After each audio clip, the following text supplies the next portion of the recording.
Alright, hello everyone, welcome back to the show. I'm your charming, self-proclaimed yet still humble host, Mukluk. Today, we are jumping back into Warhammer 40k Rogue Trader. And last time, we were about to talk to someone here. We're going to backtrack just a second here and go back to the ship. There's a reason for it. We are at, I believe, the end of, like what you could consider Act 1 of the game.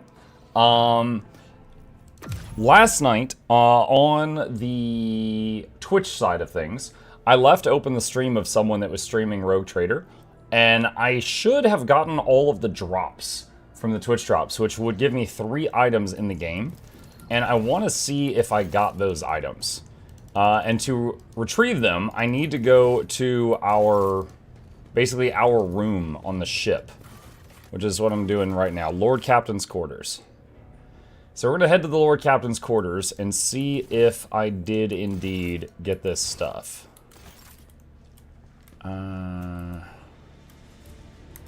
Let's see.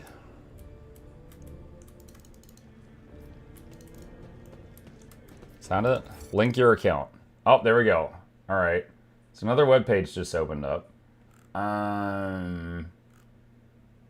Link account. Authorize.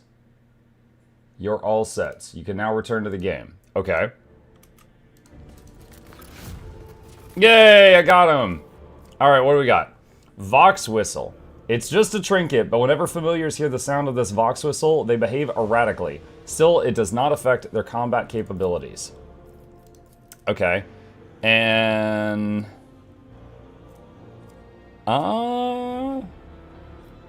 Wait, does it actually do anything in combat? Or is it just like make them do tricks or something? Let's see. Composite gloves. If the wearer has a shield equipped, whenever the wearer is hit, multiple hits in a burst are considered a single hit. The shield gains plus 5% block. Lasts until the end of a round, stacks up to 3 times. Astartes handcuffs. Once per combat, these specially crafted handcuffs allow the wearer to inflict the cannot attack effect on adjacent enemies for 1 round. Interesting. I thought the Vox Whistle was somehow a combat device that like enraged your familiars or something. Now I'm thinking it might like have them do tricks. Hey MuklukYoutube. Hi Theo. Okay, let's see. Back over here. And back to the map. And then back to Rykad Minoris, and back to the bunker with the governor. Alright. Mug, when does Gabe go back to school? What year will he be in? He's going into 8th grade, I believe. My nerves and it's like mid-August, I think. Let's see, governor. Greetings, your lordship, says the governor in a dismal voice, glancing reflexively at Solomarn. Governor Medina offers Heinrichs a somewhat strained smile. Master von Kalox, it pleases me to see you in good health. I hope that you accomplished what you intended at the electrodynamic cenobium. The interrogator nods without saying a word. After an uncomfortably long pause, Medina clears his throat and quickly turns to you. I can't express how grateful I am for your help. Now that the insidious heretic's designs have been thwarted, nothing stands in the way of my plans or yours. With Aurora dead, the spirit of revolt is waning. Entire squads of rebels are surrendering. We are witnessing the final days of the uprising. I have already signed the order to allocate 2,000 first-class Voidfarers to you. Their transfer to your ship should begin any minute now. I would also like to salute the savior of Rykad Minoris and have already given the order for a celebration to be held in your honor.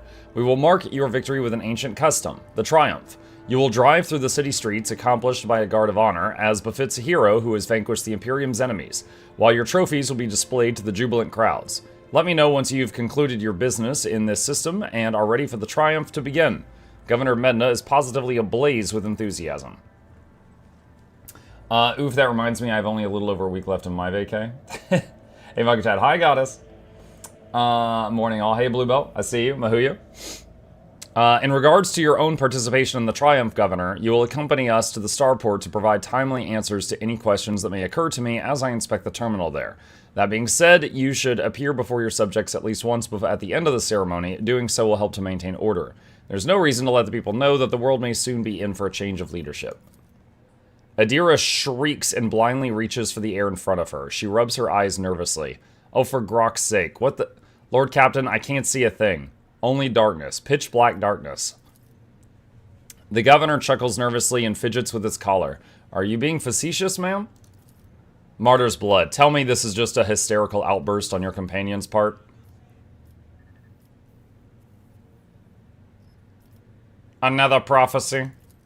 I have no idea. Darkness just enveloped me. Bam. Like some kind of veil. But I've not gone blind, no. It is the darkness that I see. It is the only thing I see.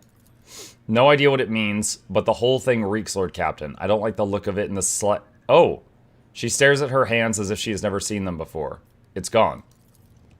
Medna breathes a sigh of relief. You have no doubt been through a lot lately, ma'am. Small wonder your vision had a dim spell with all the shooting everywhere, let alone all these maimed and maddened insurgents. It will be all right. The festivities will distract you and you'll feel right as rain again. Glad to hear it. That is quite enough mad ramblings and eye problems for one day. I am ready for my triumph. Then I will see you at the Starport, your lordship. The Master of Ceremonies will organize the procession in a way that should allow me share the ceremony's finale with you. After that, Emperor willing, the Proctor will clear me of all charges, and the woes of Rykad Minoris will be over at last. Okay.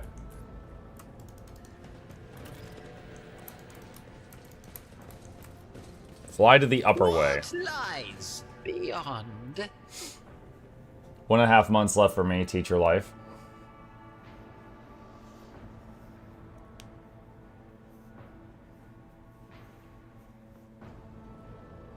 Time for a big party in my honor, and I'm sure absolutely nothing will go wrong.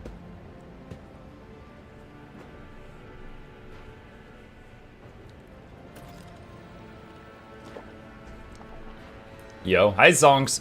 Talk to the Master of Ceremonies. Your Lordship, Peerless Lord Von Valancius. I am the Master of Ceremonies of Rykad Minoris. Everything is in place for your triumph. Allow me to give you a brief summary of the upcoming event. Speak. You will take the road, now familiar to you, from here to the Starport. You will be accompanied by your comrades in arms and a guard of honor. The body of the heretic known as the Prophet Aurora will be pulled in your wake as a battle trophy. What? A stop is planned in the middle of the road. There, grateful citizens will rush toward you, praising you for their salvation. Not to worry, this is a thoroughly choreographed interlude. The group of the grateful people will be composed exclusively of loyal citizens vetted by us, members of the military, young people attractive and physically fit, a few healthy children. Once they have said their praise, the procession will move on. Governor Medna will await you at the Starport. It is also where the pyre has been built for burning the body of the heretic known as Aurora. You will be handed a flamer blessed by a representative of the ecclesiarchy. You can choose to personally perform the blessing, but if you wish to underscore the amicable alliance between House Von Valancius and House Winterscale, it will be fitting to pass the honor of the burning to Governor Medna. However, the choice is yours. Alright. I am ready to start the triumph. Of course, your lordship. Board the prepared vehicle.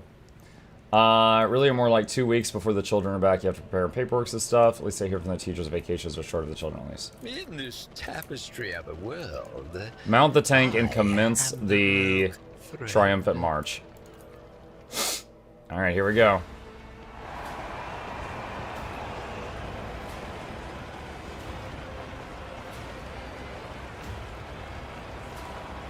Glory to the Redeemer! Glory to Von Valancius! Rykad Minoris welcomes you! May the light of the Emperor be with you!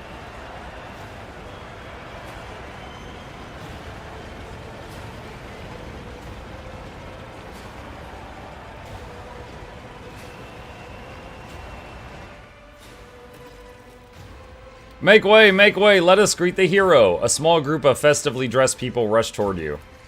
Glory to the Von Valancius dynasty! Glory to Mukluk, hero of Rykad Minoris! A stately, beautiful, and finely dressed woman calls out your name in a sonorous voice. It isn't until you take a closer look at her face that you recognize her as Captain Raquel, the pilot you met on Rykadi Filia. The grateful citizens wish to present gifts to their Redeemer. The Master of Ceremonies' sugary voice almost brings a taste of honey to your mouth. For whatever reason, you know for certain that right at this moment, the gaze of Aurora's dead, empty eye sockets is fixed upon the back of your head. A thought surfaces in your mind, not a voice inside your head, no, a mere thought. They are all going to die. Befuddled. Deprived. Never having seen the truth. And it is all because of you, enemy of mine.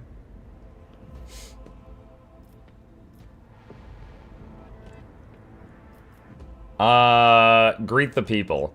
It is my pleasure to protect an Imperium world and its honest inhabitants. May the light of the eternal terror shine on us all. Rykad Minoris honors the Emperor and bows to his most loyal servants and rogue traders. What? They're coming out of the darkness. They're stealing the light. The darkness is insatiable. And behind them, behind these thieves, an ineffable eye follows. Watching. Ah! I'm sensing something. Boundless. Blue. Golden. Dark. A grimace contorts Heinrich's face. The interrogator lifts a hand to his temple as though struck by a sudden migraine. What? Something is coming, Daman. An unholy death contrary to his will. Kibula's eyes are blank as she digs a steel claw into an unhealed wound. That's not gross at all, Kibula. Alright. Behold, behold! The final dawn.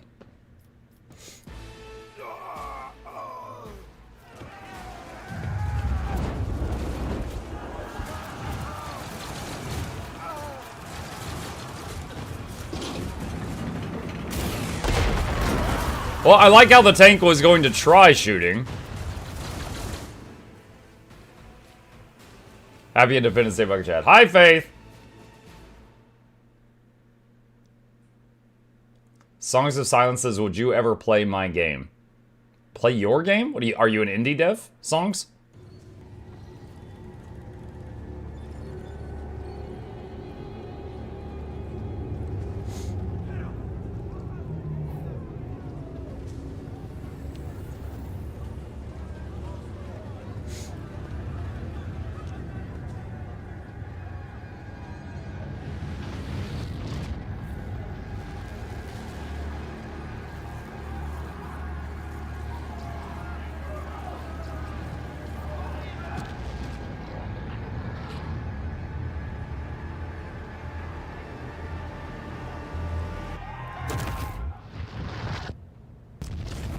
They stole the sun! We're gonna need more candles.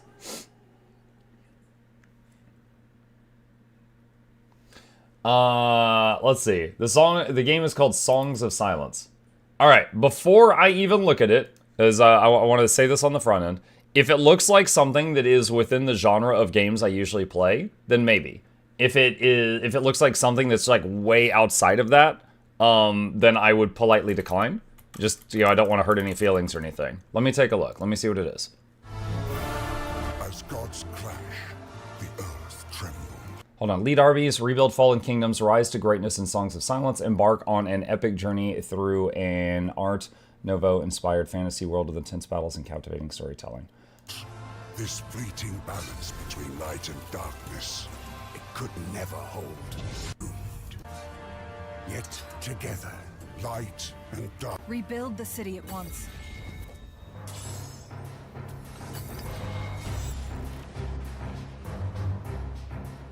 True heroes climb the abyss. For Arenberg! Lead armies with virtue. Surrender at once. Bring resolve. Is it an auto battler? No, there's like cards at the bottom. There's decks. So it looks like the armies do auto battle, but then you like play cards or something. You're him! Oh yeah, auto battler right there. I will take a song. Echo. I might be game to try it. I might be game to try it. I've played a few games like that in the past, but it's been years since I've done one. Oh, what a glorious spectacle of your demise. Okay. Can I save in combat? Yes. Alright, cultist, enforcer, cultist. Raquel. We gotta keep Raquel alive. I don't think I've kept her alive in the past.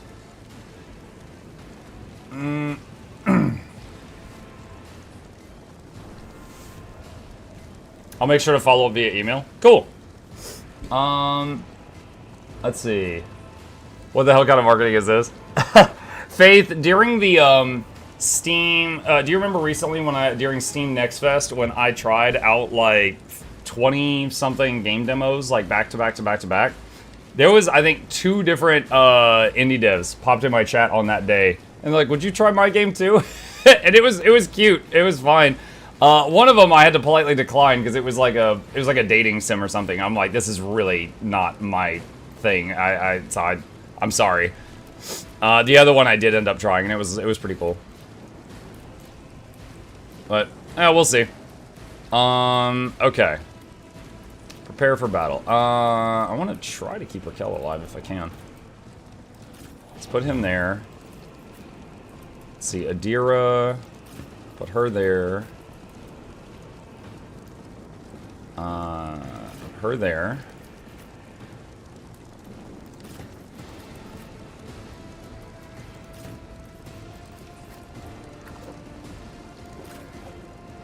Let's try this.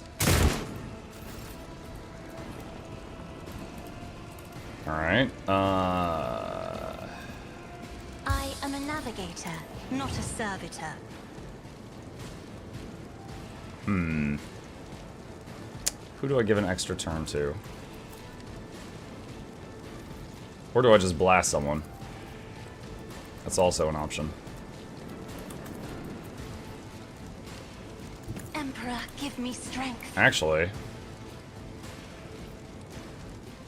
that kills 4 enemies. I'm not a now you're clad in Let's just do that. Let's just open a 3rd eye in that direction.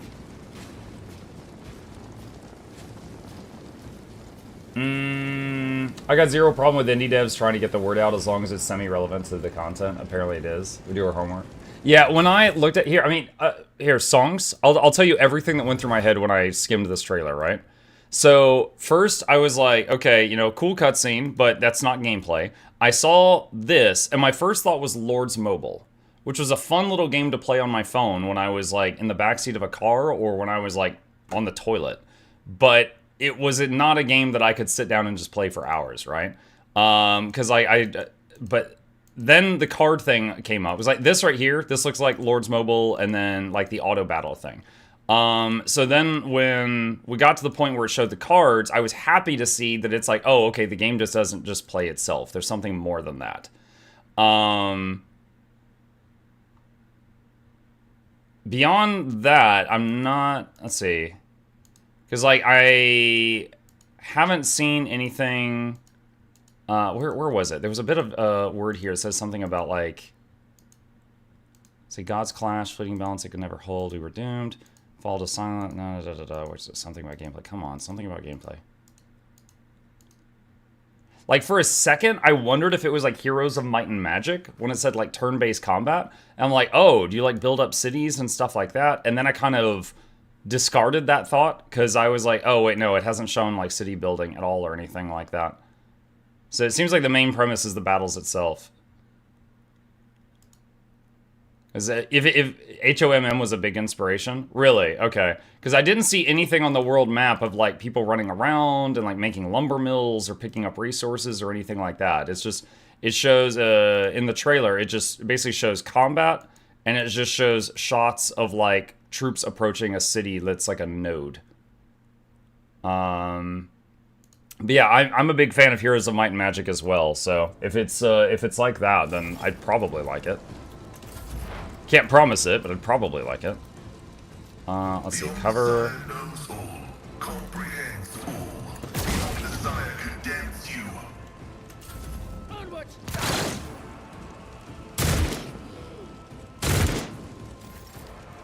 Mug, AC Valhalla and Odyssey is on Game Pass. Which one do you think I should start first? It looks kind of like Songs of Conquest. What's up, Sven? I haven't played that. Funny enough, the only game I played that was Songs of was Song of Horror, and that was a horror game. I don't think it has anything to do with that. Thank you for the 20. Songs, let's see, Valhalla or Odyssey on Game Pass? Valhalla and Odyssey were both fun. Valhalla, I got to dual wield shields, and I slapped people to death with giant shields, so that was kind of fun. That was definitely memorable. Death comes in silence. Okay, that hurt. Tenants demand killing. I didn't realize when she went through that cloud it was gonna do damage to her. Weather the storm. Out of my way! Getting any new neighbor starters. Google wants to show Song of Silence instead of your game. Get buried in the algorithm. We have a meme going on with him about it. Oh gosh. I mean, Faith, to be fair, if you look up my name, it pulls up Boots for some reason. Wait, what's going on here? Hold on, is she... What's this? Psychosomatic trauma. Cannot use psychic powers. What?! That's your whole thing! That's incredibly not good. There is movement in the Imperium. I serve the ruinous powers! Mocking me. I won't object to it. I'm done with this one.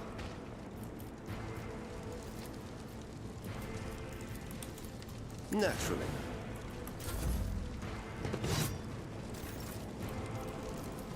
Alright, What taunt the two of them. Let's see. A genius at work.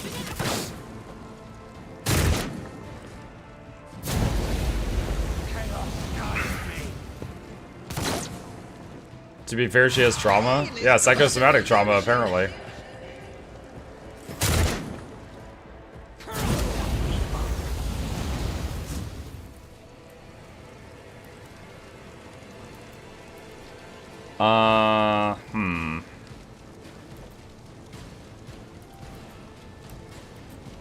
Be careful not to cross my gaze. Isn't the...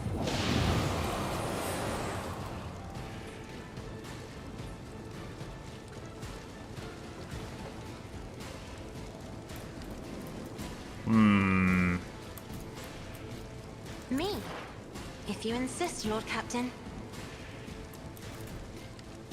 Running binary code function successfully terminated.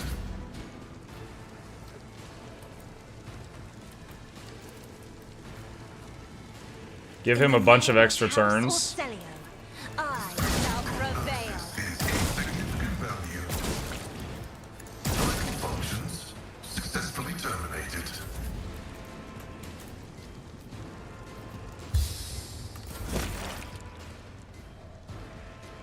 Okay, that guy burned to death. Pascal's for real turn now. Ah, he missed. Rip.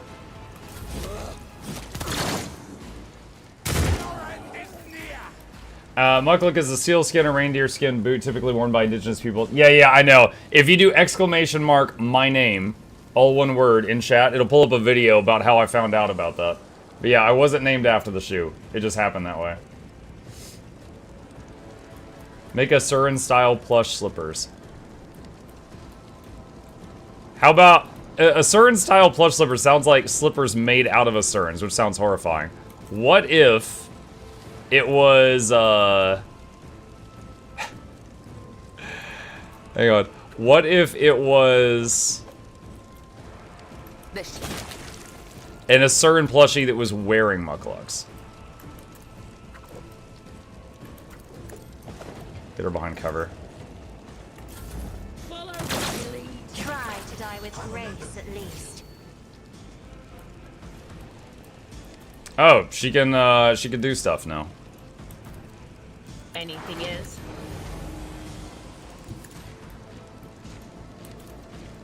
Be gone. An offering of blood.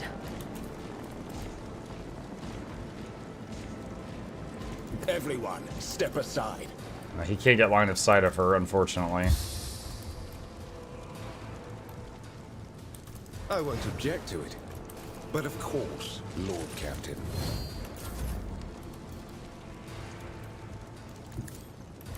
Schemes within. Such is the will of chaos. I must not falter.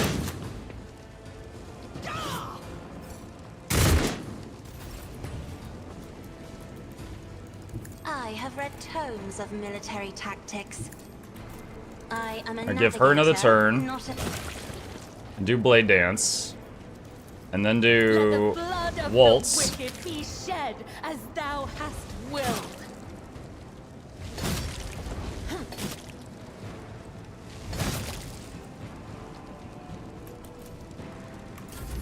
Okay. Give her some bonus health.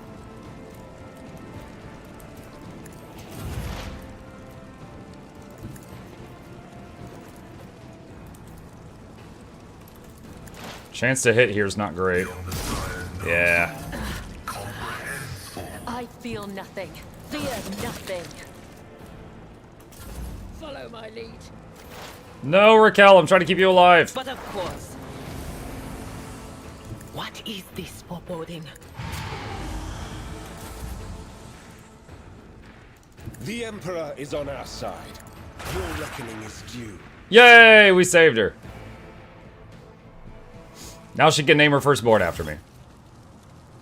Let's see. I see nothing wrong with slippers made of Azura. Go to your room. The shoes were named after you. There you go. Three-toed house shoes. Your comm bead comes alive. Vigdis's voice struggles to get through the thundering static. Lord Tin, this is its master. Please, immediately send a... We are en route to the Starport. Tin, Ferrets, repeat. Pull yourself together, Lady Tlass, and do not resist. It's a simple technique that will bring you relief. Heinrich leans over Adira and puts his hands on her temples.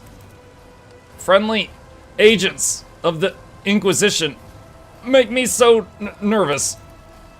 I'm not being friendly. What's happening is beyond normal cultist scheming. We can't afford to lose a single fighter. Kibble gives you a faint smile and whispers. A great dance begins. But I am still with you, Daman. Fear not, for I will not let your soul fall into the clutches of the unclean. If it comes to it, I will be quicker than them. Oh, thanks! Red, black, lots of blinding white fear. The whole city's quaking. No, the whole world. We must move out toward the Starport at once. The shuttles aren't going to find us here even if the comlink stabilizes, which it won't. Vigdis, what is going on? Benink, we observe disappearance of the star from... Evacuate. The comm falls silent. Many eyes on you.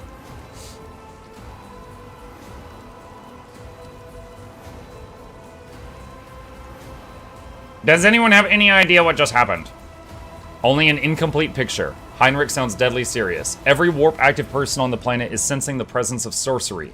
It's rising like a tsunami. I've hardly ever encountered anything like it in real space. And most remarkably, the sorcery is still growing. I cannot, however, say what set off this reaction or where the light has gone. Alright, so for the New Bloods of Warhammer, real space is a term used to refer to the material universe, as opposed to the warp universe. Adira is holding her nose, trickling with blood. I saw blurry shadows reaching for a ball of bright fire and pulling it away, and another shadow, much larger and more terrifying, followed them. It opened its colossal eye when the others were gone with their loot. I saw no connections, no complicity. It was like a loop catching on a hook. A small terror made another greater one crawl out of its lair and act. That's the best I can explain it. But what I can say is that I only see death in Rykad Minoris' future. Death and nothing else. And I mean its immediate future. In other words, it's time to leg it. A chill runs down your spine. You seem to feel Aurora's gaze upon you once again, only it's not coming from her corpse any longer, but from everywhere. That's it! Let's move out!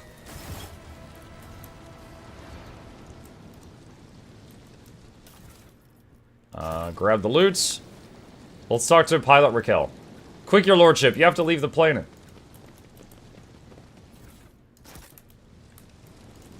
But the loot, Raquel.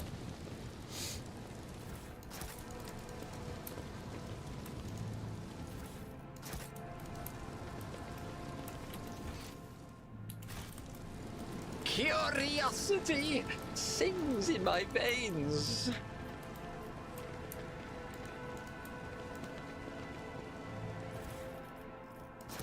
I think we got everything.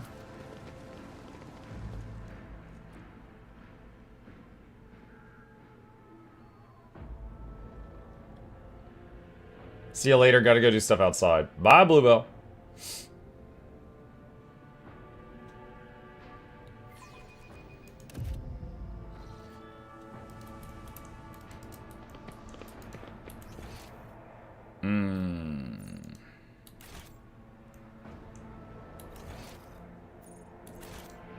Alright. Did you think you had won, enemy mine? Oh, hello. You vanquished Twilight. You cut down Aurora, but she was only one of us. You hear me?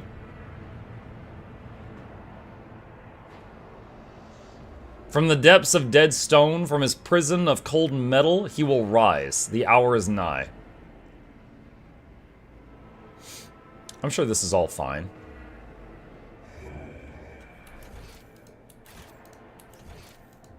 Alright, let's see if anything jumps out and attacks us while we just auto-run there. Emergency beacons.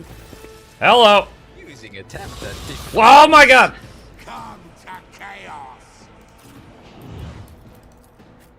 They sent dudes.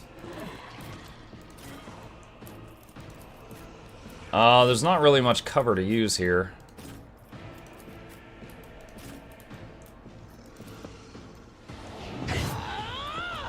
Parry. Void Bite. I bring ruin. Let's see to it. Nah, I'm done with this one. Oh, there's more big boys. Death to non-believers.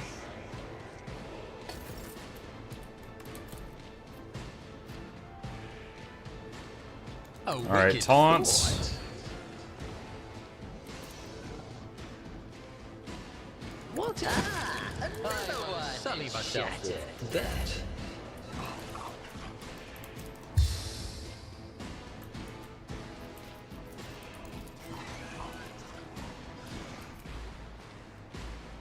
Me.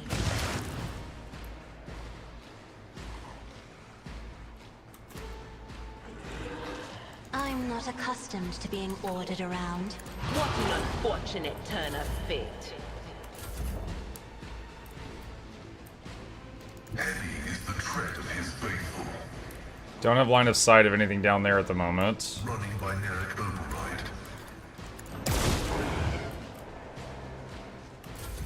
I am your doom. I was just gonna have Muck just tank this thing while they killed everything else, but there's nothing else in range right now, so I guess we just unga bunga. I am your blade and shield. As honor ordains. Trust me.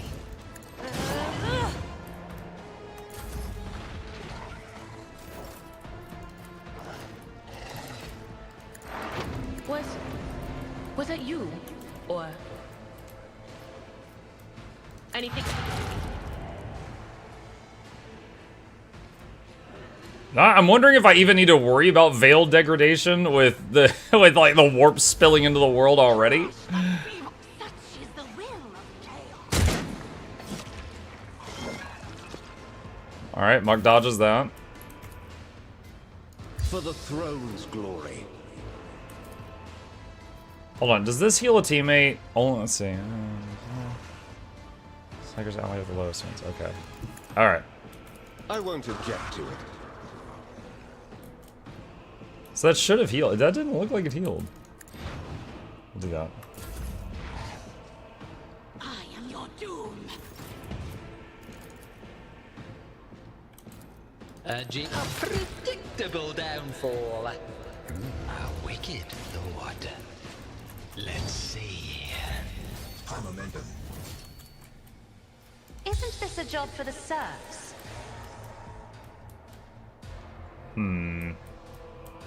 Battlefields are always drowned in scarlet. Zap. I am a navigator, not a servitor. Activate calculated fury algorithm. Let's see. Perfect response.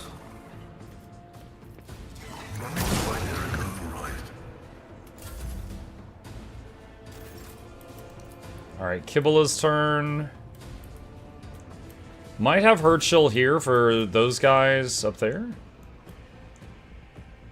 She could move toward them. Use that cover. Muck, you do not need to worry about veil degradations, gaming those war perils with silk gloves, but you could still accidentally summon demons. Oh boy.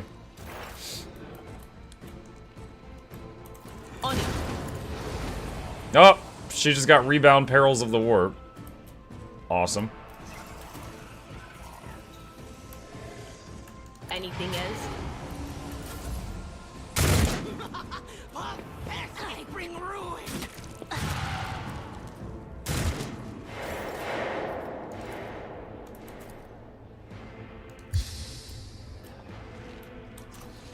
Why did I not proceed? Whoa!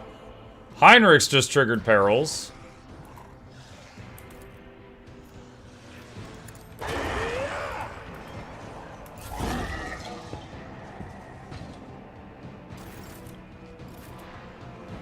Muck got knocked down, so he lost his turn.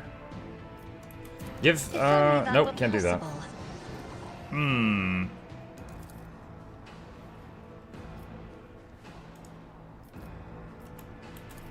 Me? If you insist, Lord Captain. Finest hour on Pascal.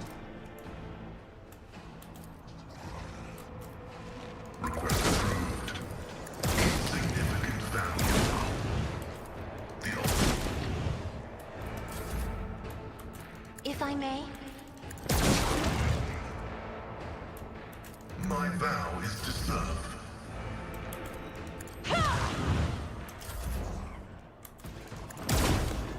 That was 95% chance! Dang it!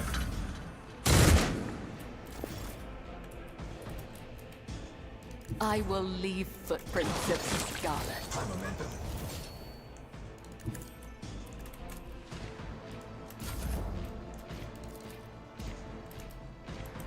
Will do.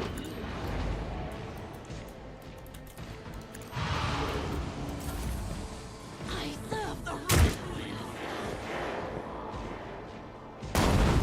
Light sources grow painfully bright.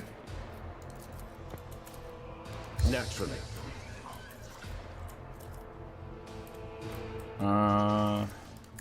Your reckoning is due. I won't object to it. Step by step I lead. A wicked thought.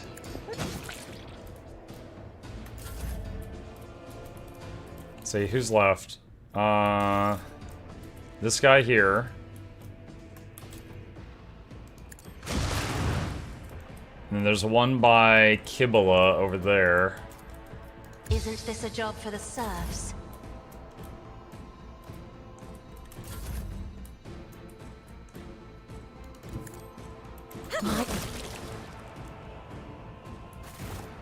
Alright, there we go. That's the last one. Nice. Did he get an injury? No, he didn't. It wore off, whatever that was.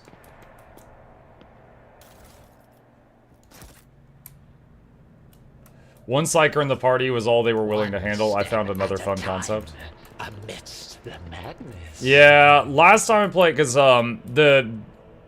what is she? Navigator? She has a lot of abilities that kind of stabilize things from, you know, psychers.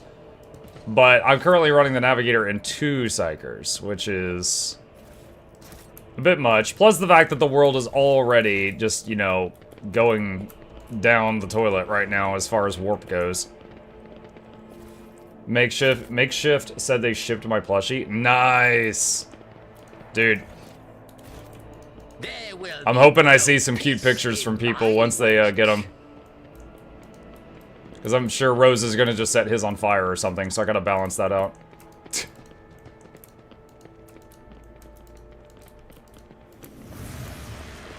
They are coming, one following the other's footsteps, the aurora of the morning and the aurora of the evening.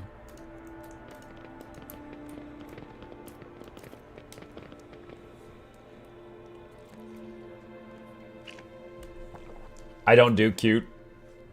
Don't you lie to me, Sant. I know you're so cute.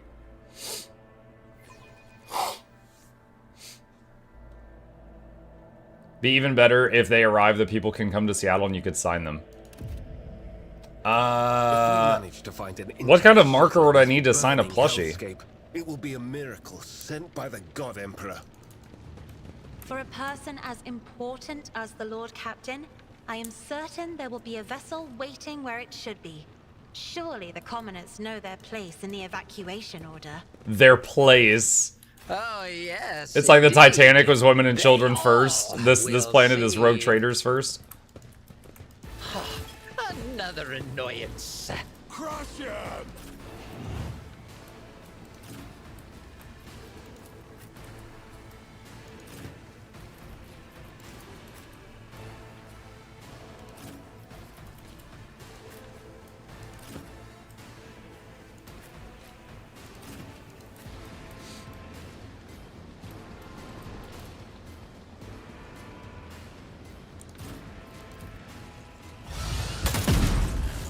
That guy just straight up died. What was that?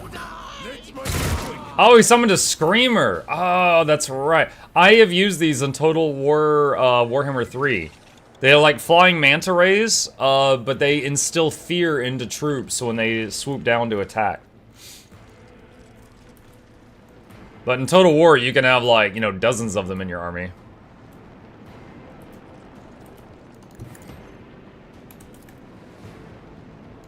Face the navigator's might. She's so busted.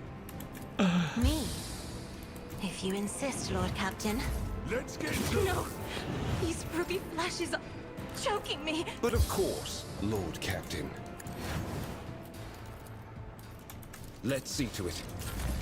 I will not die in Here we dishonor. go. Hold on. Out of my way.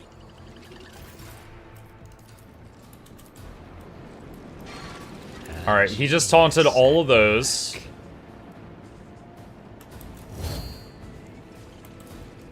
Behold the wrath of madness. Point my shield toward that direction.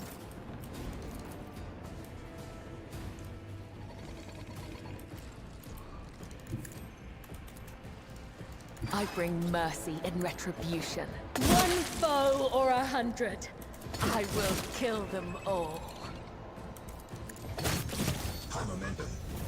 Wait, what? Oh, are those the Arbites? The Arbites just got here. Oh, that's so cool.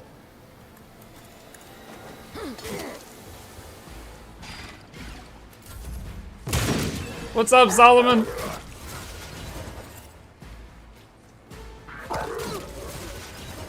Robo Dog.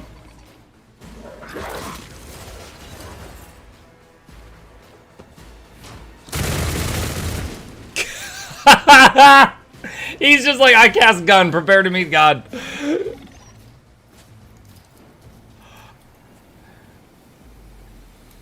But of course.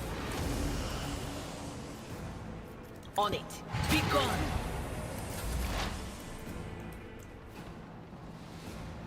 Advancing.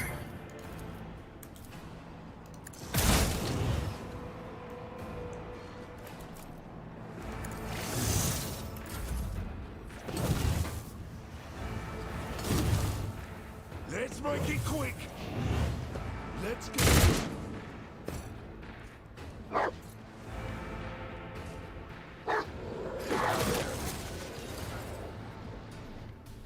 Mug, do you see, expect to see a new elite spec or class teaser from Guild Wars 2 today? Yes, I do.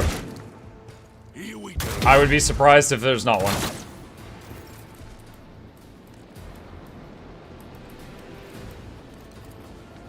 Isn't... I'm afraid not.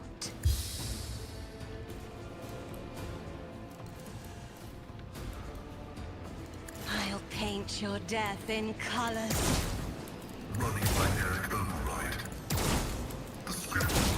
Wow, 361% chances missed in a row. That's rough. That is foolishness. I'm not accustomed to being ordered around.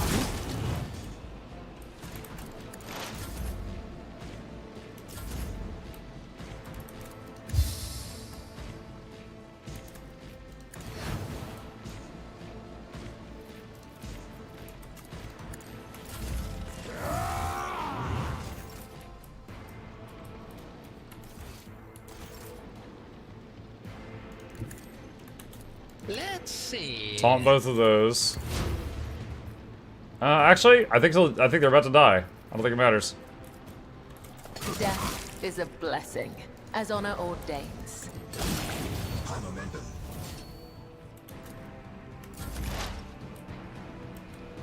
I know what is to come. Anything else? She can reach that one. What an unfortunate turn of fate. As the tactical imperative dictates. He can't get line of sight.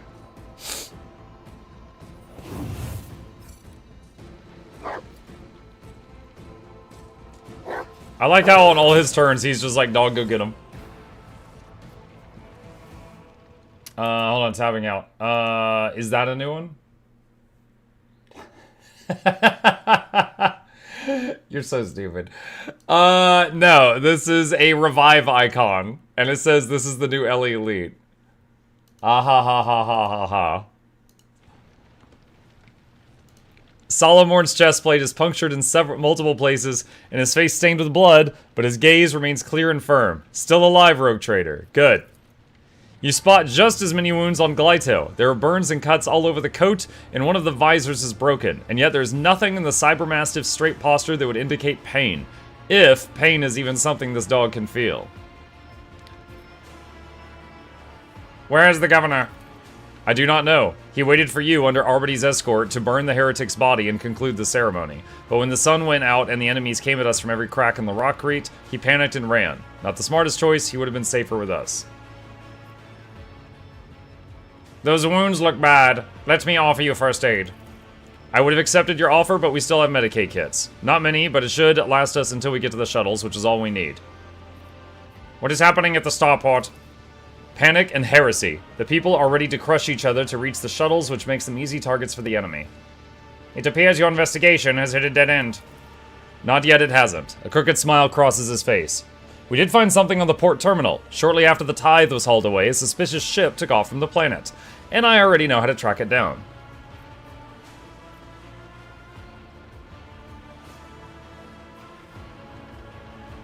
Rykad Minoris is doomed. This is no time for heroics. We need to leave. Actually, our plan is to retreat. The rebels are one thing, but there is nothing we can do against the warp forcing its way in, and that's a fact. Solomon spits out a mouthful of blood. The battle was forced on us. We had to keep the heretics away from the terminal until the machine spirits finished transferring the data to our shuttle. Speaking of shuttles, the ship we hired has turned tail and left orbit, so I must turn to you for a request. Take my squad aboard, and we will disembark on the first world or station with access to a void ship. We cannot die here while whoever stole the tithe is enjoying their freedom.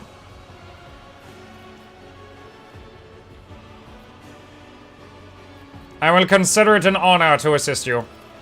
We need time to dress our wounds and regroup. We will cover your retreat and make sure there is no attack from the rear. Get to the shuttle first, we'll be right behind you.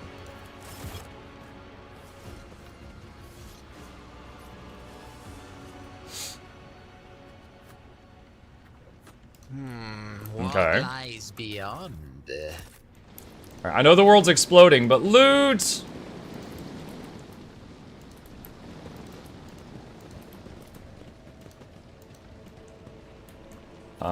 There we go. It's having trouble clicking on the body.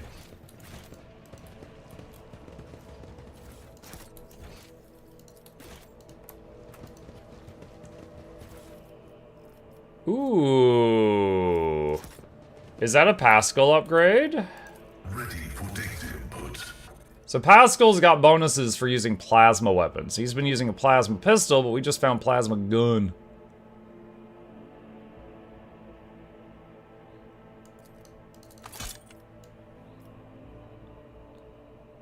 Nice.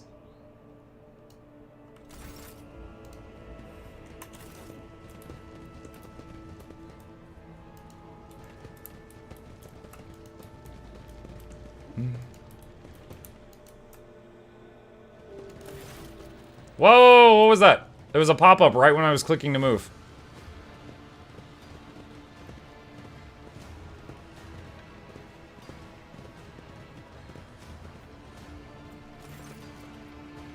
The stench of Feiseline and blood blankets the starport. Echoes of shouts and gunfire drift over landing pads. The shards of plexiglass crunch underfoot. You recognize Sergeant Malgar amid the crowd huddled next to the shuttles. He was the soldier who greeted you upon your arrival on Rykad Minoris. A group of bloodied and frightened people is wedged between Malgar's wardens and the shuttles. You recognize them as the governor of the planet and the members of his high-ranking entourage. Their expensive attire has been torn in the fight and many bear wounds left by bayonets.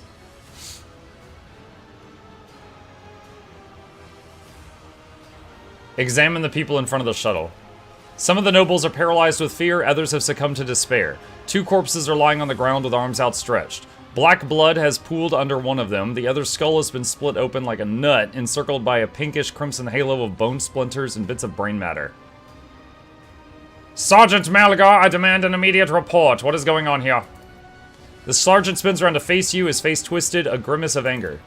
Our esteemed governor and his gang of cronies have been cowering behind us, and now when things got rough, they thought they could scarper and leave us here to die. We've shed our blood for him and broken our backs to provide for him, and after all this, you think that's fair, you piece of Grok's crap?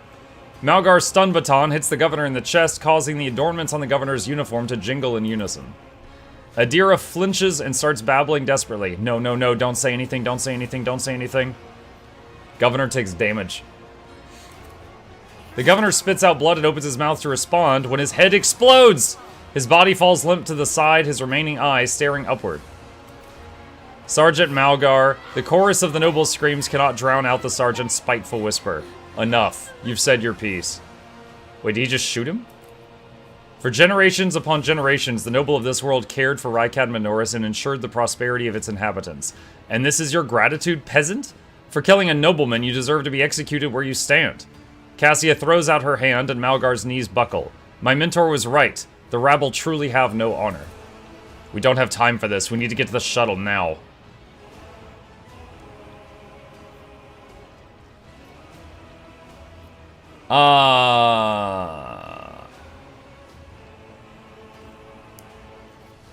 I said we were going dogmatic. Requires dogmatic. Look at yourself, servant of the God Emperor. Whom do you serve? Humanity or its foes? How dare you speak of justice with kindred blood on your hands? Lower your weapon if you value your soul. Malgar raises his gun at you, only to immediately lower it. His hands are shaking, shame and despair are showing through his mask of bloodlust. For crying out loud, your lordship, sir, how could you say such a thing? A dull thud comes from deep within the starport. Heavy footsteps shake the rockgrete, raising an unpleasant tremor in your bones. Oh lord, he coming! You thought you had killed Aurora, false believers. Tremble, for I am Aurora. I am the herald of change. Behold the final dawn, and die! I remember having a really rough time with this last time I played this game on hard mode. We're on daring now, which is a hair easier, but he's a tough cookie.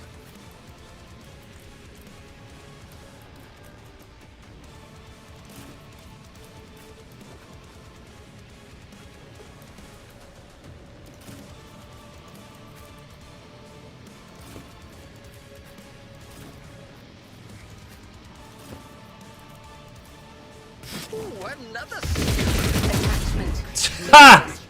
Alright, that was a great first turn. Out of my way. Let's get to it. Pascal's dead. And the tank is CC'd. And everyone else is down.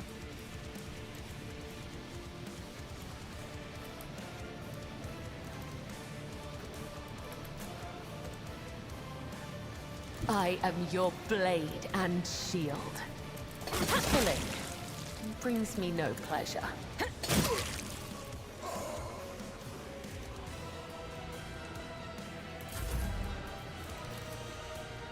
Oh. Get up, Mock.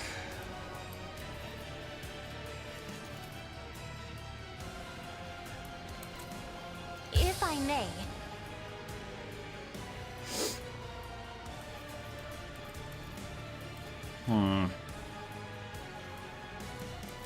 I am a navigator, not a servitor. For the throne's glory. What? Do you get like an attack of opportunity or something? I was not expecting that. And Muck completely got his turn skipped. It's so lame. Naturally. I won't object to it. Let's see to it.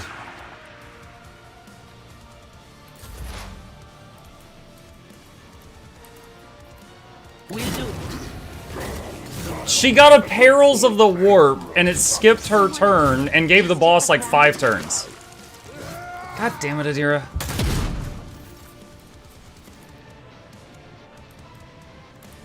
As the tenets demand. Let thy blade be drenched in blood, and thy blessing flow through my veins.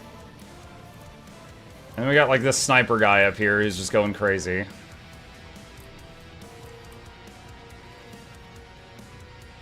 A dance of blades and shadows.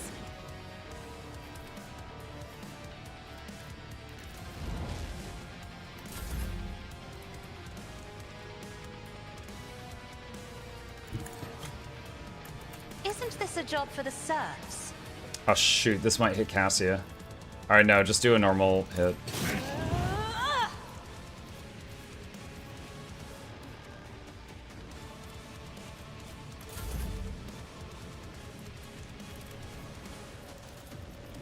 Me?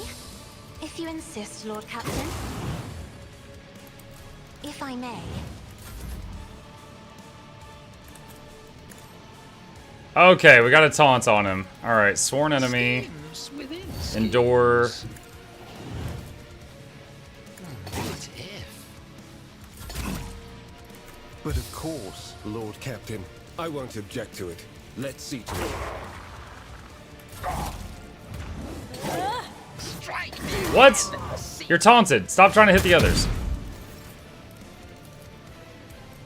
I will leave footprints of scarlet. I shall not fail. How much AP is that? Let's do AP. As honor ordained. Oh wow, he parried a lot of that. Isn't this a job for the serfs?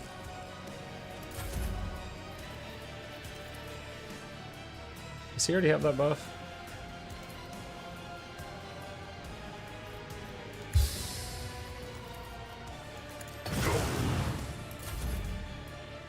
Alright, taunted again. A genius at work. Let's see. I won't object to it. Naturally. But of course, Lord Captain. Where is he going?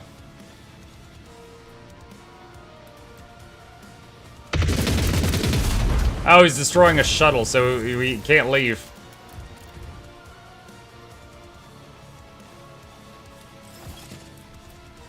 Help me, Lord Captain!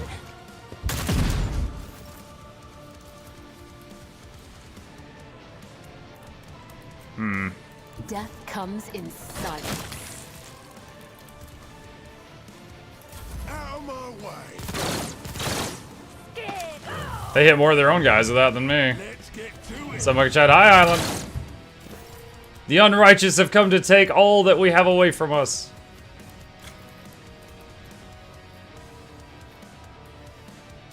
Deliverer! Fury of House Orcelio.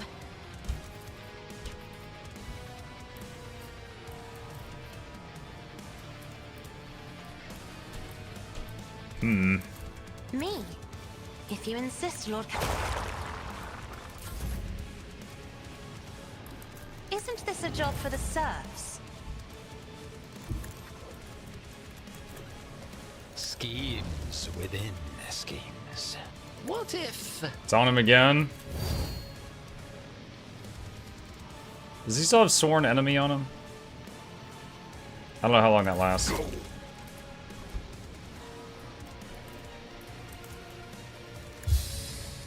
I'll put my psychic abilities to use. He can't reach them with either of those spells. For the throne's glory. I won't object to it. Naturally. Too bad I'm still standing. Alright, well the taunt works. Oh, dang, Heinrich just took a big hit. I bring mercy and retribution. Trust me. Let's make it quick. Let's get to it. I can make it.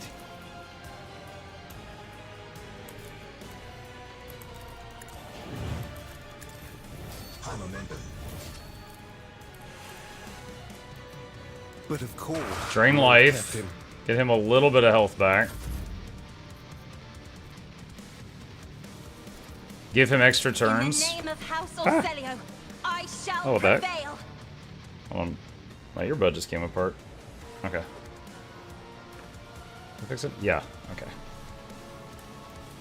Let's see to it. I won't. I'm done with this one. All right. The big boy's down. Get Get me behind a cover. target.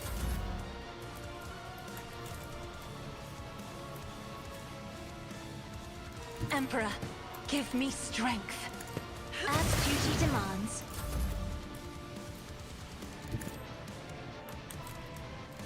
A wicked thought. Fate claims another one.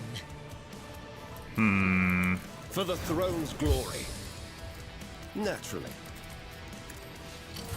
Here we go. A dance of blades and shadow.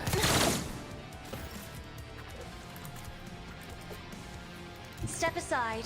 The navigator is coming. Me. If you insist, Lord Captain.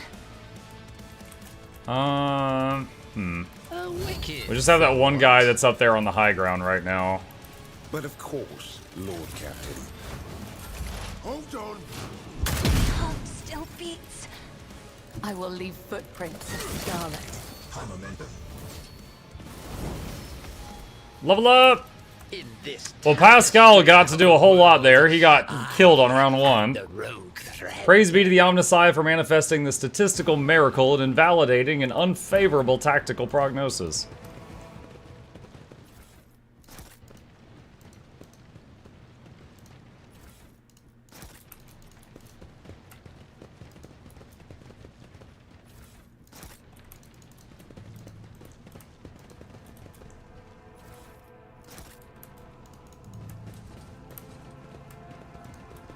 Heinrich's finest hour, he took down one of the original fallen angels.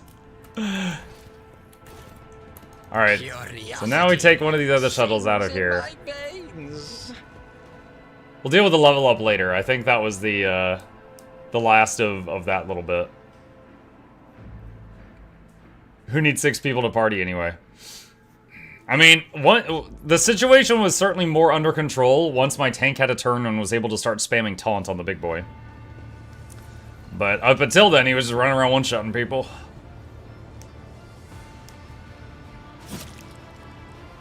She just freaking cut herself again? We're like in the middle of a conversation. She's like, bleed. Thanks be to the Emperor, you are alive, your lordship. We are most gratified by your return, and the crew is full of zeal to carry out any orders you have. Before anything else, I will hear an account of what happened to the system's sun. The Voxmaster falters. Lord Captain, we saw a number of ships approach the sun. Black creations of inhuman make, amalgams of sharp angles and edges. They surrounded the star, and then, my apologies, but I struggle to find words that could describe that terrible sight. The Xenos made the sun vanish into the void. The interrogator closes his eyes and grimaces. Drukari. You see Abelard's expression change as if a shadow has suddenly fallen over him. He rubs his temple warily, as if we did not have enough troubles on our hands already. Lord Xenos succeeded. The Xenos? Enemies of humanity? Heinrichs nods. A breed of the Eldari, the most cruel and devious of their kind. The design of their ships matches the description provided by the Voxmaster. Like all Xenos, the Drukari are a blight on the face of the galaxy, but their technological superiority is indisputable. They abhor and fear warp sorcery, which is why they rely on creations of their twisted intellect, and many of those creations are capable of things that may seem akin to sorcery to the unenlightened eye. The theft of a sun is one example of what they are capable of. Is there any chance we could recover the Rykad star? Heinrichs glances at you with weary incredulity. Are you proposing that we ask for it back? No, Rogue Trader, the sun is lost. We must accept that as a fact and deal with the consequences. Heinrich glances around. The situation calls for immediate action. We can continue this conversation later if you wish, but right now, he gestures at the deck teeming with tumultuous activity. I believe you should assume command. What is the current situation on board? The navigator's sanctum is no longer empty, but the warp engine is still refusing to obey the engine steers. Without it, we cannot perform a warp jump. Pascal's voice buzzes anxiously from Vox. It may be angry, or perhaps it is lamenting the injuries it has suffered. I will immediately initiate preparations for a prayer service. If the Omnissiah grants me comprehension, I will appease the machine spirit of the vessel. Why did you not send a shuttle to the planet for me? I do apologize, your lordship, but we were unable to receive your request for evacuation. The Vox link was overrun with vile interference, screams, blasphemous hymns, and other equally sinister noises. Anyone who listened to the interference for a protracted period lost their sanity. Several dozen operators went mad monitoring the Voxcaster in the hope of hearing your voice. Each one of them waited in vain. What is happening on the planet now? Our augur operators are reporting numerous uprisings and other manifestations of the archenemy's powers at various locations on the planet. Based on the fragments of communications picked up by our Vox operators, there's practically no resistance being offered by the governor's forces. Millions of people are converting to the blasphemous Final Dawn cult en masse and assembling in prayer circles. Do we have any hope of retaking the planet? I fear that Rykad Minoris is lost. The situation is deteriorating by the minute. We must leave this system as soon as possible. However, there are still people on the planet who have not succumbed to heresy and who are worthy of rescue. Besides the small number of our own shuttles, we also have the shuttles salvaged from the Starport. The dark eyes of the Sister of Battle flash. We must save as many as we can. This has all happened for a reason. Saint Argenta, whose name I carry with reverence and trepidation, is famed for saving the people of a dying world through the power of prayer. The God Emperor himself sent a star from the heavens that lifted the saint and her followers up to the sky, away from corruption and death. We must do as she did, direct all our efforts to saving those people who at this moment look to the heavens in hope of salvation. Pascal, the lives of peasants are of little value. Our prime objective is to save the Holy Relic, the miraculous fusion reactor, and the Electro Priests who guard and tend to it.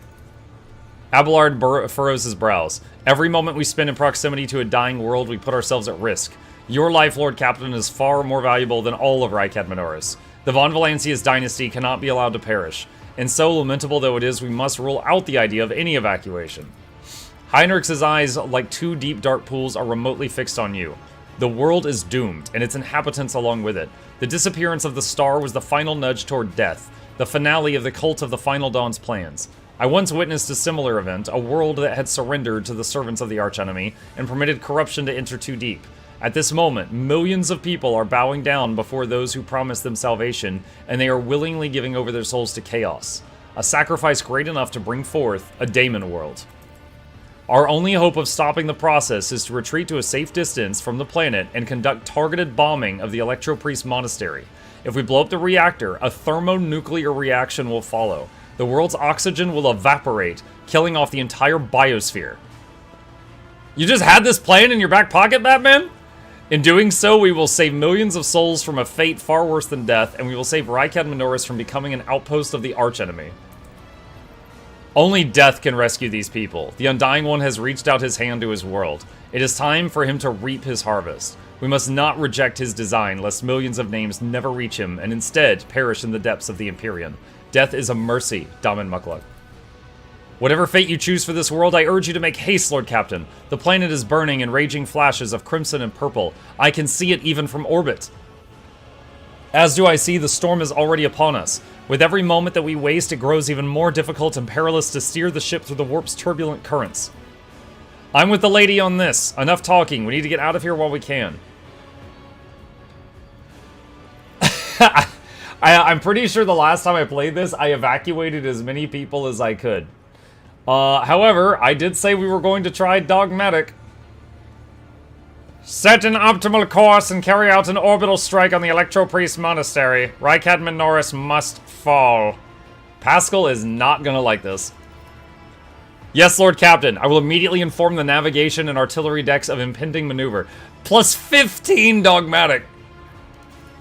Heinrichs inclines his head. The right choice, Lord Captain. May the sacred exterminatus cleanse this veil of corruption. The bridge is in upheaval. The Technomat's prayers mix together in a senseless cacophony while servitors work hastily to remove a hardened crust of sacred unguents from the warp engine's components. In the middle of all of this tumult stands Pascal, with the data slate clutched in his hand, seemingly disconnected from the flurry of activity around him.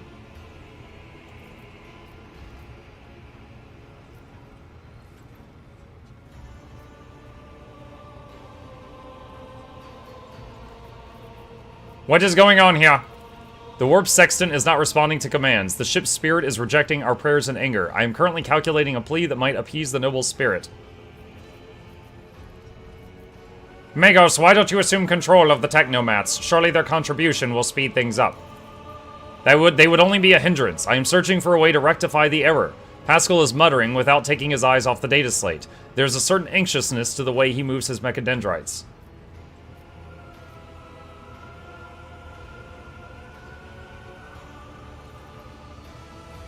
Crew, heed the word of Magos Hanuman. Pascal, I kindly request that you take charge of this mess.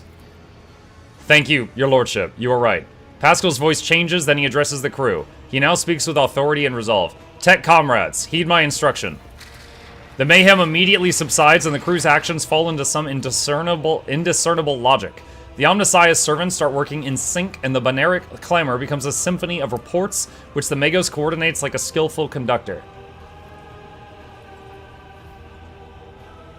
Admirably done, Pascal. The Omnissiah guides me. The prayers of the tech priests surround the cogitator, almost drown out the sounds of the bustling bridge behind you. Pascal, poring intently over the data slate in his hand, extends a mechadendrite toward you. Please take your place at the cogitator, Lord Captain. Step up to the cogitator. The huge machine in front of you is lit with dozens of vid screens and hundreds of lumens. The blinking lights and endless rush of symbols and digits on the green background make your eyes water, and a vague sense of alarm simmers in the depths of your mind.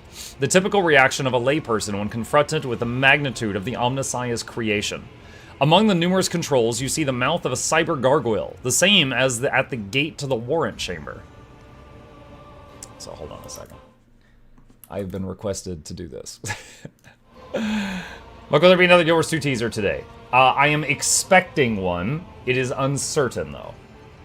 Pascal's voice becomes imbued with imperious force. Servants of the machine god, heed my command. Acolytes, prepare the incense instrumentation for the liturgy of machine spirit propitiation. Senior Technomats, recite the prayer to generate a current data report. Operations will be marked with a campaignological protocol Omnissiah rejoice.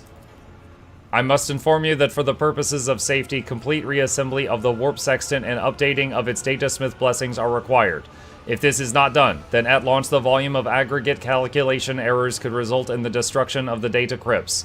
But as we do not have 100 hours at our disposal, we must omit this procedure. Pascal looks down at the data slate in his hands. A minor deviation from the rite of operation for the sake of appeasing the spirit. What must I do? Place your hand inside the throat of the Cogitator Guardian, the cyber gargoyle which has been assigned to guard the forbidden data crypts. The dynastic blood extracted from your veins will serve as a key to the data core where the machine spirit dwells. To it we will offer our prayers so that we may bypass the protective protocol for defective connections and launch the warp sextant. Pascal's voice grows quieter. The laws of the Omnissiah know no exceptions, and so in this ritual I will remain at your side to placate the wrathful machine spirit in whose abode you will be intruding. Follow my liturgies, Lord Captain, and may we receive his blessing. Place your hand in the cyber gargoyle's mouth. How does this game compare to the Pathfinder games? Correct, I think it's fantastic. I played Pathfinder Kingmaker, I played Pathfinder the Wrath of the Righteous, and I've played this, and I think they're all fantastic. This one, of course, is Warhammer, so it's slightly different. It's not identical, but if you can enjoy a sci-fi fantasy universe, and you enjoy the Pathfinder games, I think you would enjoy this one. The metal jaws clamp down on your hand, breaking your delicate corporeal sheath and releasing warm red liquid into its gullet. At the same moment, the image of the vid screen before you changes. Great, thanks. Sure. Additionally, let me see if I can find it here. If I have a video that we made back when we first played this game called Is It Worth It? Rogue Trader. And that's a link to it right there. It just kind of summarizes the game in a few minutes and, you know, basically trying to show what it's about so that people can decide whether or not it's worth the purchase for them. You might appreciate that. Okay.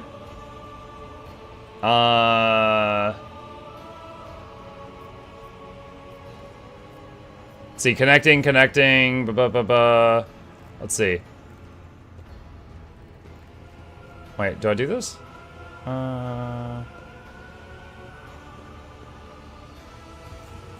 Alright, gesture at the vid screen. What does it all mean?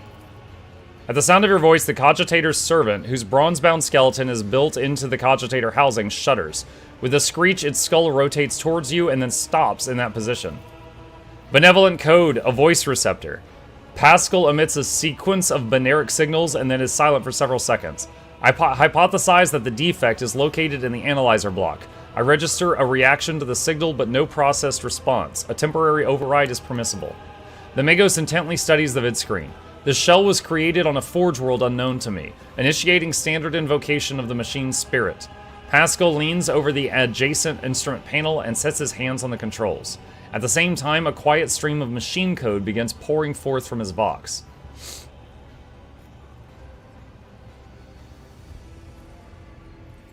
What should I do now? Lord Captain, I now ask you to address the machine's spirit. Speak the following command. By my authority, I revoke the inviolability protocol of the warp engine. The voice receptor will receive the vocal entry. Without your sanction, the machine spirit will not accept the data of the warp sextant. By my authority, I revoke the inviolability protocol of the warp engine. Demonica says, hey Muck, the balls video. Warhorn and Orb possibly. Happy 4th. Just thought I'd share my 2 cents. Back to work I go. Maybe, Demonica. There's a chance. One of the cogitator's vid screens turns red.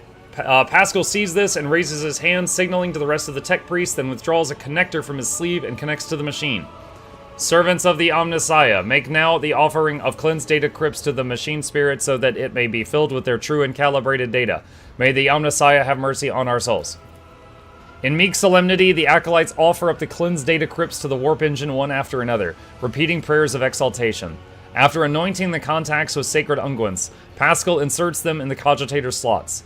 Your head begins to spin from the holy censer's foul-smelling clouds of smoke and from the loss of the blood that the cyber gargoyle continues to drink from you, and the world swims before your eyes. Let this mechanism awaken in renewed purity. Pascal enters a sequence of commands and raises his head, watching the vid screens. Suddenly, he stops dead. No. His fingers fly over the command runes, entering command after command. His mechadendrites, clicking their pincers, pull at one lever after another. The vid screens fill with strings of symbols completely incomprehensible to you, but clearly conveying something to the Bangos. Say nothing and do not interfere. After a few seconds, one of the data crypts mounted on the cogitator begins to emit sparks. A moment later, another data crypt does the same. The next bursts into flame and gives off foul-smelling smoke. Around you, the Omnissiah servants break off from their prayers, and someone bursts into frantic pleading. Pascal mournfully grates out. The mass of errors in the warp sextant's calculations is destroying the data repositories. The offering did not appease the ship's spirit. The warp engine cannot be filled with the motive force. We are trapped. A moment later, the Magos continues uncertainly. Perhaps an alternate Ryzen protocol, or an emergency launch of the auxiliary coils. The tech priest bends over the cogitator, but something in his pose and movement reveals his desperation. While the other vid screens are filled with more and more strings of symbols, the monitor in front of you blinks and its static image changes. Pascal is too engrossed in his ritual to notice. Read the information on the vid screen. Input pack comp. OS stab true. OS stab false. Check init. Perturb reg. Disturb reg. Nom OS. Operate resp. Query? Query? What query? Oh. Query? What query? The cogitator's servant creaks quietly in its joints, a sound that is drowned out by the binaric hymns and tapping of command rooms. Injury, rescue, query.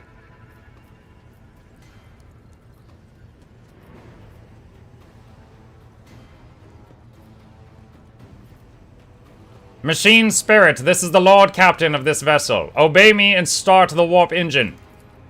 Pascal's voice shakes with tension. That was a non-executable request, Lord Captain, even if the voice receptor could interpret such a... Pascal's next vocalization goes unsynthesized as he sees the vid screen begins to stabilize one after another. The strings frenetically... Dude, honestly, imagine being tech support. You just try to fix someone's computer and it just is not responding. And the person is just like, obey me! And you're like, dude, that's not gonna do... And then the computer starts doing it, and you're just like, what? The strings frenetically galloping across the green background are replaced with stable images or regularly updating status reports. Only one monitor remains inexplicably red. The tech priest's voice crackles in shock, but his report is as clipped and clinical as ever. Registering. Warp sextant activated. Registering. Data stream stabilizing. Registering. 0 data errors found. Reporting. The warp engine ready for translation. After a pause, Pascal adds, I'm also reporting evidence indicating a Category 3 miracle. Category 3 miracle! Fulfilling the criterion, thou shalt witness the mechanism that toils in glorification of its function and in defiance of deactivation. Lord Captain, Ravor here. The crew are almost finished carrying out the orders given earlier, and I've just received confirmation from the engineering halls. I don't know what you did, but the warp engine's up and raring to go. We're ready to begin the translation to the warp, your lordship. Contact Ravor. The Lord Captain speaking. I give the order to commence translation to the warp. Waiting for you to ascend the captain's throne, Lord Captain. May the Emperor protect us.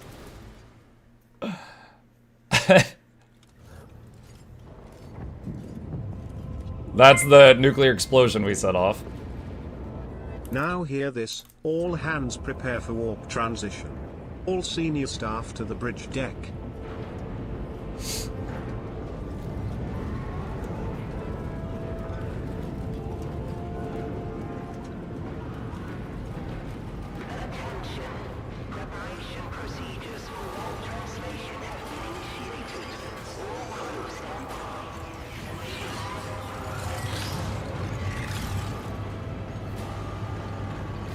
Yeah, maybe shield the glass windows while we're in space, maybe.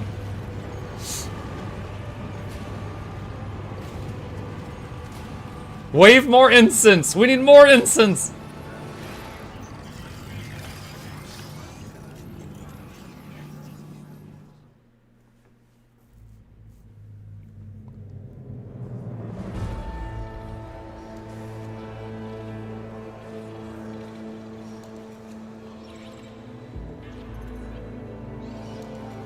Valencia's flagship made its way out of the doomed star system.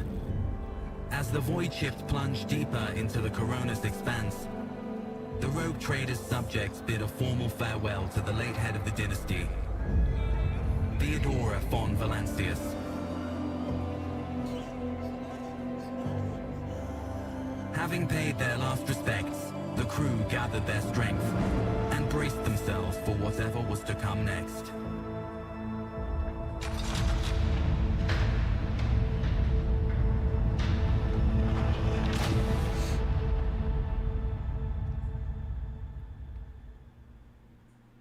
Can you imagine walking into a company server room and seeing candles and incense burners? I can't imagine not seeing it.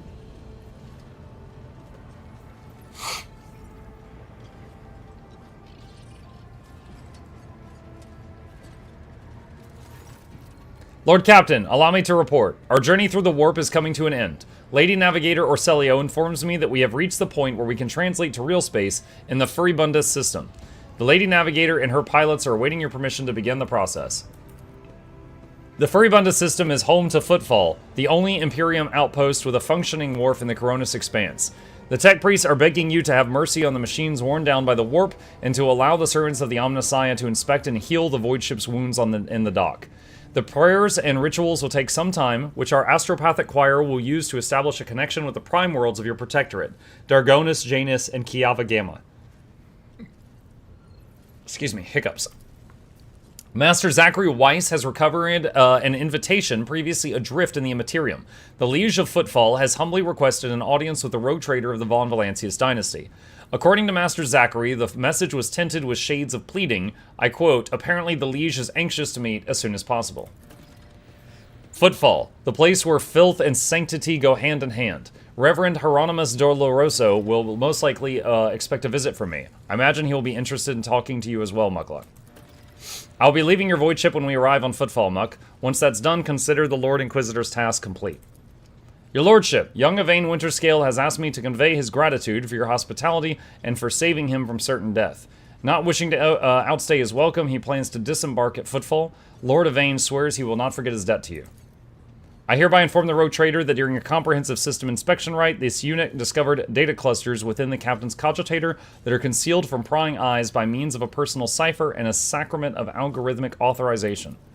Unit Mukluk von Valancius has been added to the access list and assigned the identifier Keeper 2. The unit can access the data from the captain's cogitator provided that he possesses the decryption key. You detect a hint of something resembling curiosity in Pascal's mechanical voice. Proctor Anthar has asked to inform you that he and his arbitrators will be disembarking on Footfall so that they might continue their investigation. He also wished to thank you once again for rescuing his squad and sends his assurances that the Marshal will hear of the invaluable assistance you provided. Are you leaving us, Henrix? The arrangement between the Lord Inquisitor and your predecessor was that I be transported to Footfall and no further. I dare not take advantage of your generosity and patience any more than I already have. I hope we meet again. True servants of the Emperor are always welcome aboard my ship. Heinrich regards you with a curious look and a polite smile. An interrogator of the Inquisition seldom gets to hear such words. Thank you for your hospitality, Muck. I will not forget it. Argenta, who is this Reverend Hieronymus who wants to talk to me? He is the head of the Drusian mission on Footfall and one of the most prominent clergymen in the sector. Paying him a visit is a good thing for any loyal servant of the Emperor to do. I assisted his mission before I joined Lady Theodora on her voyage. I need his blessing to accompany the new rogue trader of the von Valancius dynasty. If you wish to have me aboard your voyage ship, I request that we meet with Reverend Hieronymus. The shed blood has washed away the taint from our bodies. It is only right that we now wash our souls with the blessings of the servants of the Undying One. The Drusians, like the blood-spun web, are devoted to asceticism, rejecting wealth and luxury and surrendering themselves to his service. Though their thread is different from ours, the first spinner spoke of them with respect. Abelard, do you know anything about the Liege of Footfall? Vladame Takara is a very peculiar young man. Consider your upcoming in conversation a baptism of fire in Footfall's political arena.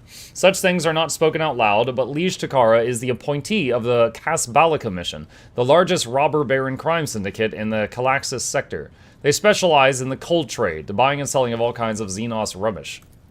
Footfall was previously run by a liege who did business with several criminal factions all at once, but he suffered an accident. The reins of power were picked up by Vladame Takara, while appointment benefits in not only the Casbalica, but also the most powerful ally in the Cronus Expanse, rogue trader Caligos Winterscale. Vladame is a slippery yet very cautious fellow. He does not usually beat around the bush and does not play mind games. Perhaps more importantly, he is no fool. Fools do not rise this high in the Casbalican hierarchy. Keep all of this in mind. You are a rogue trader, you stand above him in status and wield considerable power. Having said that, history has seen cases where the Casbalican barons cross swords with rogue traders and emerge victorious. Do not forget that and remain vigilant. The Casbalica, vile tech thieves. Pascal's Vox barks out the last word like a profanity. Vigdis, tell me about the system we are arriving in. Furibundus is valuable due to its close proximity to the Maw, the gateway to the Imperium. The system is known mostly for Footfall, the main base for merchants, privateers, and rogue traders traversing the Coronis Expanse. Additionally, the star itself is orbited by an Adeptus Mechanicus station, which is off-limits to outsiders. Altar Templum Calaxis EXT-17. I had the honor of tending to this shrine for a few thousand cycles. If a cycle is a day, that would be like 6+ years.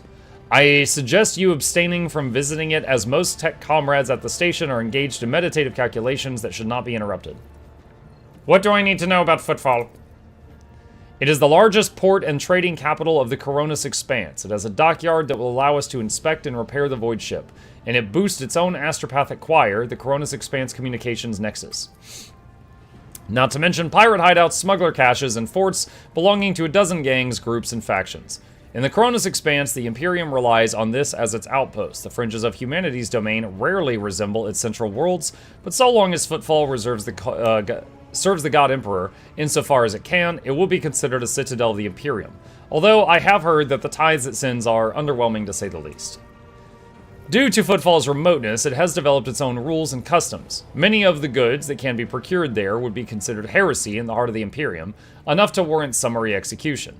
Moreover, Footfall is the domain of the rogue traders, who transcend certain imperial laws by virtue of the warrant they bear. Footfall is just a brief stop. What's next?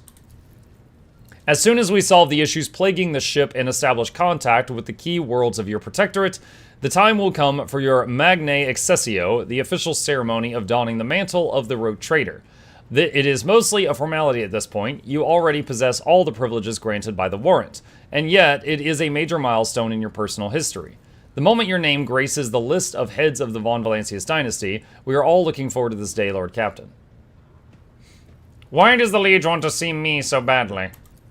Not you personally. He wishes to meet with the Rogue Trader of the Von Valancius dynasty. Takara does not know about Lady Theodora's death and is simply seeking an audience with the powers that be.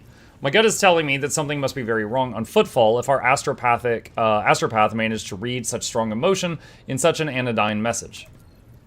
We have no information, Lord Captain. The broadcast from the Footfall Astropathic Choir was the only missive Master Zachary has received lately. Tell the Lady Navigator I give her leave to make the translation from warp to real space.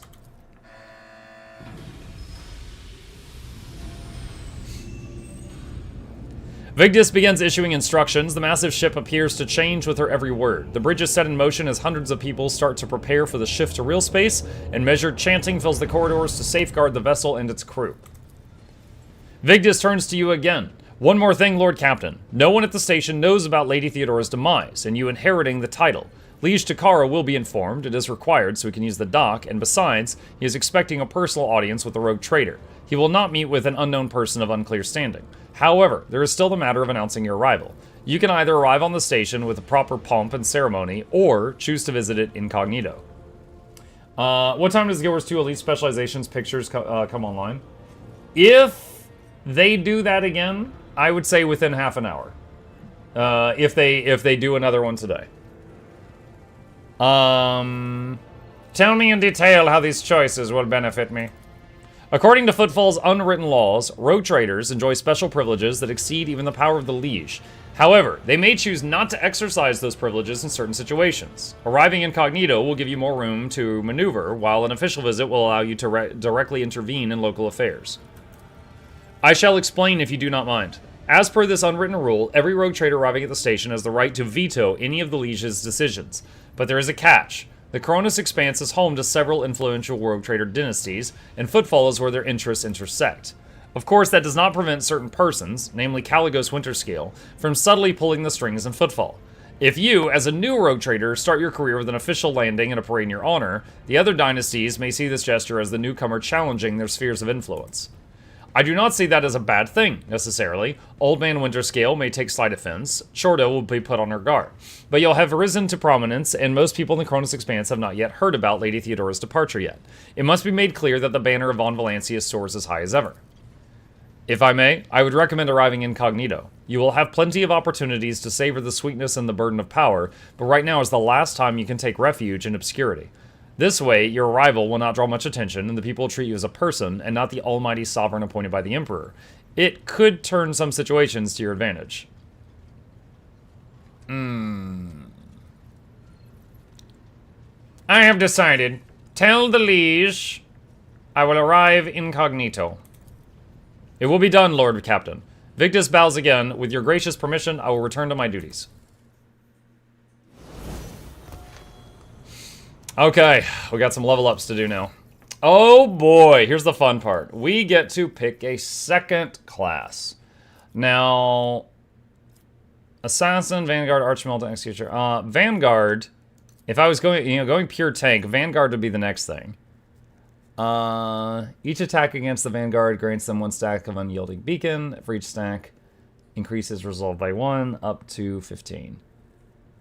Tip wounds, no stack volume, that's the end of the turn. So this is a tanky thing.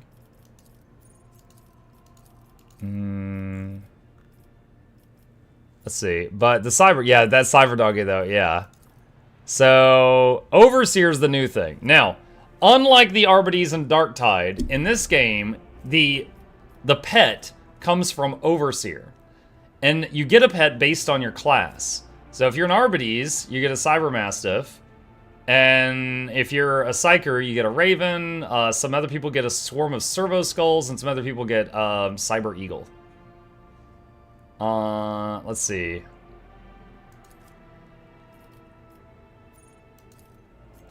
Unsanctioned Psyker or Sanctioned Psyker for the Raven. Servo Skull is Officer or Operative. Let's see. Whenever the Overseer uses non-attacking single-target abilities, except Psyker powers, Navigator abilities, and those granting extra turns on their Servo Skull Swarm, they are applied to all relevant targets. Oh boy. What? Fidelio, my Fidelio, wherefore art thou, my Fidelio? Wait, what? So if I say you get an extra turn on the Swarm, it applies to everybody? That's insane. Mr. Maddyman, hello, thank you. That's pretty wild. Cyber Eagle is Operative or Officer. So Officer can choose Eagle or Swarm. Alright. Mastiff. Enter name. I mean, I could do Chip, but Chip's a cat, so I don't know, that might be weird. Dog? The anti-Chip?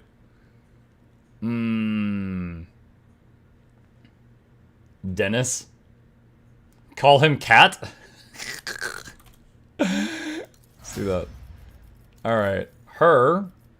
Assassin, Bounty Hunter, Grand Strategist, Executioner. Okay, during the sponsored stream that we did for Rogue Trader, which inspired me to redo another playthrough, it was in the middle of Act 2 that they had us play, and we has played her with the Cyber Raven, and it was so freaking good. So definitely going to go for that. So Cyber Raven, when you cast a Psyker Power on the Raven, it emits and hits everything around it. Okay, her. So Vanguard is tankier, Master Tactician, able to harness momentum in their party and enhance the combat effectiveness of allies and themselves. Scaling the party success. One single target boss. What? Tactical advantage. One stack advantage every 5 momentum.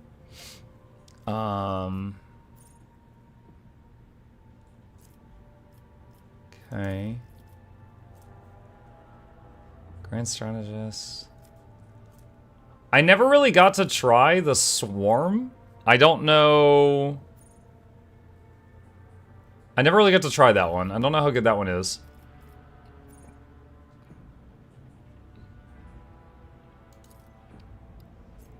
The Eagle was pretty good. We tried that on Pascal, and it was pretty nice.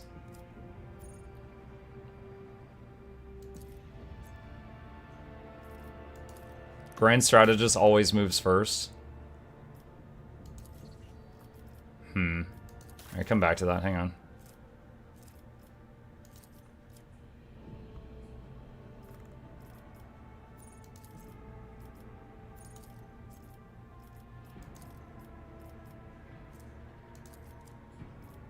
Wait, what? Hold on.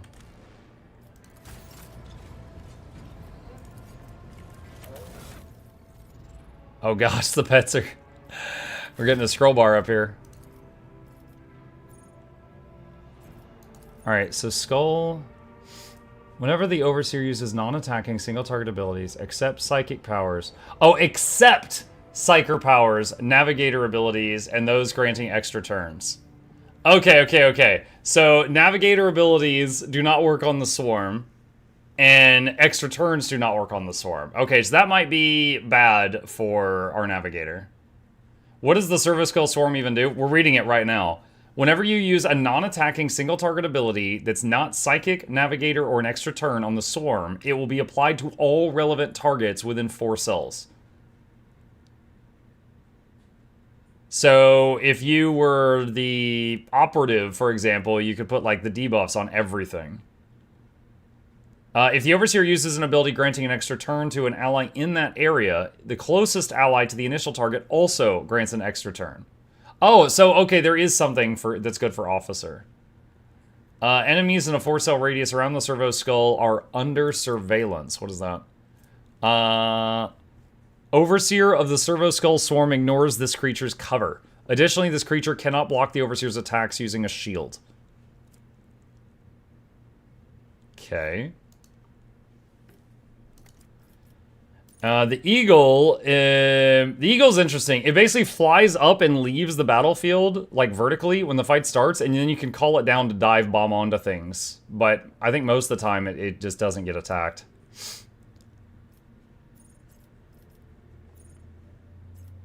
Yeah, let's give him an eagle.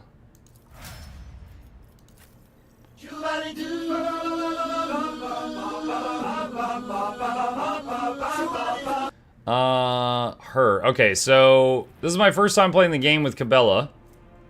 I have no idea. Let's see. I'll read this. He's an attack different from the previous attack. Except for Tony. Single melee. Okay, she's not really using shots, so no, not that. Executioner. Whenever the Executioner inflicts damage over time effects on a target, which is already suffering from an effect of the same type, the target immediately suffers additional instance of damage from the effect. All damage over time effects of this type on the target, including the one just inflicted, the ones that will possibly be inflicted later, have their level increased by 4. This one is stacks. Enhances, so it's better dots. The Executioner's melee attacks inflict 4 levels of bleeding on all targets hit. This effect is applied after all other effects from the attack are applied. If the target of the Executioner's next successful attack is under any damage over time effects, they will immediately suffer 3 instances of damage from these effects. Okay, Executioner seems pretty good. Tactician's kind of boring. Assassin. Seek a single opening for each enemy on one of the enemy's sides. Whenever the assassin hits an opening, they deal additional damage. After an attack... boring. Okay. Executioner then.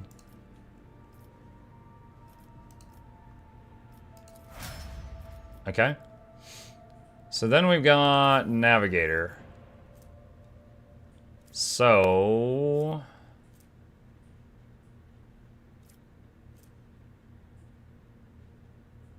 let's see. Grand Strategist. Theo said Grand Strategist always goes first. So this is the one where you, like, draw the battlefield lines on the ground.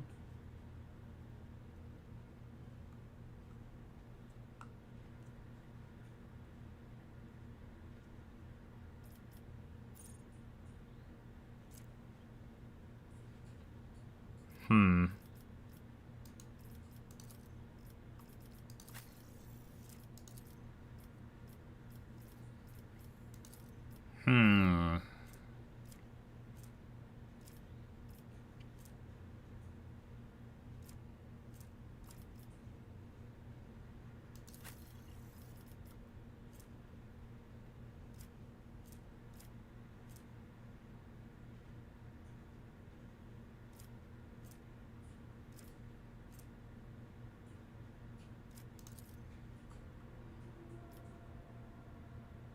I guess. We can always respec if I change my mind.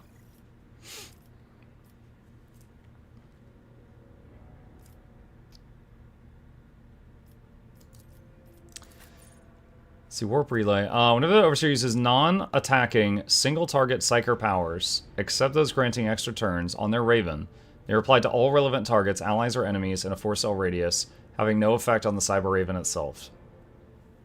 So, like, for example, he's got his heal. I think this would make it an AoE heal. He's got the buff that, you know, makes everyone's armor and melee damage go up.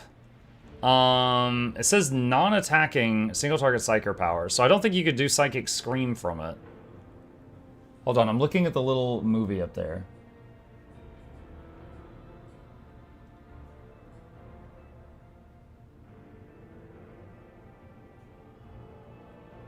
Relocates, that just moves the bird. What else is there? Purification Discharge. Oh, it has its own AoE. And it seems to not have friendly fire.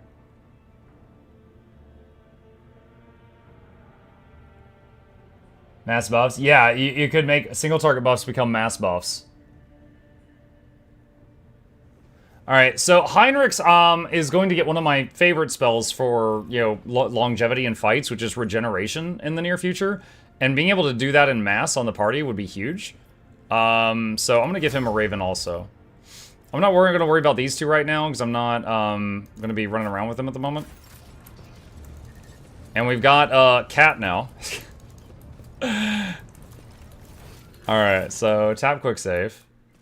I believe we were told that where was it? The captain's quarters, there was like a data thing there that we could go read now.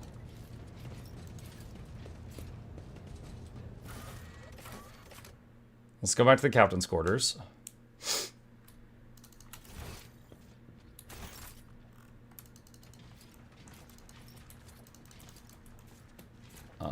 Where's my big fancy desk?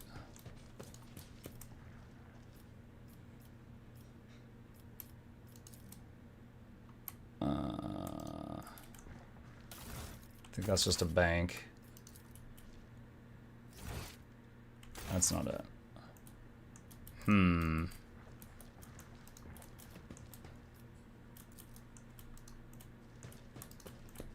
Oh, the dog has like his own doggy bed. It's nice. Did he just hand it to me? Maybe he just handed it to me.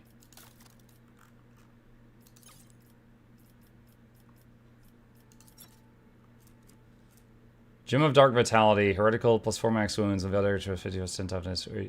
Each round the wearer regenerates wounds equal to 0. What? Oh, there you go. I guess I'll give that to her. Life-draining sword. On successful hit with the sword, the target must pass a toughness resistance test with a -5 penalty.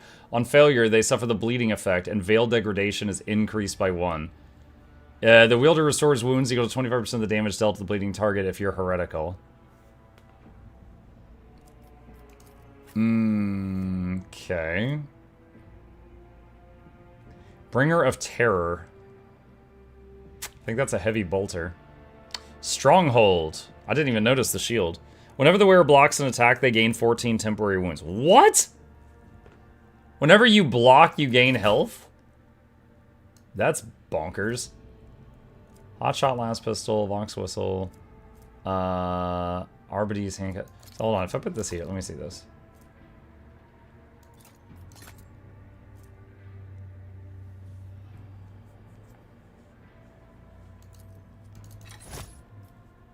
Who was the one with the most persuasion? I think it was her. So I think she gets the silk gloves. Even I won't do that. So I can't do that in combat. Okay. Alright.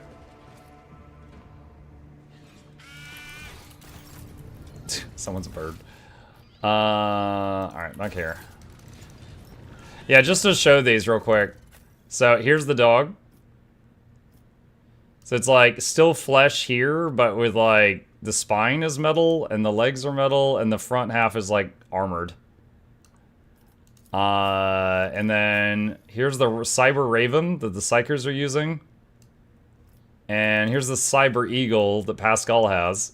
It's got one real head and one robot head. Don't have a Servo Skull Swarm at the moment.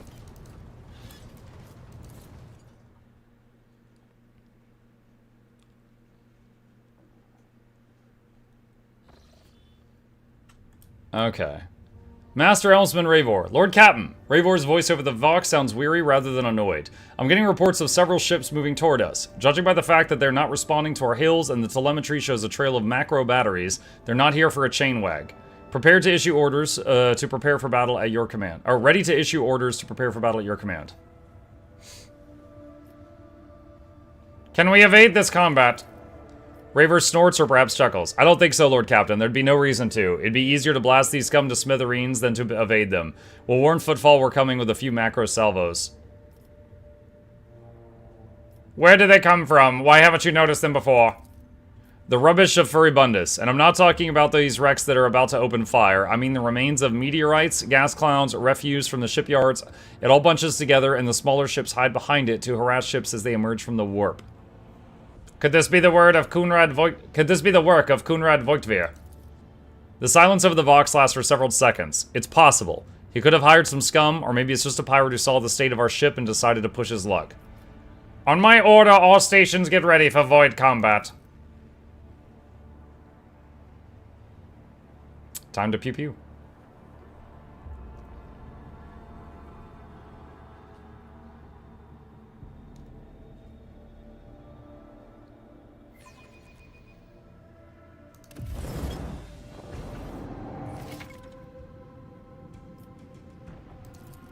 Alright, yep. I know how to do this.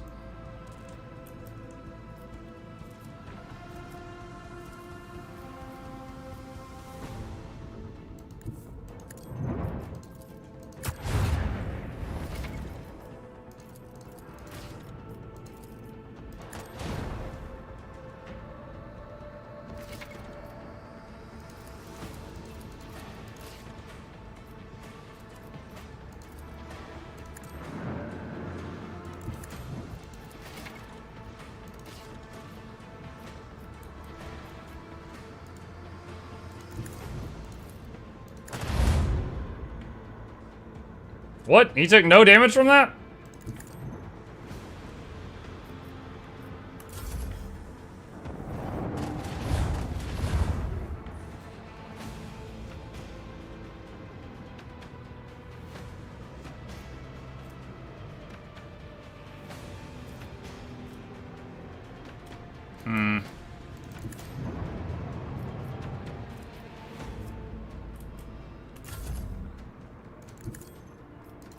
Detonate here.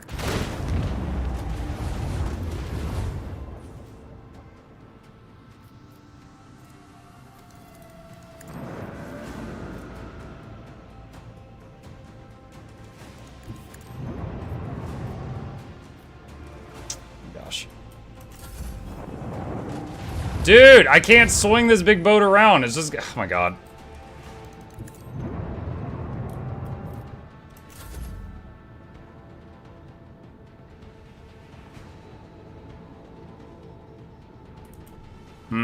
We got a problem. We got a problem.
I am not fond of the early game ship battles. Thing has more mobility than me. It could just keep swinging around behind me. I turn around, it swings around behind me again, repeat. And I have 2 buttons that I can use.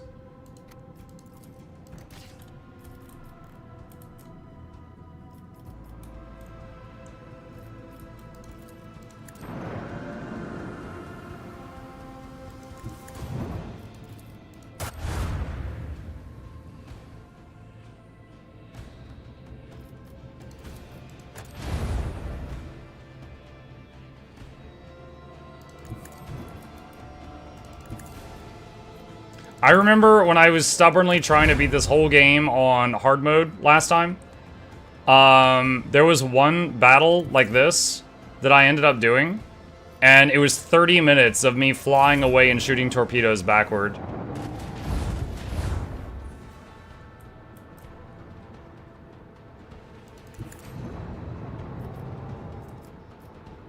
Wow, really? It's in like one little safe tile.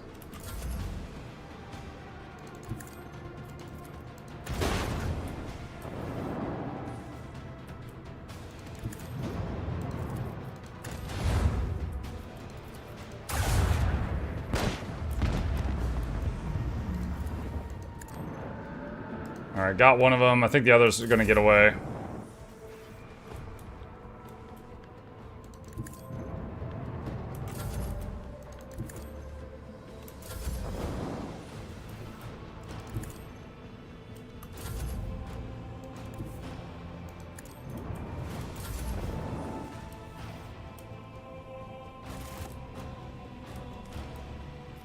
Okay, well, we got one of them. Got some scrap and ancient machinery X2.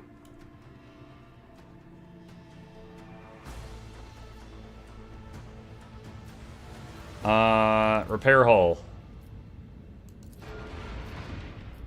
Okay. That's the Tech Priest area. Ash World. Scan. Okay. Dead World. Drusus's Blessing. Lord Captain, we have the flagship Drusus's Blessing with a small escort dead ahead. They are requesting a direct Vox channel, patching you through. The Vox channel clicks, and after a brief pause, a dry, low voice hails you. Greetings, Lord Captain. I am honored to speak with the rogue trader of House von Valancius. May your name be known through the ages. Chartist Captain Austerius Thorfast, bearer of the free charter of the merchant fleet. How can I be of service? What is your squadron doing here? We develop supply routes for Chartists. You see, my ship is a representative of the merchant fleet in this part of the Imperium territory. Yet we do not have a fixed charter-defined trade route. Our mission is to establish business contacts with voidfarers in need of regular ship repairs and those who are interested in specialized goods. I want to take a look at the catalog of components available for purchase.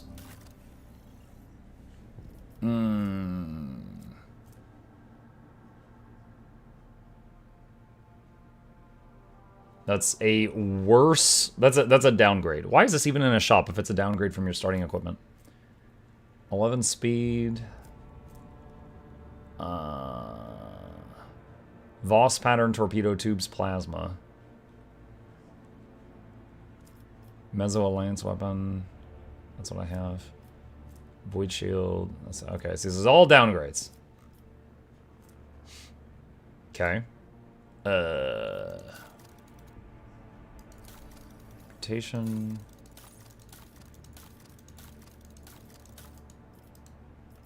Alright. Alright. Footfall!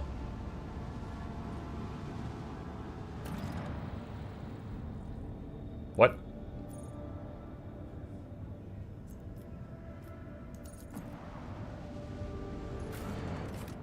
Void Dog Alpha Row. Wait, I have to take Abelard? Well, if I have to take someone, Argenta needed to talk to that one guy.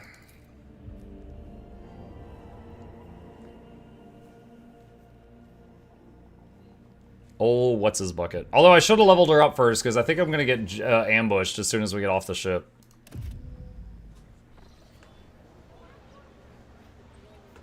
Oh, that's right. They have a giant statue floating right outside the station in orbit. Because, why not?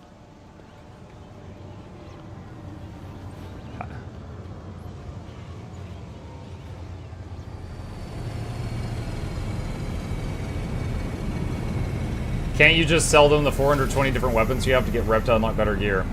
Oh, if I could sell at that screen, I didn't even realize that. That was unclear.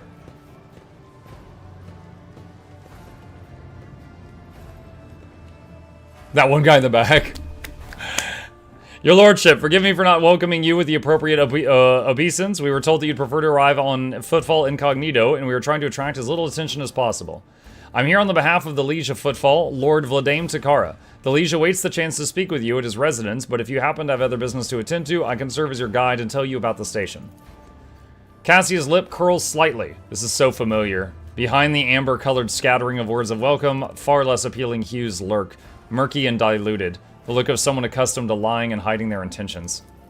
Adira jerks her head, shakes it, and hisses through her teeth. Someone's coming, and they're coming for us. Watch out, Lord Captain. Address Adira. Who's coming? Judging by the voices, there's a lot of them. Angry. They've got teeth, but they aren't that sharp. Their strength is the numbers. Pray, what are you talking about? What could you mean by such a cryptic She doesn't get to say the rest. Hey, newcomers! How's this for a warm welcome?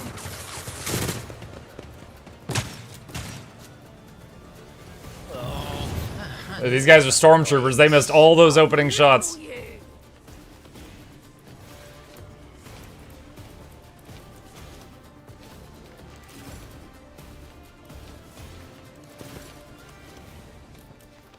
Alright, let's see.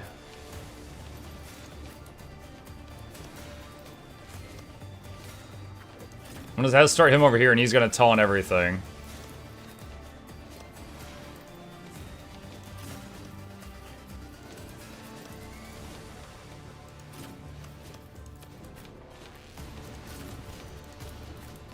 Okay, Argenta. I gotta be careful with Argenta because I haven't finished her level ups yet because I forgot about this. Alright, so the eagle took off into space. Alright, let's see. So, front line, bonus to armor. Back line, plus cover efficiency, dodge, and dodge reduction. Can I rotate? Yeah, I can rotate. Okay. I am a navigator, not a servitor. Don't know if I'm going to use that, but we'll put that there. All right.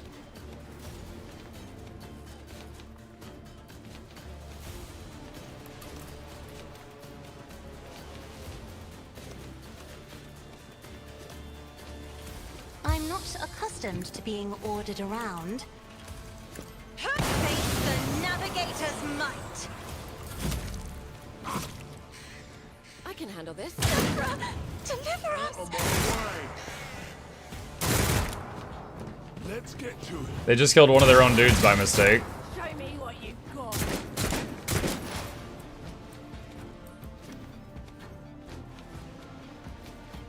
Okay.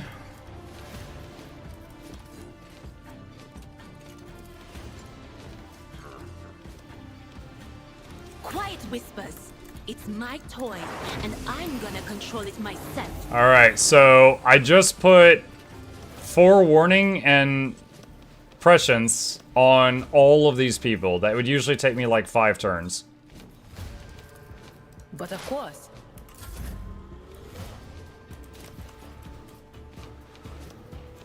Each strike is a prayer. Faith, none can escape the Emperor's judgment. I'll do it. Let's get to it.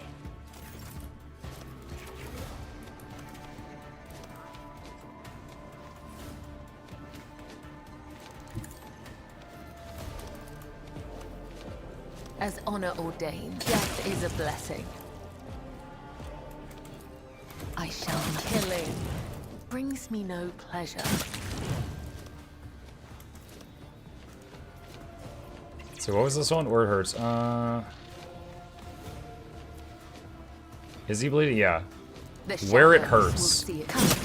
That's so cool. So it made like all the bleeding ticks just go off again. As honor ordains.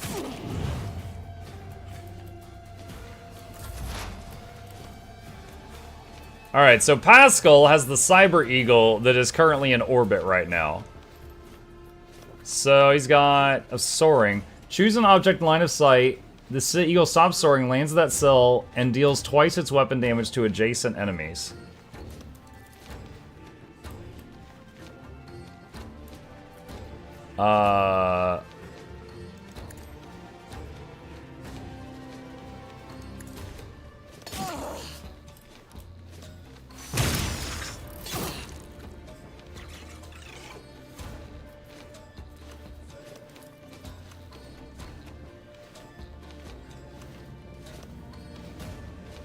If the designated enemy only has a melee weapon, it attacks the Cyber Eagle using their lowest cost attack. If the enemy has a ranged weapon, it shoots using the lowest attack with an additional chance to hit the enemy's allies. Then the Cyber Eagle attacks the enemy, doing more damage and spending 0 AP. While the eagle's in that cell, the designated enemy is obstructed. This ability can be used multiple times per turn, but each time it costs plus 1 AP.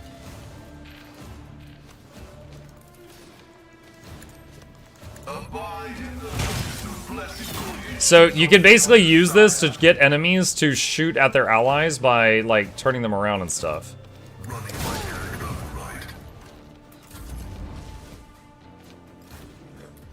Alright, Muck's turn finally. War is my muse. Alright, taunt all of that. Schemes within schemes. And let's see, we've got battle mode standby, fight autonomously, apprehend, which is 1 AP.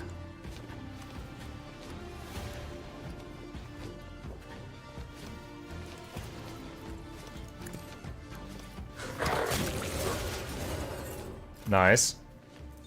Alright, let's see that. And then put it on standby so it gets its own turn after this. Alright, so those guys are taunted. And then Cat goes out and hits something else. Alright, Cassia's turn, and she just recovered some health.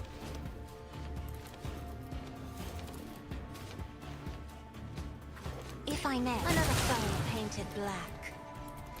Isn't this a job for the Surge? Killing brings me no pleasure. I am a navigator, not a servitor. Let's get to it.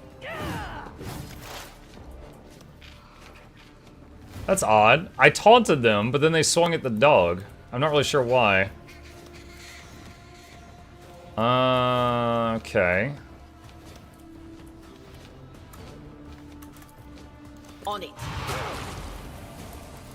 Alright, the only person that wasn't in range for the buffs at the beginning was Cassia, so we'll throw buffs on her.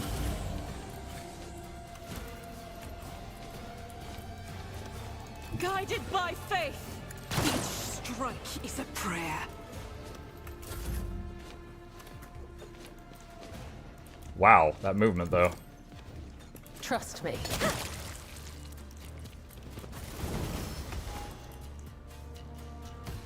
Morning, my morning chat, morning backslot expansions. No T say. Hey, Nugami. I don't know. I was expecting one. I'd be kind of surprised if they don't do one. The shivering young servant looks up at you with horror in his eyes. Emperor, protect me. They killed.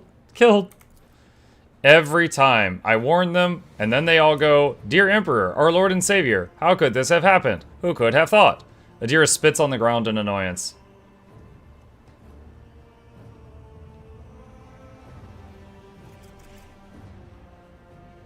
Fear not, young man, we took care of the attackers. Do you know who they were? Your lordship, those guys were, Anvers. They're a gang. They're the worst, I'm telling you. They're scared of no one, not even Leech Takara. He glances around like he's expecting more bandits to appear. Does this sort of thing happen often around here? Shooting, yes. Attacks on nobles, not very often, unless it's the Anvers. They're vicious. Not a week goes by without them killing and gutting somebody. They're wicked heretics. They respect nothing. They follow no rules. Go and report this to the liege. Yes, I'm sorry, your lordship. I'll just go report to the liege. They killed her. They killed my lady. Oh, this is terrible. They might not do it today because it's the 4th. Maybe. You might be right. Alright. And we've got some level ups to do on her. So her main ability is gun. Let's see.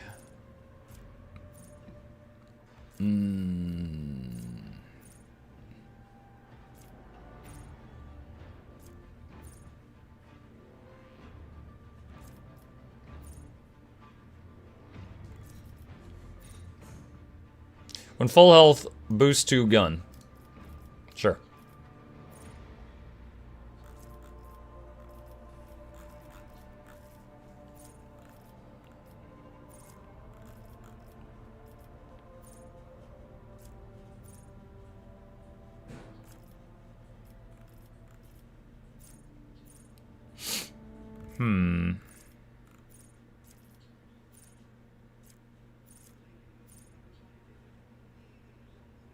Solid projectile weapon. Is a bolt gun a solid projectile weapon? I would assume so. Oh wait, she's using a las gun right now. Well, I mean, I could just swap. Her other weapon's a bolt gun. Is this a no backseat? You can. I mean, if I ask a question, you can answer. But this is my second run. But as I'm sure you know, the game has many different branching paths. So I'm seeing some stuff I haven't seen before. Bolter is different. Okay.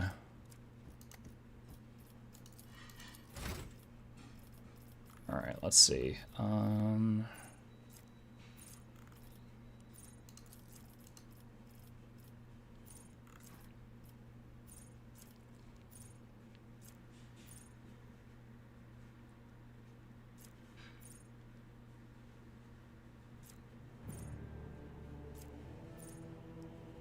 Melee flame melts attacks against demons sacrifice damage.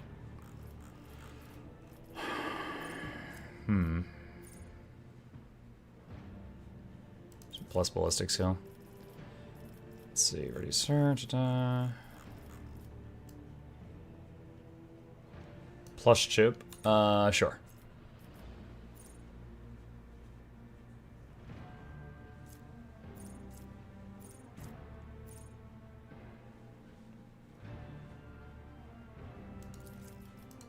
No heresy. Lore Imperium, sure. Firearm Mastery. Let's see. 30%.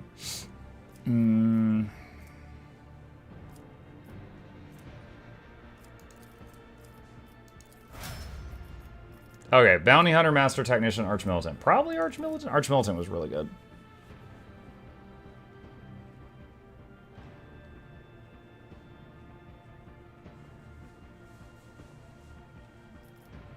I think I'm just gonna do that. Let me see, whenever, hang on. Let's see, whenever they use a different type of attack between single shot, melee, or burst, they get +3 weapon skill and ballistic skill for every stack of versatility. If they have 4 or more stacks, they get additional bonus. Okay. Yeah, so she'd want to probably be using this, where she could do single shots and burst. Well, hold on a sec. Where's the... Let's do sort by type.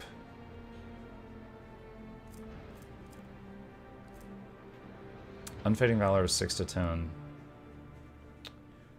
Where is the big one? There it is. Ah, that freaking heretical heavy bolter. Gosh dang it. Okay.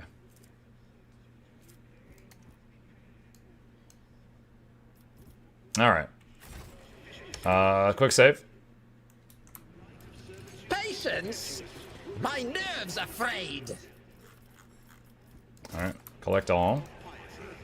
And a couple more over here.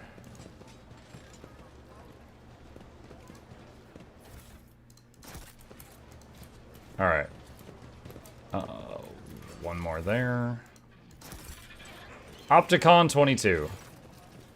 The tall, hunched tech priest... Oh, he actually has a picture. The tall, hunched tech priest stares at you unblinkingly. A breathing mask conceals his gaunt features. The skin of his hands is a sickly gray hue, while his augments show signs of combat damage and are plated in black chromium, giving him a general air of lugubriousness.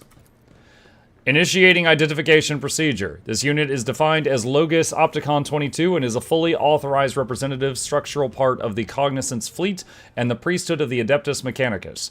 Access has been granted to the following options: information exchange, strengthening of diplomatic links, trade deals, and donations. Initiating official greeting procedure for esteemed high-value visitors. Glory success to House von Valancius. A binaric araya begins to flow from the scratched box attached to the tech priest's chest. Requesting information exchange regarding contractual obligation Logisticar Theta. Pascal and Opticon 22 exchange glances and a short series of binaric signals before bowing their heads in satisfaction. Opticon 22's head bows noticeably lower than Pascal's. What is Logisticar Theta? Under the contractual obligation in question, 34.761 Terran years ago, the Explorer Cognizance Fleet received from representative/authorized units of the Von Valancius dynasty a volume of high-grade promethium equal to the fuel capacity of 6 Tantalian void tankers. The stipulated payment/reciprocal offering from the Cognizance Fleet can be made to Von Valancius assets at the current time, after which the contractual obligation will be fulfilled/archived. Confirm your status regarding acceptance of the payment/reciprocal offering. You waited 30 years to pay up? Execution of payment/reciprocal offering is in accordance with the specifications of the contractual obligation. Allocation of assets from the holdings of the Cognizance Fleet was initiated when the tankers reached the main squadron, 14 Terran years after the initial transaction. The asset allocation process concluded 2.6 Terran years later. Transportation of assets to the Furibunda system took 16.8 Terran years. Final delivery of assets to Footfall took 0.3 Terran years. I confirm I am willing to accept payment. The request is accepted. The sacred machines will be loaded into the hold of your vessel. The contractual obligation Logisticar Theta is concluded. The Cognizance Fleet thanks House von Valancius for its cooperation. I seek the friendship of the Adeptus Mechanicus. The priesthood of the Adeptus Mechanicus is interested in / considers expeditious cooperation with rogue traders. Under the terms of the Treaty of Mars, it is willing to provide services to the Von Valancius dynasty. The priority of service tasks can be raised if diplomatic links are strengthened. The Cognizance fleet will be glad / alternative unavailable to accept any samples of... Wait. Glad / alternative unavailable to accept any samples of sacred technology, samples of profane xenotech, miscellaneous items, reminder, storage, study, and or disposal of the aforementioned objects with the exception of 3 miscellaneous items is the preferential right of Adeptus Mechanicus. The Explorator fleet will also accept information about planets in the Coronis Expanse that have not previously been recorded in the Planetary Register. Why do you want information about planets? Omnifaceted study of the Coronis Expanse is the sacred mission / operational objective of the Cognizance fleet. Information about the planets and star systems of the Coronis Expanse must / will be compiled, studied, and transferred to the holy repositories of Mars upon completion of the Great March of Exploration mission. The process increases the totality of knowledge and decreases the totality of ignorance in the universe. Why are you interested in xenotech? Is that heresy? The Cognizance fleet finds it's reasonable to believe / believes that forbidden knowledge in the hands of the laity causes destruction and violations that go against the Omnissiah's will. Weaknesses of mind and will unleash xeno-heresy, which consumes the laity whole. An example that demonstrates the outlined pattern, a void station in the system of Langren's Belt. According to data available in the Cognizance fleet, the heretics on the station have trade relations with Xenos for the sake of obtaining dangerous and pernicious technology. The destruction of these heretics is high priority, but not high enough to demand immediate action. I want to make a trade deal. Medkit, stem, machinery says deflection gloves. These gloves allow the wearer to parry melee attacks with a ranged weapon using ballistic skill instead of melee. Target designator, whenever the wearer hits an enemy with a Deadeye shot, it reduces the enemy's deflection by 1 and applies +1 exploit until the end of combat, stacking up to 3 times. Okay, so... how do I sell, like, goods from the hull?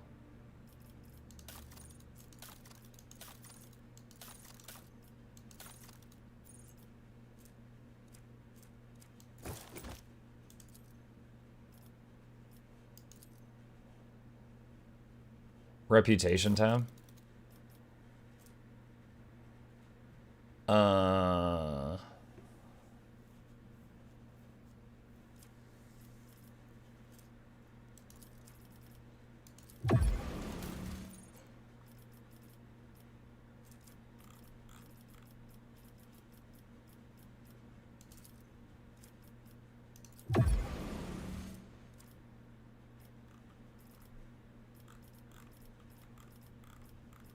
So anything that's green they want.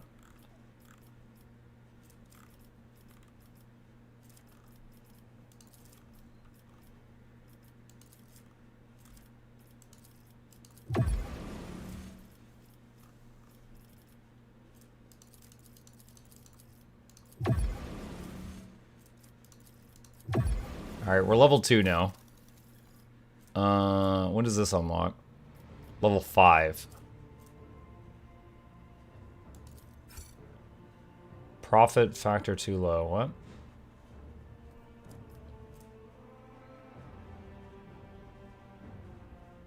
Oh, this right here. Got it.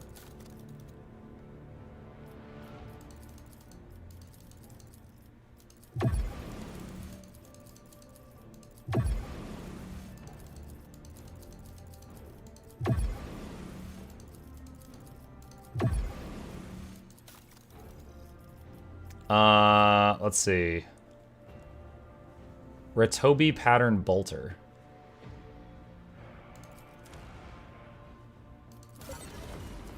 Weber? Two-handed... wait, what? What is this? Targets hit by this weapon must pass an agility resistance test or become immobilized for 1 turn. Okay. Alright, so I'm remembering this now. So, you don't spend this currency behind my head. You don't spend this. You just have to have more than that number. You can take everything.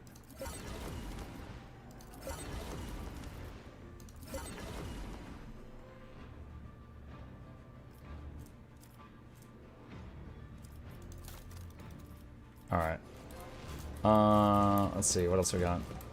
Goods. We got a piece of armor there. What was that? Enforcer light carapace. The wearer, if a character wearing this armor will dodge 60% enemy attacks inside chapter.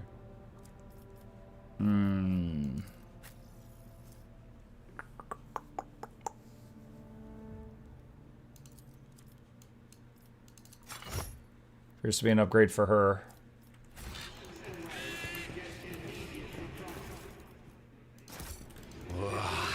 There will be no peace in my wake. So there's like a code here. Ragman. Take this rubbish back to wherever you found it. I won't accept it. Don't even ask. Internal report. I am writing to inform you that 2 days ago the discharge was interrupted by a raid launched by the Anvers gang.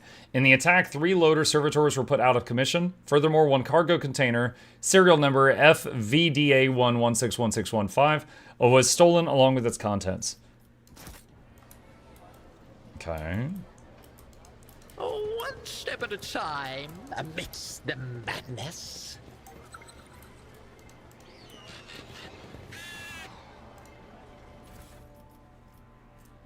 Enhanced optics. The Cyber Eagle gains perception and does 150% more damage. Wait, do they have inventory slots? The wearer and their allies are immune to damage from the wearer's grenades. Watching the lazy handle sacred technology breaks my heart. Figuratively speaking, my cardiovascular augmentation. I didn't even realize they had equipment slots. My blood pressure.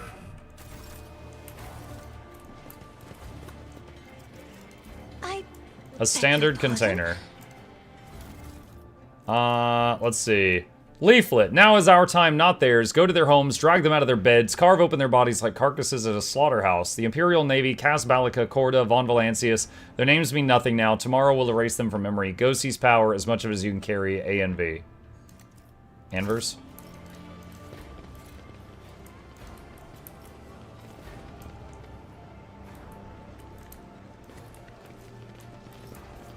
Rank 5 functionary Alangar Quistorus.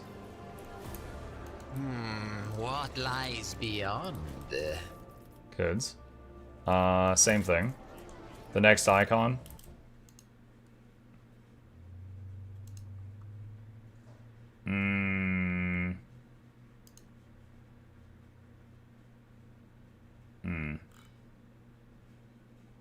I like how you sent me a link that has a not safe for work tab.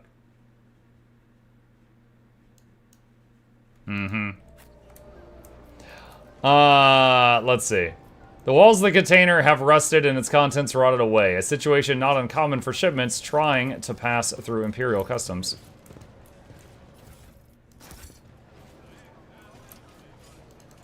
Father? Oh no. Is this Servitor this guy's dad? Servitors are lobotomized. The container is labeled Destination Janus. It is covered in dust. It must have spent a long time at the docks.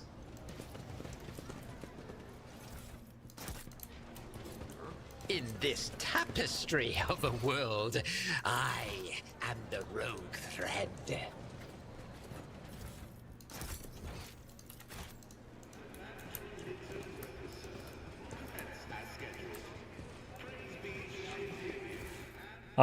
We need no rules or leaders. We are not an organization. We are a force of nature. Anv.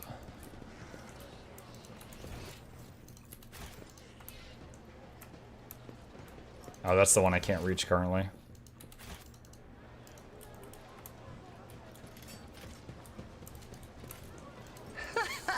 They will see. Oh, yes, indeed. Hangar They A1. all will see. Finest wines from Janus.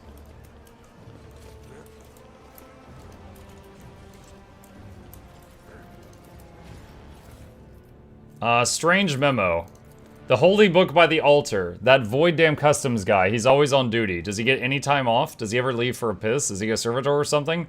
3. Guess what? 4. Hang her by the window. Remember to bow to the Emperor through the window.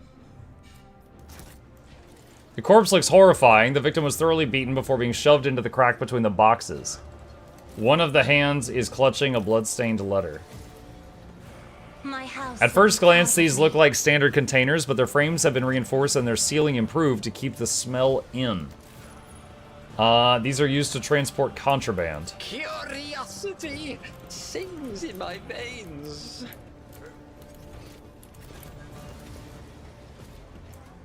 The walls of the container have rusted and its contents rotted away, a situation not uncommon for shipments trying to pass through Imperial Customs. They say the Emperor sent his angels here and they used their swords to carve the majestic statue from an asteroid. Life of Saint Drusus, Volume 3.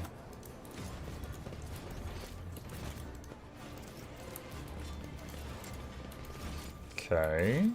There will be no peace in my wake. Atrium or Shadow Quarters? Atrium?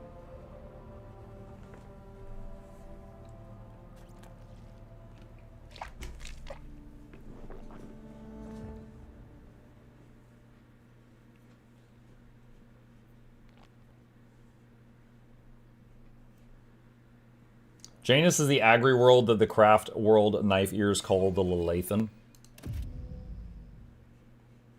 Craft world knife ears.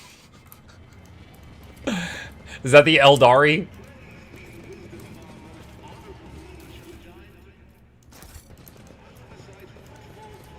Lower Imperium. These columns appeared here back where the station was founded, when it was assumed that Footfall would become a wondrous palace in the stars. Temples lack the critical functionality that a void station requires, unlike the chapels of the Adeptus Mechanicus. Amidst the madness. Pascal, can you open that? This Explorator is blessed with multifunctionality. Yep.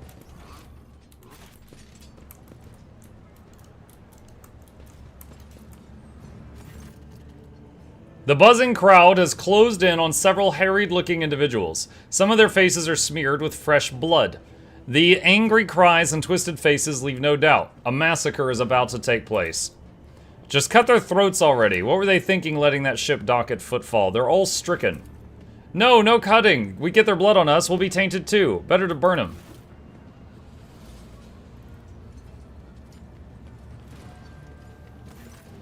Be quiet, you scoundrel! Hieronymus Doloroso, a priest clad in a simple black raiment, cuts through the crowd like a void ship crossing the sky. You dare pass judgment on others? What arrogance to think you have the right! Argentus starts at the sight of the elderly priest. That's Reverend Hieronymus. I'm surprised he's decided to intervene in a street squabble. Watch in silence for now. Reverend, but these are heretics. Real heretics. Their whole planet is plagued. Folks say they all died over there, and why is that, huh? Because they're heretics. The Emperor punished them. We're no heretics. One of the people surrounded by the crowd raises his chin. We ran from the heretics, barely escaped with our lives. And there was no plague on our planet, only the archenemy's minions, a whole army of them. He spits on the ground. And if you want to blame anyone, blame those who abandoned our world. Blame the governor, blame the tech priest, blame the masters of Kiava Gamma who forsook it in its darkest hour. Intervene. What is going on here? Several dozen gazes bore into you. And who are you supposed to be? Well, we're still incognito right now. A concerned citizen, an armed one. I suggest you think well before giving me lip. The rabble-rouser gives you an appraising look. You've got a point there. Yeah, welcome to Texas. I wonder if you can back it up. Silence! You must be completely out of your minds. A band of woefully dim-witted reprobates who think themselves bringers of justice? And who are you to pass judgment on others? All you ought to be doing is suffering and repenting till the end of your days. And what's so wrong about that, Reverend? We just want to put these heretics to death. We're not heretics! The haggard man's on the verge of tears. We're refugees, I swear on the Golden Throne. We served the Imperium faithfully until they hung us out to dry. Where were the protectors that were meant to shield the lands of humanity from nightmares? Traitors. Traitors and heretics, the lot of them. A murmur runs through the crowd. The people gawk at you, at the priest, and at the wretched group huddling in the center. How tiring. The motley sea of colors that fills this restless crowd is hard on the eyes. So many hues, but most of them are acid yellow streaks of fear, their red buds swelling, ready to burst and paint all who are gathered here. Cassia looks at the crowd of troublemakers warily as they shudder at the very sight of her. As for the hearts of those who have been forced to defend themselves, they are shrouded in purplish black grief, but their words are as transparent as the ice that lies at the top of a glacier. But commoners are always deaf to others' suffering, for much is their nature. Interfering in their affairs is hardly worthy of you or me, Mukluk. Coercion, 85%. All onlookers are to return to their homes immediately. The refugees can go to Dock Alpha Row. I will speak to you later. Comply or face the consequences. The rabble-rouser looks at you morosely. I don't want to get in any trouble over this lot. The refugees use the interruption to make off in the direction of Dock Alpha Row. Whoop, whoop, whoop, whoop, whoop, whoop.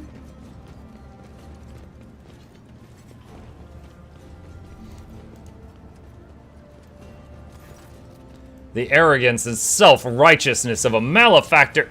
The priest shakes his head disapprovingly, and then his eyes shift to you. I am Reverend Hieronymus Doloroso, head of the Drusian mission here on Footfall. I thank you for stepping in. Please come and see me when you have the time. We could talk then.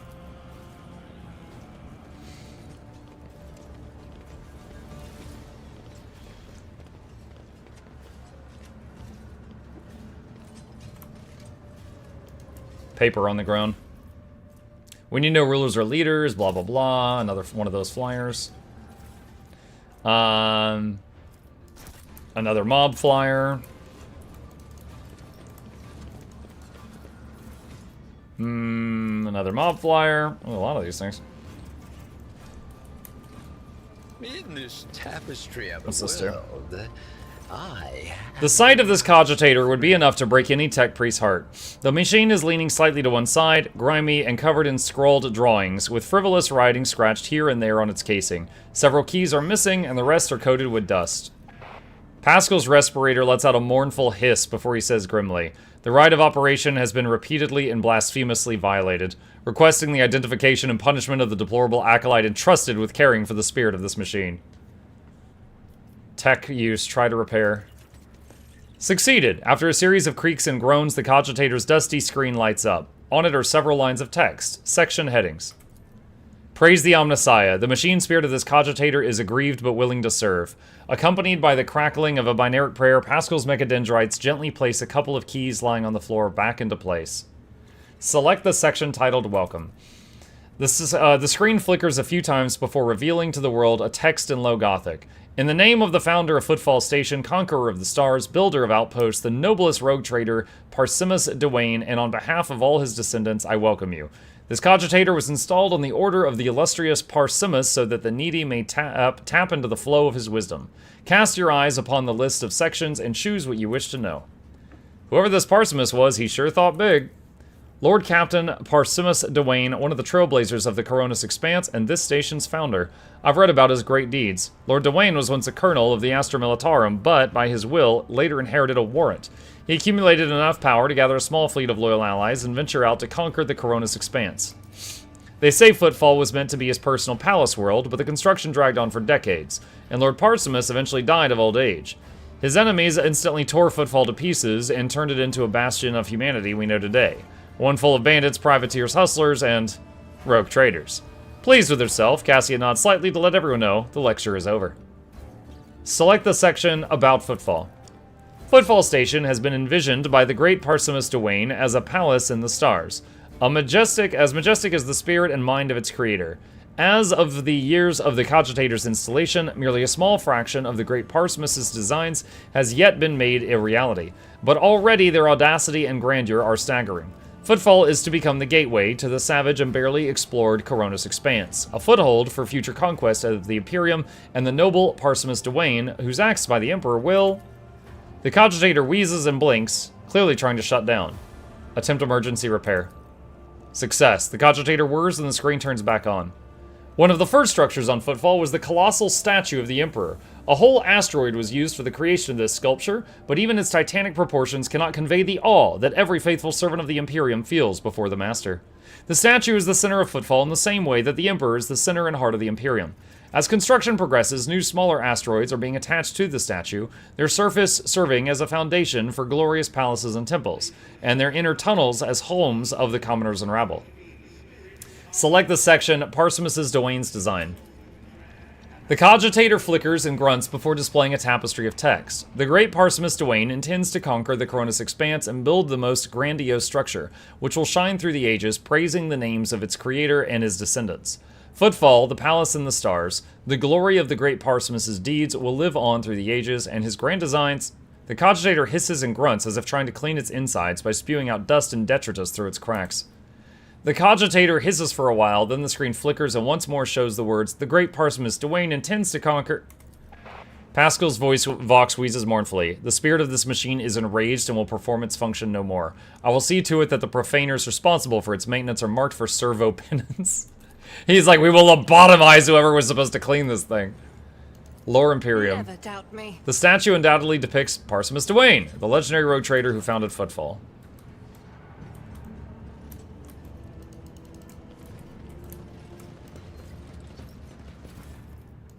Some cargo. Hieronymus. The man with a face so drawn it appears to be made of nothing but skin and bone fixes his unblinking, bird-like eyes on you. The priest's simple black clothes have next to no adornments, and they do nothing to mask his unhealthy gauntness. In a cracked voice, he says, "The Emperor protects." The Emperor protects, Reverend. But he protects only those who are pure of heart. Do you think yourself one of them? Be leery of this conviction of yours. Many who have risen to the pinnacle of faith have fallen from it, into the embrace of pride most degenerate. And you must be the young Von Valancius. That name carries weight and is a burdensome one, for its reputation suggests that Theodora encumbered it with many a transgression. I wonder, will you seek to shed them, or will you carry them onward, picking them along the way like ripe fruit, savoring sweet poison? Dogmatic. Persuasion 100%. Make the sign of the Holy Aquila. I put my faith in the Emperor. Hey? Just a sec. What's up? Okay. Hey, Chip. Where did you pick him up from? The couch. He was on the couch? What's up? You heard him say... You heard Chat, him we say have a visitor. He said his name. He said Emperor. When I said God Emperor, he thought I was talking about him. Oh, okay. Come here. Mwah. Mwah. Alright. Chip says hi, chat. Soak it all in. He's probably about to leave.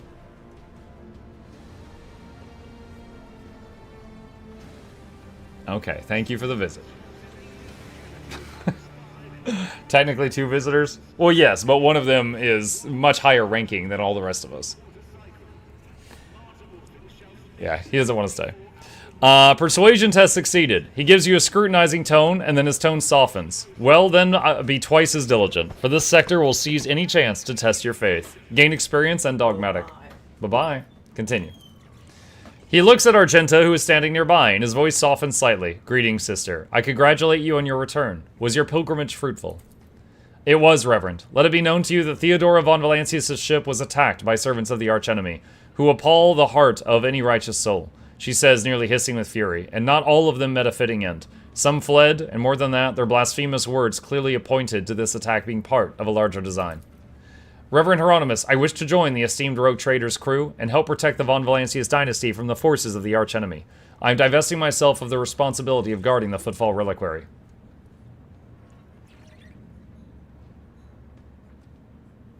Say nothing. Hieronymus nods in thought. Follow the call of your soul, sister. The Footfall reliquary will be preserved, even without your contribution, as it was in all the years preceding your arrival. Hieronymus smiles sadly. I know what it is that calls you to follow the rogue trader, Sister Argenta. You seek combat, for it helps you to forget how hollow and worthless our lives truly are. It offers the illusion of meaning. Perhaps you will relinquish this illusion one day, or perhaps you will die before that day comes. Regardless, I wish you luck on your new path. Continue. But before you start on a path toward your new destiny, I have a request to make of you and your companion. Many among my flock are from the poorest, most dispossessed people of Footfall. They've brought me troubling news from Footfall's shadow quarters, and the darkest corners, where the liege wardens do not venture, taint has taken root. Footfall is consumed by profanity, but even here, true heresy, serving the archenemy, is a rarity. The cultists who now dwell in the shadow quarters mark the abodes with the sun inscribed in blue and gold, and perform strange rituals in secret. The weak find solace in believing these reports to be rumors, but I well know what evil lurks all around us, and I wish to see retribution. I will verify this rumor, Reverend Hieronymus. With great pleasure! Argento lays a hand on her weapon. I almost wish for the rumor to be true. My heart yearns to battle some heretics. This is where I bid you goodbye, sister. Noble Mukluk, is there anything more you wish to ask me about? What are you doing on Footfall? What am I doing in this den of blasphemous pagans and the vilest of souls, you mean to say? Well, Footfall is the first and last stop in the Coronos Expanse. It is the point of arrival for those who have just started on their path, and it is also where those who are reaching its very end return, their souls wounded and bleeding. I embrace both the former and the latter so that they may cast an honest eye over their impurity. Furthermore, rumors from across the entire sector amass on Footfall. If I hear crewmen whispering about a reclaimed shrine world or expressing desire to carry the Emperor's light into the darkness among the stars, I help my flock in their sacred duty. Devoted trailblazers need assistance, both spiritual and material. Tools, equipment, even garments, and simple everyday items. Anything that might help pilgrims on their long journey and during the first days of the harsh frontier life is worth its weight in gold to us. May it help you offer to the effort of gathering such things be blessed. The path of true believers leads into darkness, to search for words that have lost his radiance, steeped in depravity. Blessed are the deeds of which who give themselves into the void and the warp in hopes that their actions might bring light into the darkness, darker reaches of the expanse, and deliver a previously barren world into the Imperium's service. Hieronymus is silent for a few seconds, and all the more bitter is the realization that not all brave souls will succeed in their mission. Footfall still awaits news from the Wasteland Wayfarer, an ancient archivist ship headed for distant stars. Her last astropathic message was sent from beyond the Cineris Maleficum, and the stars have kept her fate secret since. I hear another darker duty. The expanse is filled with the tainted creation of unholy heretics. These insidious objects are a danger to the soul, but I know what to do with them. Should you on your travels come upon dangerous corrupted objects, bring them to me, and the reward for your vigilance will be even more generous. The Drusian mission has much to share with the rogue trader. I'd like to take a look at the followers of St. Drusus have to offer me. Let me see.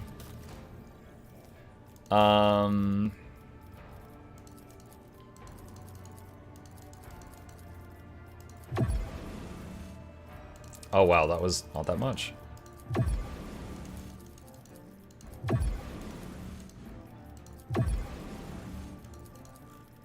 Hold on a sec, can I just do,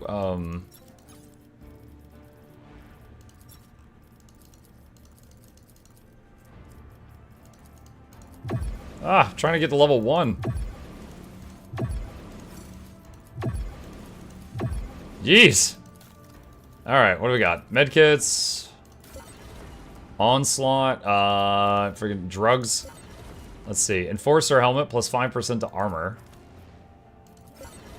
Bloodhound staff. Navigator.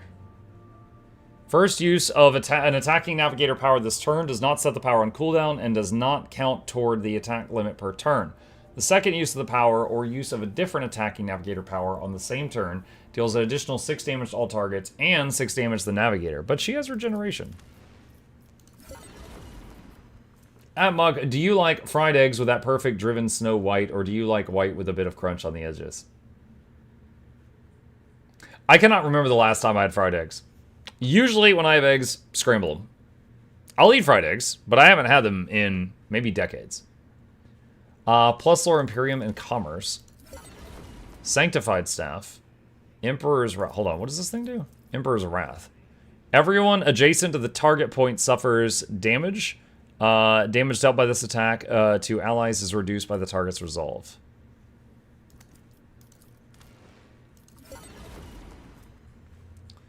Excruciator Maul. One-handed. Looks like a big upgrade to his current sword. Le Banque.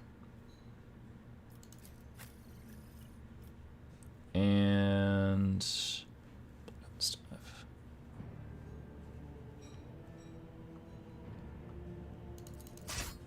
Let's try that. You can remove all the unfinished stacks by checking the hide untradable box. That staff is absolutely insane on someone like Heinrichs. This is Navigator. Hold on. Do you mean the other one? What was the other one?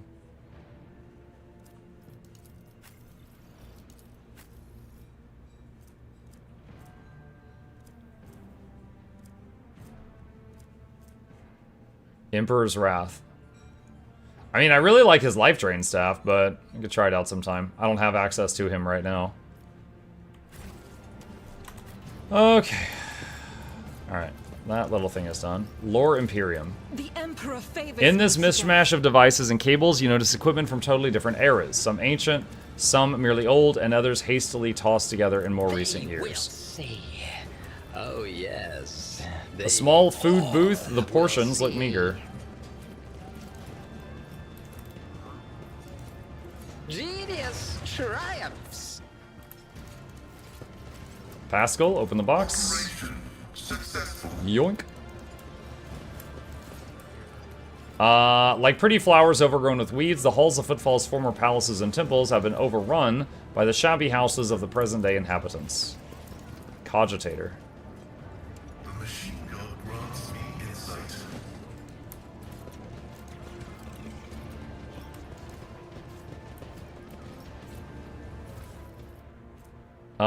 Servo Skull Swarm, key characteristics.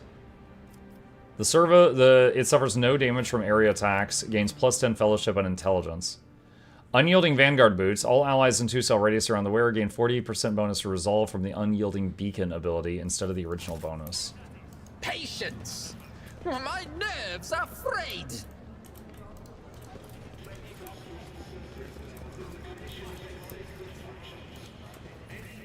Another flyer from the bad guys, it seems.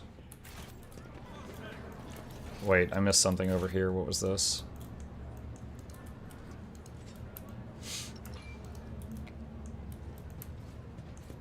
Oh, is this that freaking funeral? Oh god, I remember this. The low hum of voices quiets and a dozen gazes shift to you. The tall man with a shaved head is rubbing his hands together nervously. His opulent clothes are nearly bursting at the seams on his muscular body, and his expression is forbiddingly grim. Still, he's trying to put on an air of friendliness. Greetings, you must be... He glances at the scroll in his mechanical hand implant. Master Fidelio, all the guests have arrived. You're the last on the list, and we couldn't start without you. Your presence is absolutely vital. You must have me confused with someone else. I am Mukluk, envoy of the Von Valancius dynasty. He rubs his hands together anxiously. Von Valancius? You're not on the list, but that hardly matters. All doors on Footfall are open to a representative of Lady Theodora. Please come right in. Chaplain is about to begin. Now where's that last attendee, Fidelio?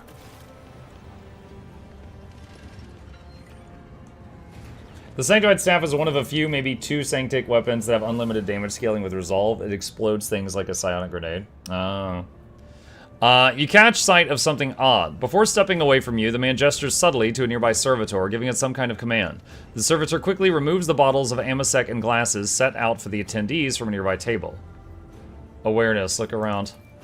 The gathering you found yourself at seems refined and respectable at first glance. The decorations and the attendees' clothes speak of wealth, and so does the location, which isn't far from the liege's residence. But you notice that many of those gathered are of rather imposing physique.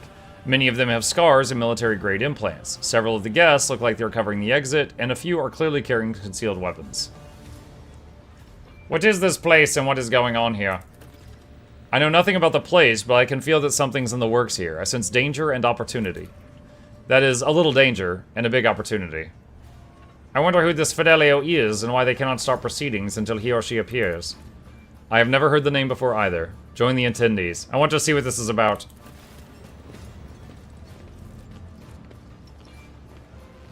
I remember the gist of this from last time, but I played it differently.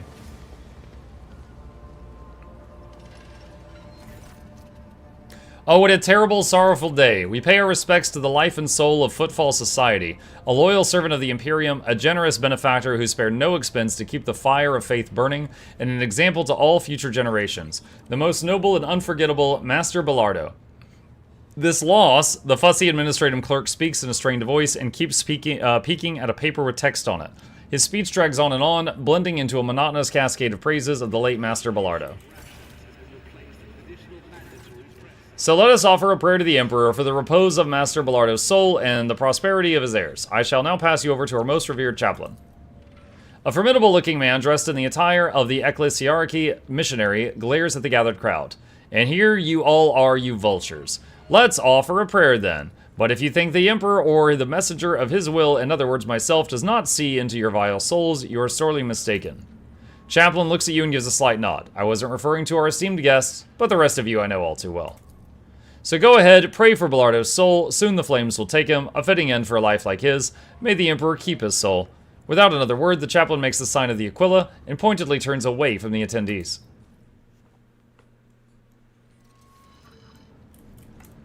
I remember having Abelard with me the last time I did this, and he offered a lot of information on this guy. He's like, oh my god, I recognize him. He was a space pirate. But since he's not here, I'm kind of wondering what's gonna happen.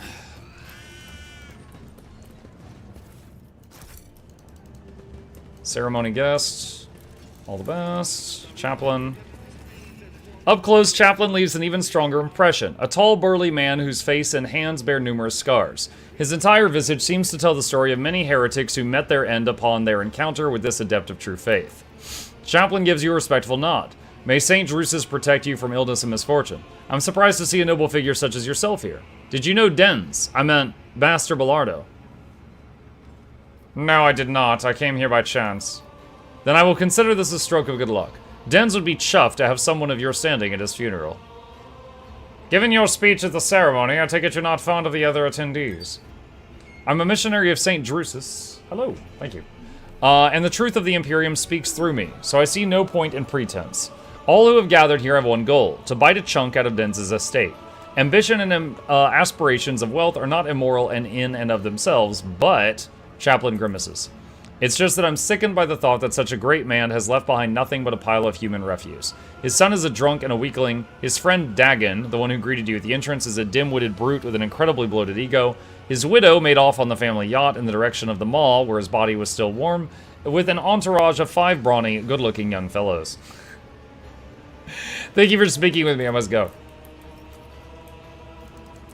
Adelia. The girl dressed in expensive clothes raises her sad little face to you and says in a serious voice, Hello. Who are you and what are you doing here? Hiding. She hesitates for a moment. I thought I was going to cry and I didn't want anyone to see. My name is Adelia Belardo. It's my grandpa in there, in the box. Argenta's face softens. She reaches out and gently strokes Adelia's head. The tears will pass, Adelia. The tears will pass, the strength will return, and your courage will never leave you. Adelia tries to smile, but just nods seriously. If you do not wish to be parted from your forefather, then sever his head. What? Embalm it and put it on your bed.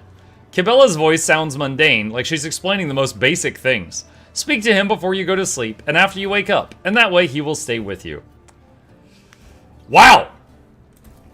What? Adelia shrinks away fearfully, looking to you for protection. Don't listen to the lady. The lady is nuts. Like, proper off her rocker. Listen to your elders, eat your breakfast, don't cut off your grandpa's head. Where are your parents? My dad is Cass Belardo. He's with the guests. My mom ran away. She told me she hates dad and grandpa. I guess she hates me too. I don't know. It was a long time ago. I don't even miss her anymore. I miss grandpa. He was the nicest. She presses her lips together and lets out a quiet, very unchildlike sigh. Have you ever heard the name Fidelio? It's someone my dad is very mad at, but dad is always mad at everyone. Grandpa, mom, Dagon, chaplain. I must take my leave. Goodbye. Book of Remembrance. Among the words of parting and praise for the deceased, a fresh entry stands out. Repentance, with a signature underneath, Fid. The numbers are crabbed and barely legible. Cass Belardo. Your holiness, your lordliness, good health to you. We were just sending our good old Dens on his way. There will What? be no peace in my way. Almost ran into that. I better myself through my service.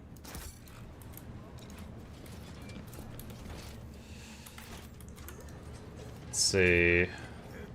So there's Cass, first mate Dagon.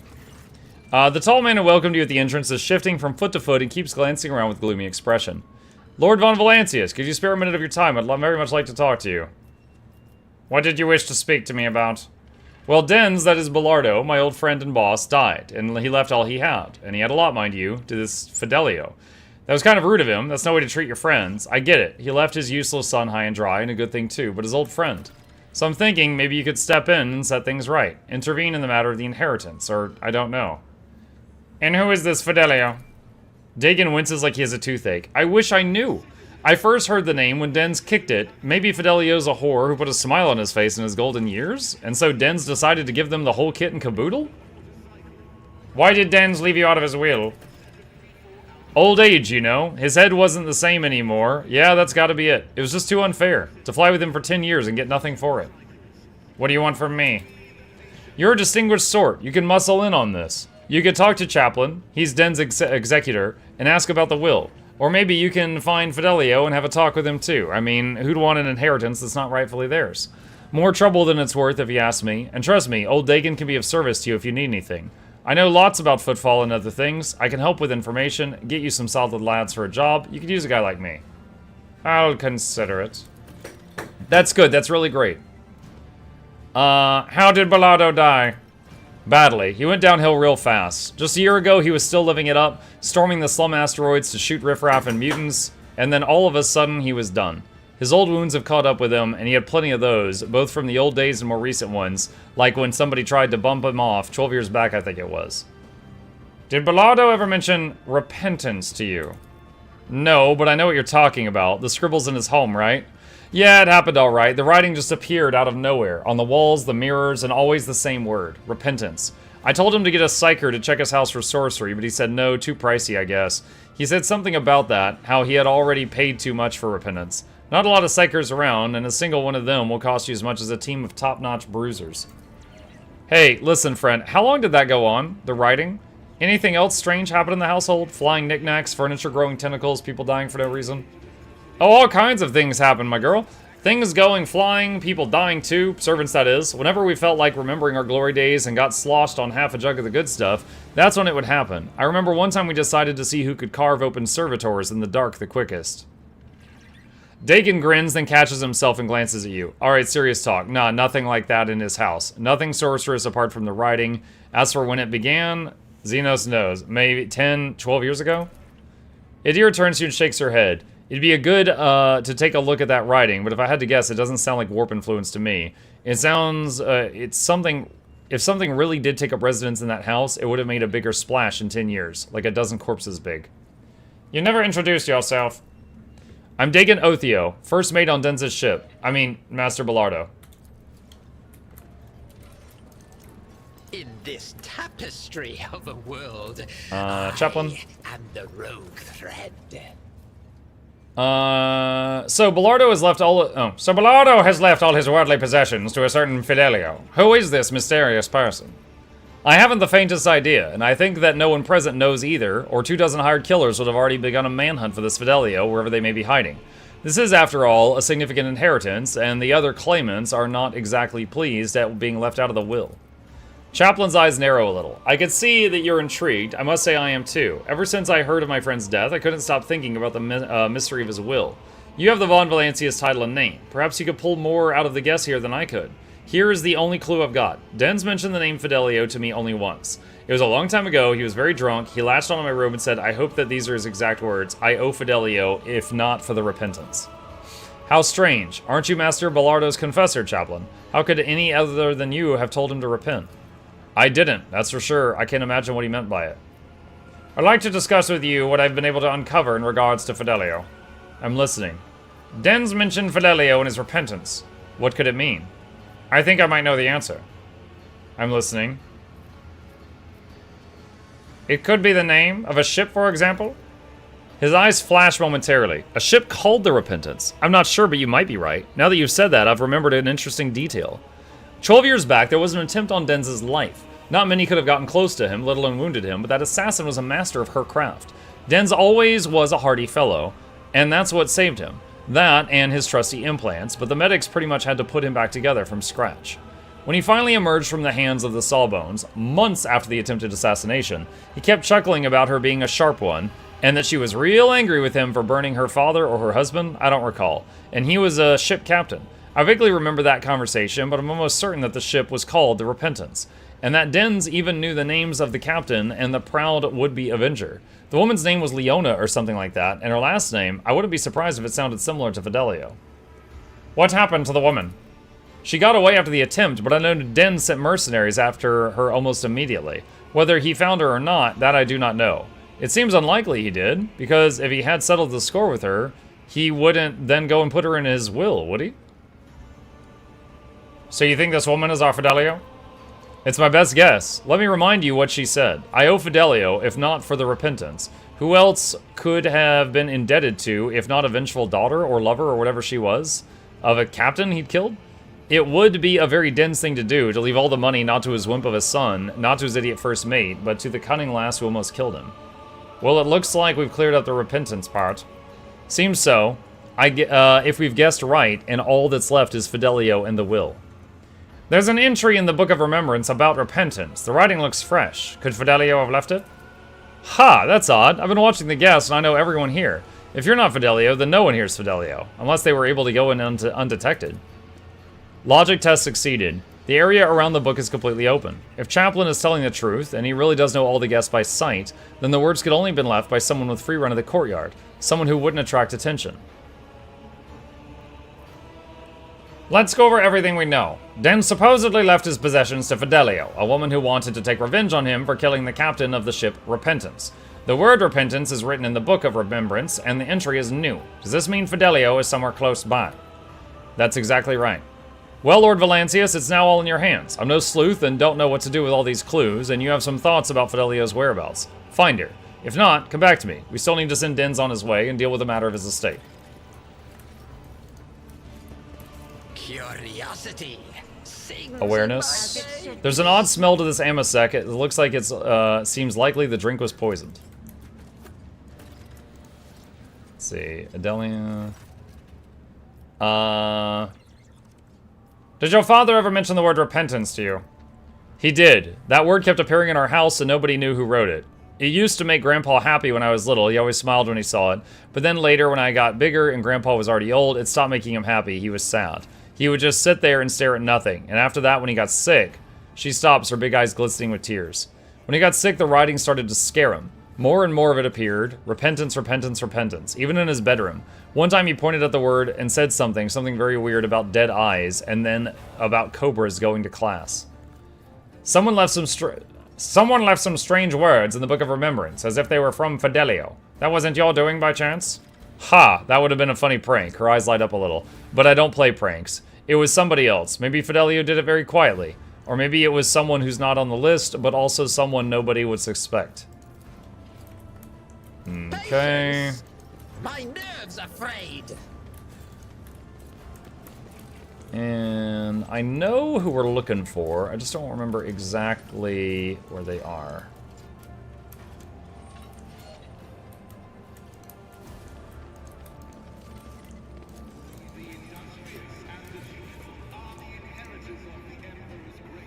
The patch on the servitor's uniform reads property of House Bellardo. Property of House Bellardo. Let's see, local servitor bearing the crest of the administrative services. Do you remember what we talked about last stream? Not specifically, no. Local servitor bearing the crest of... What lies beyond? Footfall's levels are situated between huge supports resembling scaffolding. It seems a new concept for the interior design was started before the previous one could be implemented. Cass. A man of indeterminate age turns to you and sighs loudly. You can tell by his breath that he came to the ceremony after indulging in 1 or 2 glasses of strong drink. Good sir of House von Valancius, I'm ever so glad to see at least one decent person in this crowd. His eyes narrow. Can we talk? Support from an envoy of an esteemed dynasty could very much help to prevent a terrible injustice from happening. Did your father ever speak to you about repentance? Ha ha ha ha ha, that's hilarious. Even good old Chaplain doesn't tell me to repent. He gave up on me long ago. And my old dad, he gave up on me long before that. He laughs nervously. Wait, you mean that repentance? The stupid ghost or whatever it was? I'm pretty sure my father did it himself, the senile old kook. Or maybe it was my daughter messing around. Who else could those words have come from? What words are you talking about? Oh, you don't, sometimes servitors are made. Yeah, I know. I've played this before, mister. I said I already knew what I was looking for. You don't know. Out of the blue, writing started appearing on a wall in our house. Just one word, repentance. Big sprawling scribbles like a child's handwriting. The first one appeared to about 10 or so years back. They help kept whispering about it being the work of ghosts. Ooh. But for some reason, the old man didn't want to know anything about it, and he told me not to. The writing amused him somehow. Whenever he'd seen repentance scratched on the wall, he'd just grin. And what is this injustice I'm supposed to prevent from occurring?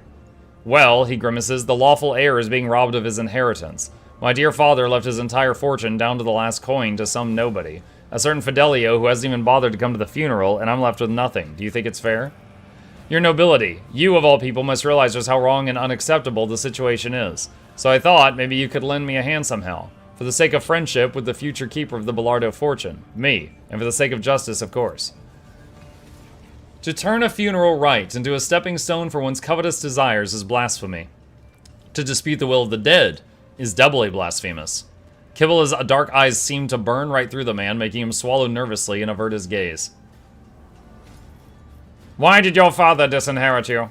As if I know. The old man wasn't a heart-to-heart sort of person. Right up until the announcement of his last will and testament, I had no idea he'd put me in the doghouse. And who is Fidelio? I have absolutely no idea. Zero. There's a will, there's a name, that's it. Maybe they're my father's by blow, some brother or sister I never knew I had. Maybe they're a whore who brightened his final days. I get the feeling that old louse Chaplain knows. He's always known more about father's business than any of us, but he's keeping quiet. I want nothing to do with this.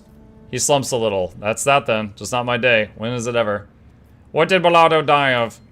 Age, debauchery, old wounds. By the end, my old dad was more implant than man, especially after the assassination attempt. People tried to kill him, you see, about 12 years ago. Thank you for speaking to me. Goodbye. Hi, Jack. Can I ask a question about Guild Wars 2? Yep, always. There will be no peace in my way. If you didn't know what to look for, it would be easy to overlook this servitor, which may have once been a woman. The servitor's implants, the mechanical nature of its movements, the empty gaze, it's all there, but... repentance.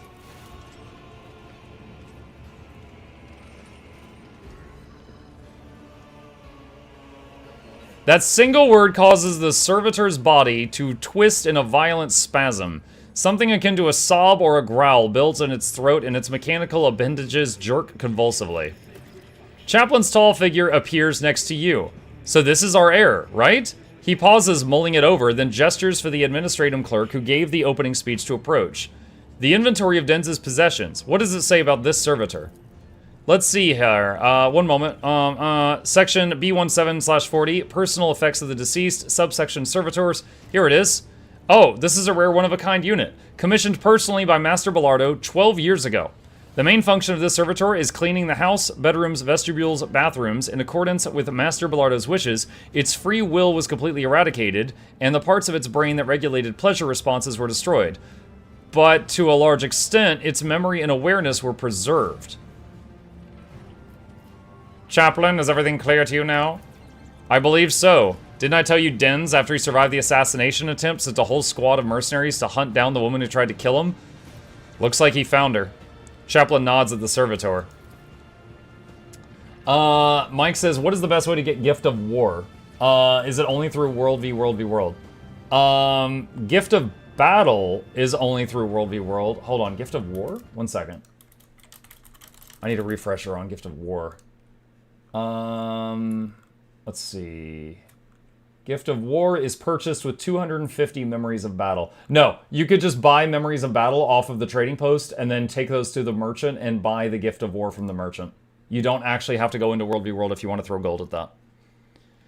She was allowed to keep her memory and some resemblance of awareness, so I suppose the mysterious writing of repentance, both here and in the book and back at Denz's home, was done by her.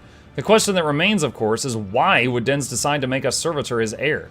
This is either his last and cruelest joke or an incredibly ham-fisted attempt to make amends on his deathbed. I'd like to believe it's the former.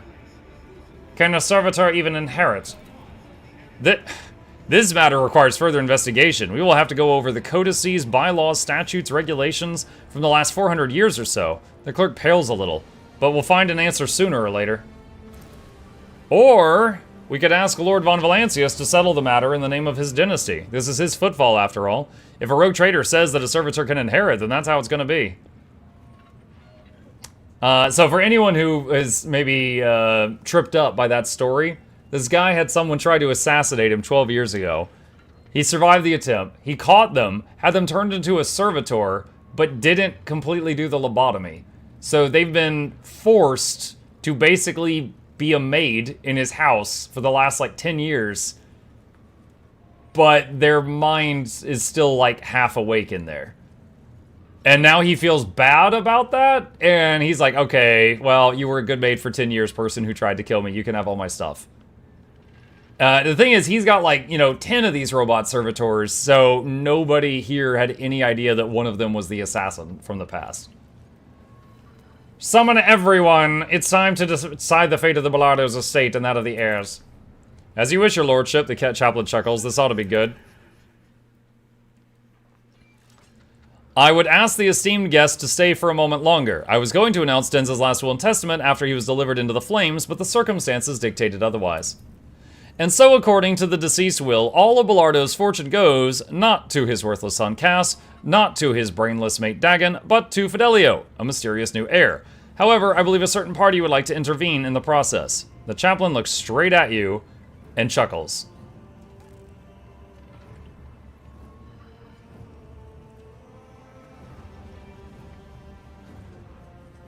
Point at the servitor. Who among you knows this woman? What about the story of the ship named Repentance? I wish to hear it all. That's the cleaner servitor from our house. What's there to know about her? Her only outstanding quality is that it's hilarious how she wobbles and flaps her grabbers about when you kick her out of the way. First mate Dagon. I don't know about the servitor. I've got better things to do in my life than look at furniture. And the ship? I think there was one Cobra by that name or something similar. We were pretty, gentle with it. Boarded it, I mean. Denz was on top of his game that day. After the battle, he dragged their captain to the bridge, all tied up, sat him down at the table with us. We were going through the captain's ammosac. Are you sure you want to hear everything? So, again, if, the other guy, if Abelard is with you during this quest, he tells you, like, oh my god, I remember this dude. He was a space pirate. So, this is about his space pirate days. But we don't have Abelard with us, so we didn't know that yet. Go on. Anyway, the three of us sat there, me, Denz, and the captain of the Repentance, and the boys brought whoever was left of their crew, one by one, and we popped them. I bet Cockeye over here remembers, he was there too, and so were the twins. He nods at a few of the guests. We three watched, and when the party drew to a close, we threw the captain on top of the pile of his crew's bodies, and as was Denz's way, towards them. Alive. Good times. It's a real shame Denz quit. I kept thinking, if he hadn't fallen for this, whatchamacallit, peaceful life, maybe he wouldn't have checked out, maybe he would have lived for another 20 years. Fidelio is standing in a typical servitor pose, eyes staring into space, only the grips of its metallic appendage are trembling slightly, perhaps caused by a malfunction, or perhaps by suppressed emotions looking for release.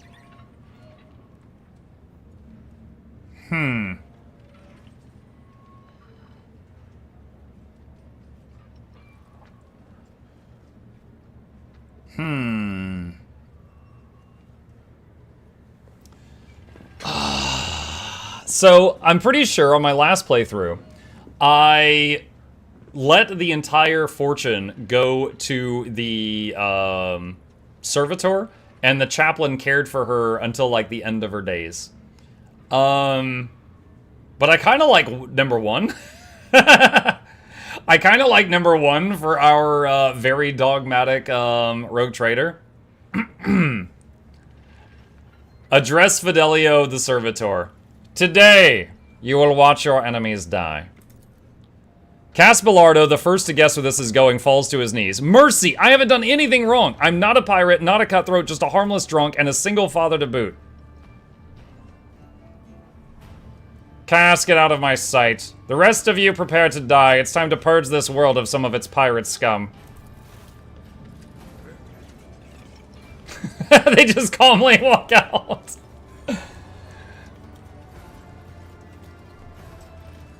I'm guessing they're gonna fight for their life. We're gonna have a battle. Dirtbags! This is the last time I deal with nobles! Yeah, there we go. The clerk... Alright, so the clerk was a pirate. Guest was a pirate. Guest was a pirate. Guest. Combat servitor. Guest. Alright. Finally, I can take a bite of the sandwich.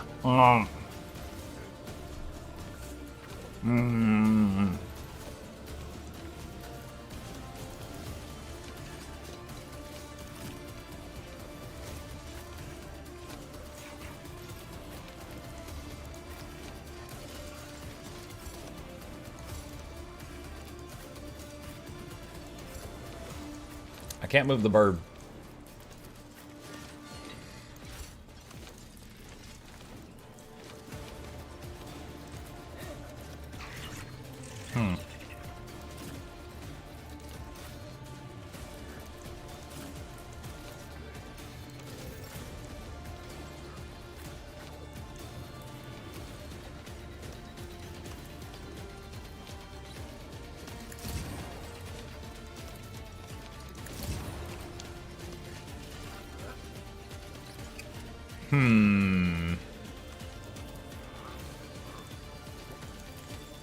Isn't this a try to die with grace, at least?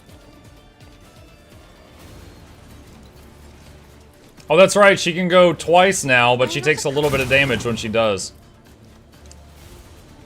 But she regenerates. Isn't this a job for the serfs? Me? If you insist, Lord Captain. Pain is better than Here we go.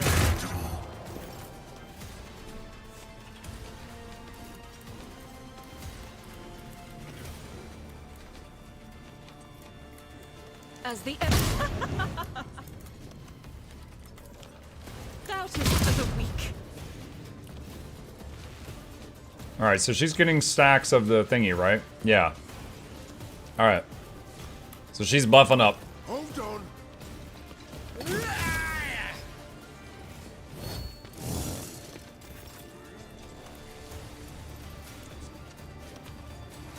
I am your blade and shield. As on come, the other side awaits. Oh, she can't jump up there. Dang. I was hoping she could jump up there, but no luck. Out of my Another way. scar to my collection. Let's go. Ah, he just accidentally killed one of his own guys. Alright, so... relocate the bird here. Buff 1. Buff 2. That hit the whole team. Beautiful. Let's see what you can. It looks like that ability has no friendly fire, so that's nice. So that little bird overcharge thing.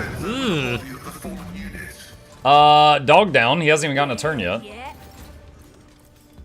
Alright, 3 AP. Reactivate dog. Taunt all of those guys. What if? Alright, that's his whole turn. He taunted them, reactivated the dog. Unfortunately, couldn't get it to go that turn. Ego's still alive, right? Yeah. Obstruct vision soaring.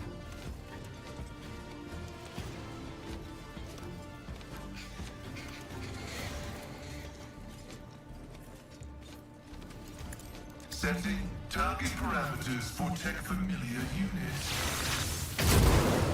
Ha! I got that guy to shoot that guy. That's great. The Omnissiah knows all, comprehends all.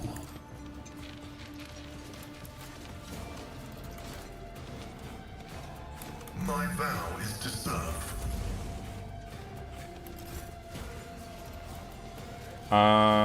Let's see.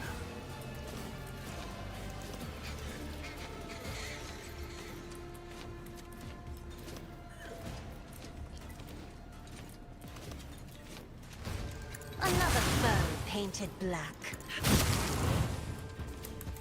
Isn't this a job for the serfs? Who needs another turn? Let's give Muck another turn. Apprehend on that guy. Yes, at work. Okay, and then battle mode standby.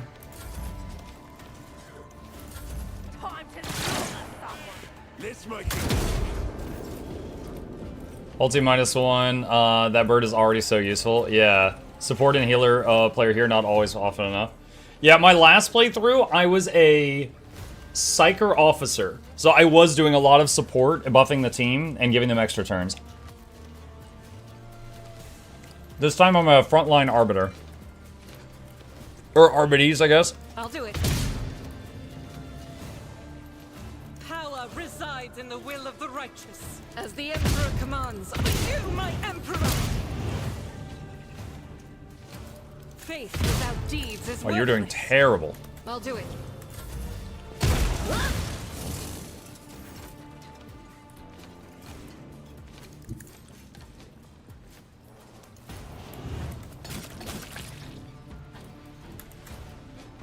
Trust me.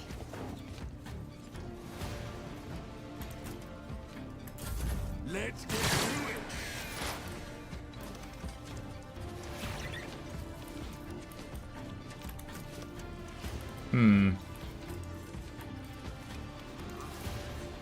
On it. Foreboding. Buff the dodge chance of my team.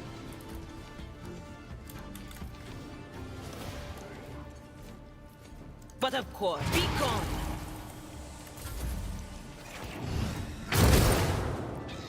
He dodged that.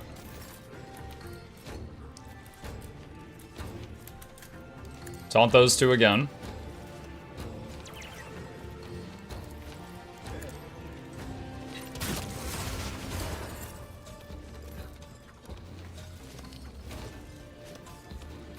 Schemes within the schemes. Alright, Pascal.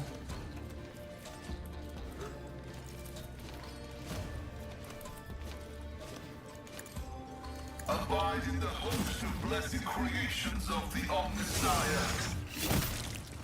Wow. That's 38 and 41. Those are two very big hits.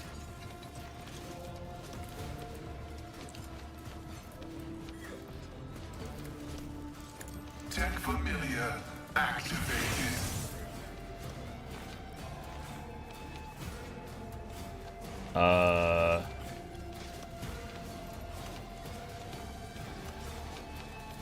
Why didn't it attack at that time? That was odd.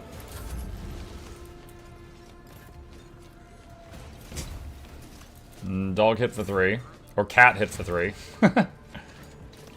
Or can I just give the dog another? No, I can't. Okay. Let's see. And she's back up to 58. So yeah, this staff with her ability to regenerate wounds, really freaking good. I am a navigator, not a servitor. Isn't this a job for the serfs?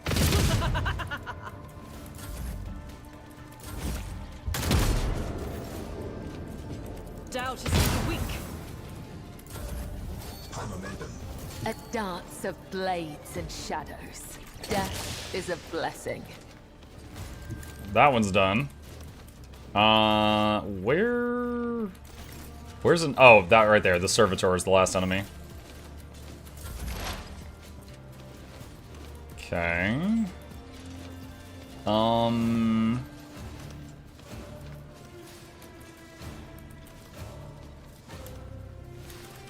Will do.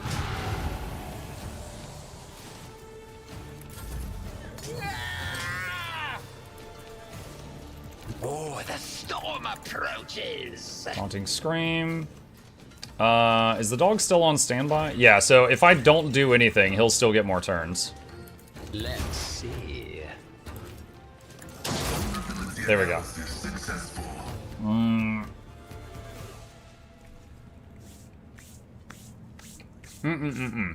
Just a minute.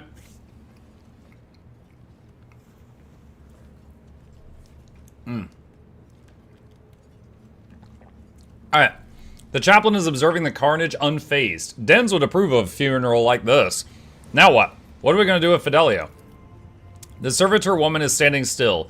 It feels as if her dead eyes are staring at Dagon's corpse, but it could be mere coincidence.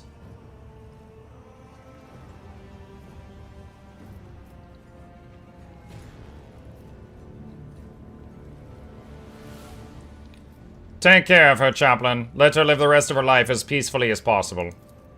I will spare no effort. And now. He looks at the coffin. I would like to say goodbye to my old friend. I imagine the crematorium has got its furnaces up and running already, but I feel like it would be kind of sad to just shove Dens in there like that. He was known as Jerry Can Dens, and he loved having his enemies drenched in promethium and burned. I think it'd be a nice gesture to send him on the way in the same fashion. Thankfully, it's easy enough to procure a jerry can of promethium on Footfall. He gives you a sidelong glance. Want to stay and watch? Pirate scum don't have the honor of my attendance. I'm leaving. As you wish.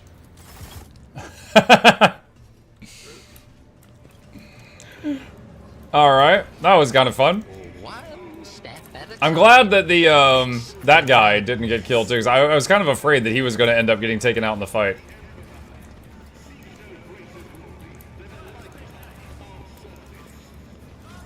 Punish the Xenos, coin for a go.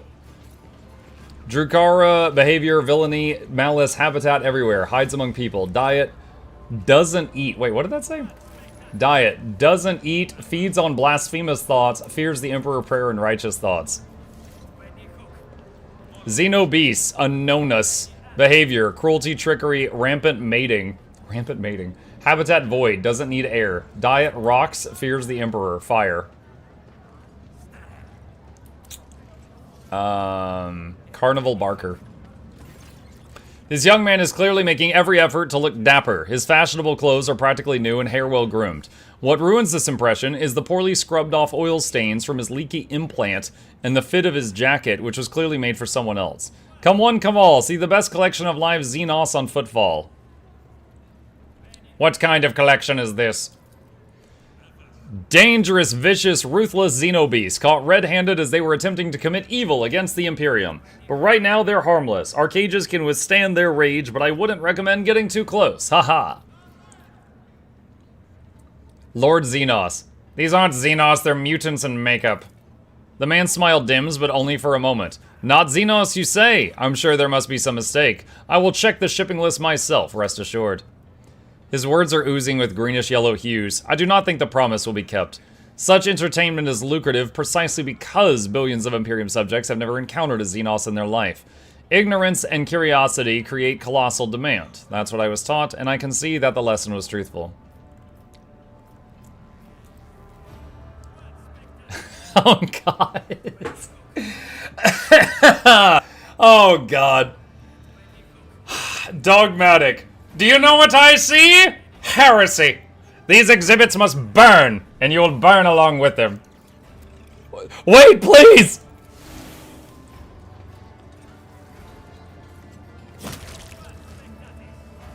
Oh, God.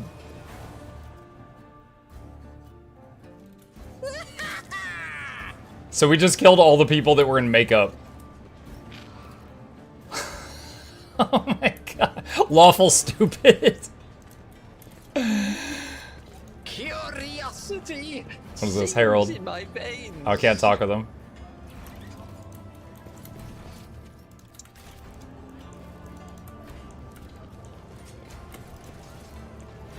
Light, I see the light.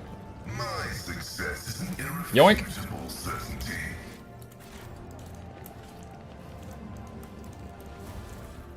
By my right as rogue trader. Yoink.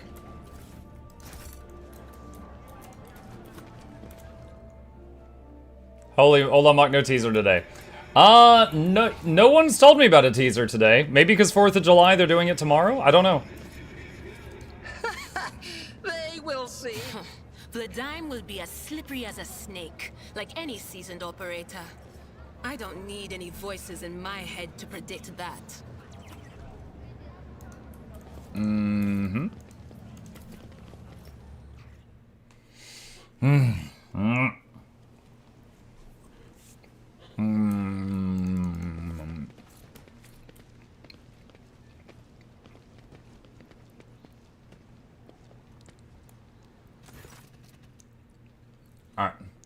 My patience. You remember the way out. Dismissed. The tall man in austere gray clothes makes a show of looking past the woman he's addressing. Vladame, Vladame, Vladame. What Aussie put such harsh words into your mouth? You talk like you're an imperial clerk, not one of us. The woman, who is standing with her back to you, lets out an ostentatious sigh. Then her tone changes dramatically. Where's my cargo, Vladame? Falco has it, doesn't he? So that's how you do business with your old friends these days? So you don't remember? Then the help will remind you. Guards, escort her out. Hey, Dari, move. The massive guard leans down to the woman and says in a lowered voice, Jay, get going while he's letting you. Go drown your sorrows at the Amassacus and thank your lucky stars you're able to walk out the door. You won't get the chance next time.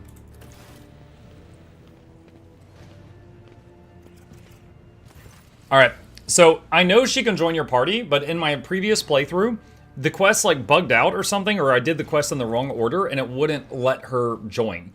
So once I get whatever the quest is associated with her this time, I'm going to do it as soon as possible, because I never got to see her on the team.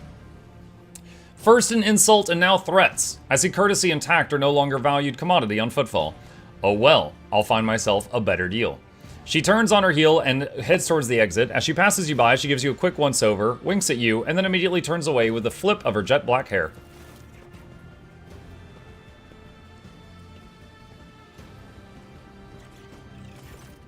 The tall man, who has long since noted your presence, is studying you intently. Vladame Takara, Liege of Footfall, let us please proceed to my office. A spread befitting a visitor of your rank is waiting. Your entourage will be accommodated nearby. Certainly. Let's go. Please, follow me. While you're engaged in small talk, you get a chance to take the measure of Liege Takara. His expression is aloof and focused, his gestures curt and firm, and his speech calm and quiet, as though he is used to people always listening to what he says. Judging by his observant gaze, he has been studying you in turn this whole time.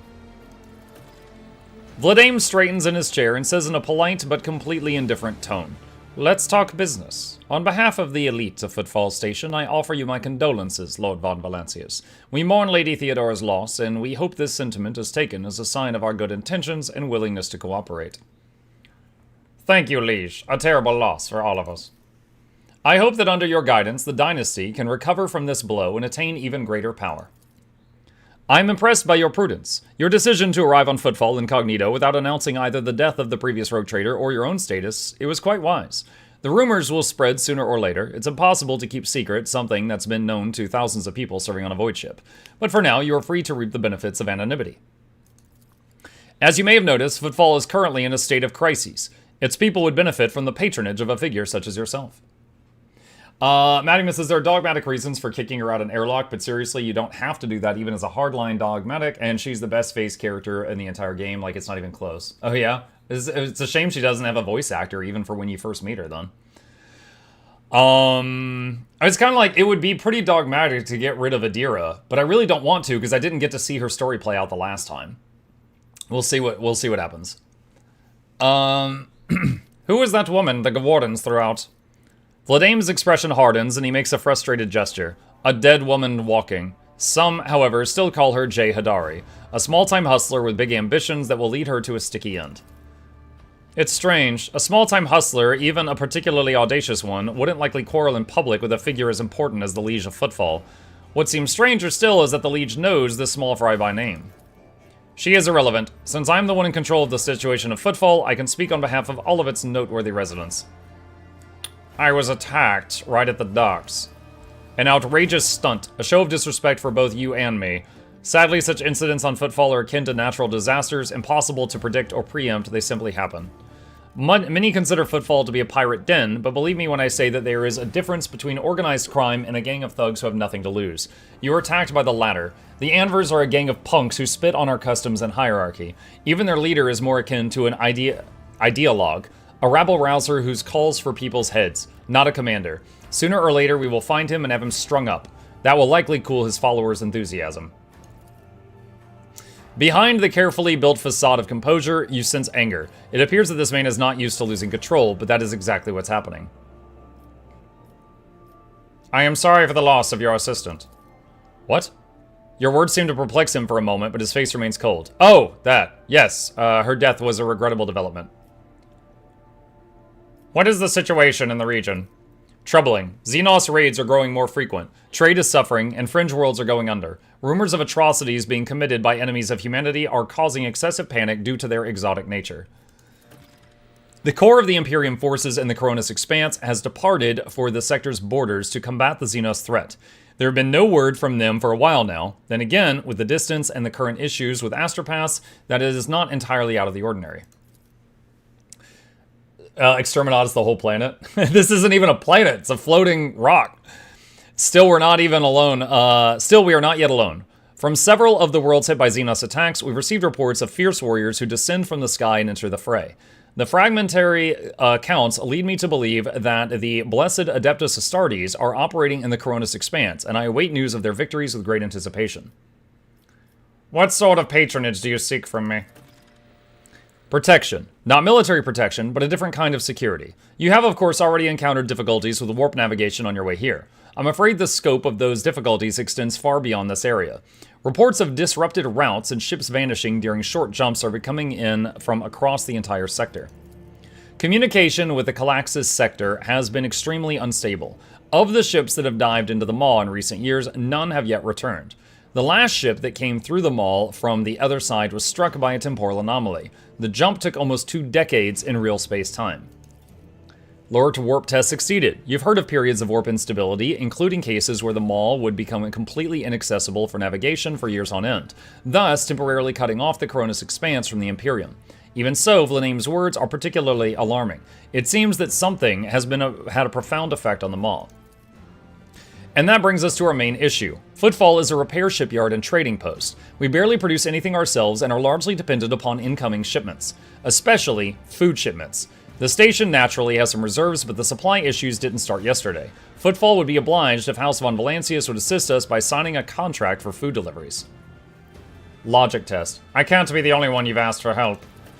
Naturally, I have tried contacting other rogue traders. The terms of House Corda would have bled Footfall dry, and as for the esteemed Caligos Winterscale, instead of a food shipment from them, I received a transport, the Navica packed with refugees. I had to send them off to Foulstone. So many extra mouths to feed would have only worsened the crises further. I suppose all these warp fluctuations must have created more pressing concerns for Lord Winterscale, so I put my faith in you, the third and last of Footfall's allies.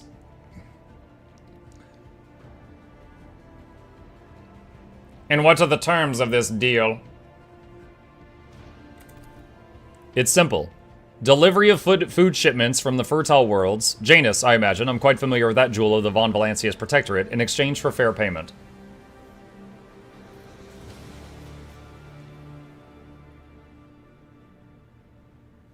Get on your knees and beg.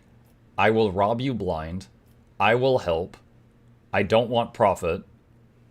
Deal with it yourself. Get on your knees? No, I'm not psycho. I'm just lawful stupid. Same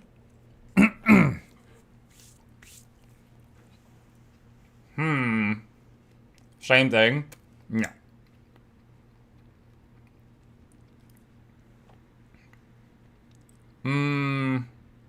Alright, last time I did 3. And I just helped them, and it was fair. The payments will be unfair, as I will be robbing you blind. But you will remain in charge. Do we have a deal? Why would Footfall agree to such a deal? By accepting it, we would anger the esteemed Incendia Corda without gaining anything. Let's discuss more realistic prospects of our partnership. He's like, why would I do this?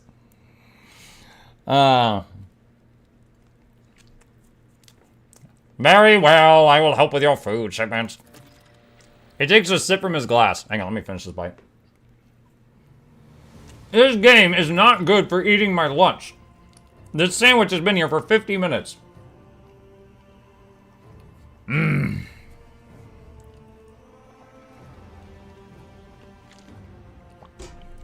Vladame takes a quick sip from his glass. I'm immensely obliged, your lordship. I assume you're going to need time to get the shipments up and running. I can wait. On my end, I promise you complete cooperation with your endeavors. I would like to know more about the Anvers gang. Why haven't they been dealt with yet? He grits his teeth slightly before answering. I've been using all my resources to delay the moment when the station is hit by famine. I haven't gotten around to the Anvers yet. As detrimental as they are, they're no players. When their leader dies, the rest will scatter. Have there been Xenos attacks on Footfall? No, there haven't. Attacking Footfall in general is not a particularly reasonable thing to do. Many ships are docked here at any given time, and even the listed weapons on board them would make for a decent fighting force. And that's not even to mention the firepower that our esteemed merchants have shamefully hidden away from the station's customs officials. For us here, Xenos are more of a source of income than a threat. He freezes, gauging your reaction. Dogmatic! You should consider your words more carefully. An admission like that sounds dangerously close to heresy. I hear you. You must have misunderstood. What I meant was loyal servants of the Emperor often trade their spoils here on Footfall, including those claimed in battle with otherworldly beasts. Any other forms of interaction with Xenos are, of course, prosecuted without mercy. I hear you. Don't shoot me. Where does one go to make a few deals here on the station? Here. I'm the main dealer on the station, and it would be disrespectful of me to suggest that you take your business to Footfall traders of lesser importance. Still, you might take an interest in a few of the people of note. For example, Reverend Hieronymus Doloroso, the servant of the ecclesiarchy, is rumored to purchase sacred relics from captains, and other traders don't seem keen on becoming his competitors. If you're looking for goods that can entertain you, find Octaviana at the establishment called Adeptus Amazicus. The chemical bliss that she offers is refined and possesses a satisfactory degree of purity. Just don't ask her to pour you her signature drink. It's meant for common Footfall rabble, not discernible clientele. Let me see your wares. I'm at your service. You can expect the most generous discounts. Alright. Yoink. Drugs. Stub revolver. Alright. Am I in a rush to get any of this stuff? X-Rifle, Commentary Moons, Telepath Staff, Vision of Death. What's that? The target must pass a willpower resistance save. If failed, they suffer damage. The part of the damage equal to 30% of the target's current wounds cannot exceed 300. If passed, the target receives mental damage. Precise bolter. Okay. Alright. In this tapestry of a world, I am the rogue thread. Lord Captain, I'm pleased to report that the inspections have been completed. All identified system failures have been resolved. The void ship is ready to depart Footfall. The crew is waiting for your further instructions, and there are also a number of issues that need to be addressed. Why are you always breaking stuff? Have they launched a teaser image today? Not that I know of, no. A well-groomed young man calls out to you. He is clean-shaven and dressed in clothes that are expensive but unshowy, with a bright aquila embroidered on a prominent spot. Noble sir, a minute of your time if you please. I am Bastion Indarama Bastal Corda, youngest cousin of House Corda, envoy of Incendia Bastal Corda, rogue trader of the Coronis Expanse by the grace of the Most Holy Emperor. And you must be an envoy of Theodora von Valancius. I noticed that you arrived on the esteemed lady's ship.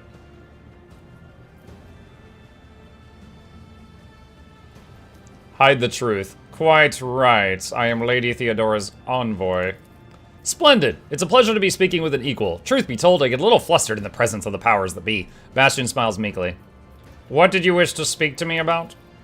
A matter of the utmost delicacy. You see, you've been to the residence of the Leech. Vladame almost certainly appealed to you for assistance in the arrangement of shipments to Footfall. The Von Valancius Protectorate is famed for the abundance of its main agri-world, Janus. It would be odd for him not to seize on such an opportunity when Footfall is on the verge of famine.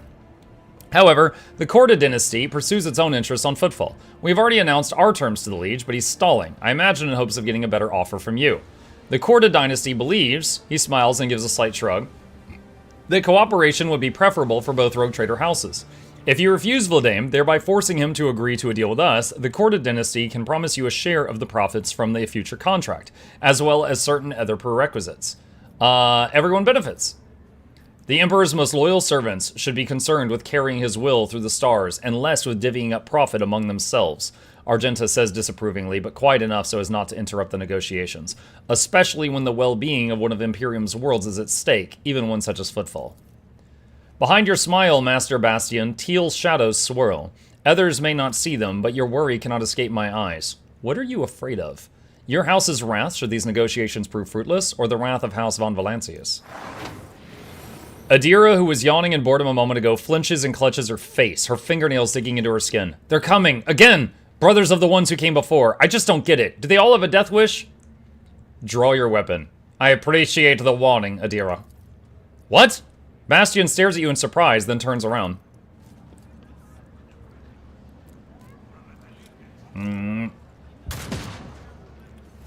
Dude, everyone we talk to in the street just gets shot. I'll get help! Glorious spectacle of your demise.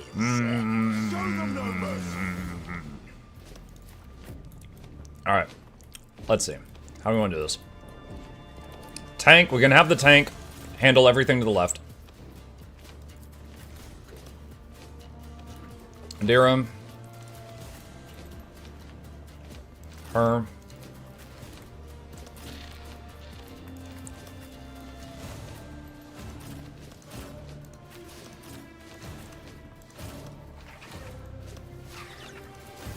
Alright, Eagle goes into orbit.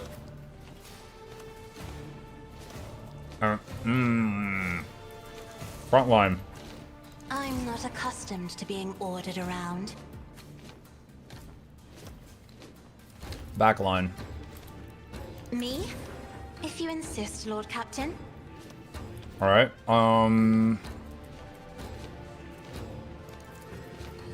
If I may. give him a turn. Taunt the stuff in that direction. The dog on standby.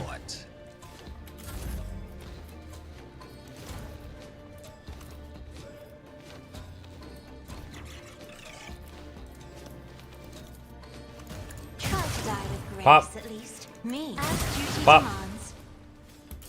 Here we go. Twice dead Lenny.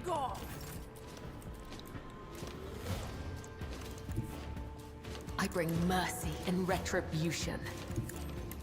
As honor ordains. Hello, everyone. I shall come. The other side awaits. As the death is a blessing.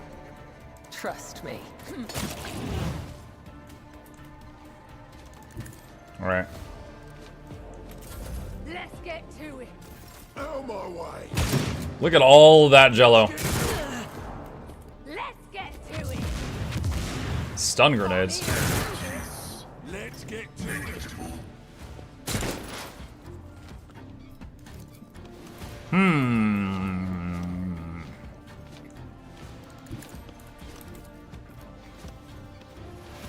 Functions successfully terminated.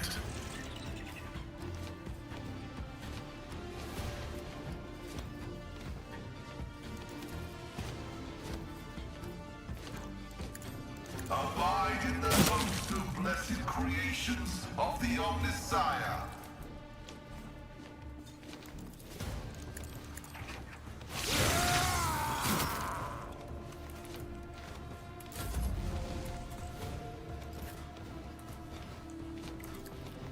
I'll do it. Faith without deeds is worthless. This might hit Muck in the back. I'll do it. She hit nothing. Let's see. Put the bird here. Was it you? Or will do.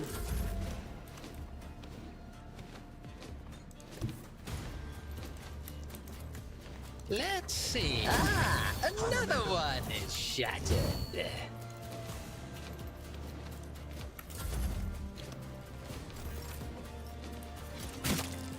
Cat is on the loose.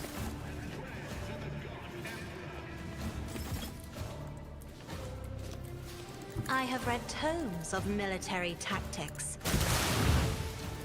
Isn't...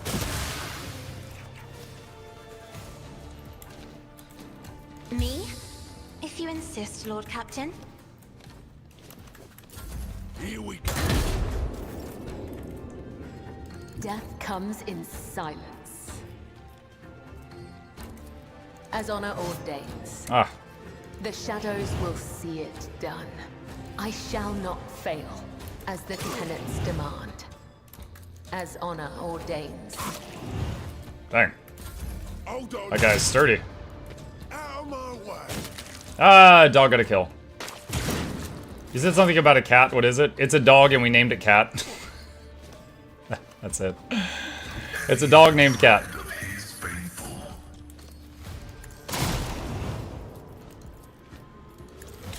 Burb!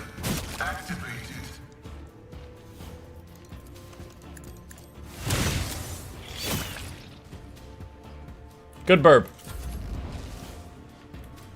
Let's get to it.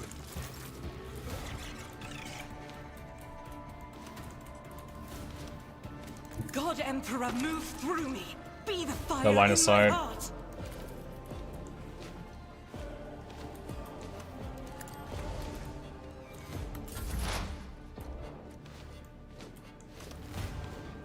They who discern the future on the battlefield.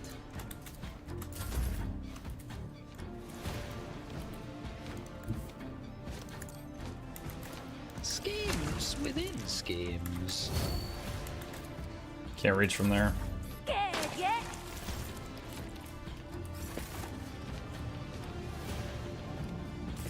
I like Spiffing Brit's video. He had 5 dogs and a bird named Dog, so he had 6 dogs. Yeah.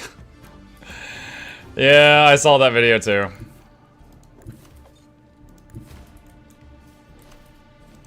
Yeah, he found a pretty OP combo to make the dogs do like 500 damage a turn. And I know how to do it because I watched the videos, but I'm not gonna replicate that. It feels a bit too busted.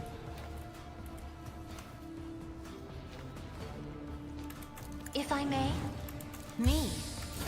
Let's You make say, it quick. Captain. All right, use her big power. May their blades be sharp.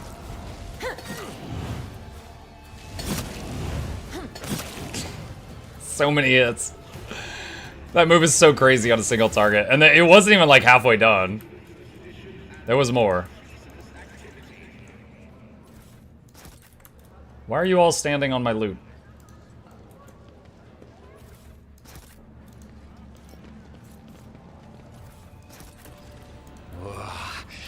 A body found on the note, reads Sector 2.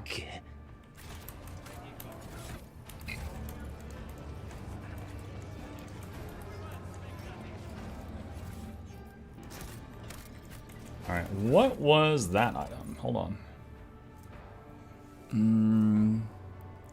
All targets of Taunting Scream suffer -22 penalty to willpower test against this ability. So this just increases the chance of a successful taunt, I think.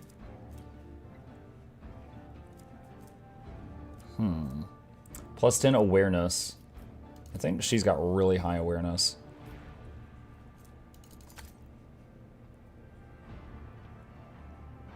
Where did that go? Oh, it went over here. Okay. +15 lore Imperium. Okay. Alright. Did I get all the loot? I think I did. No one got injured or anything, so that's good. Alright. Awesome. Alright. Progress made. Save the game. We got the dog. That was really cool. We got the dog, the Cybird, the eagle. That's pretty neat.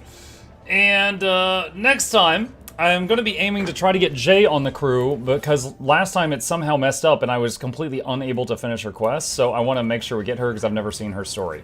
So saving our progress here, and we'll pick it up from here on the next one.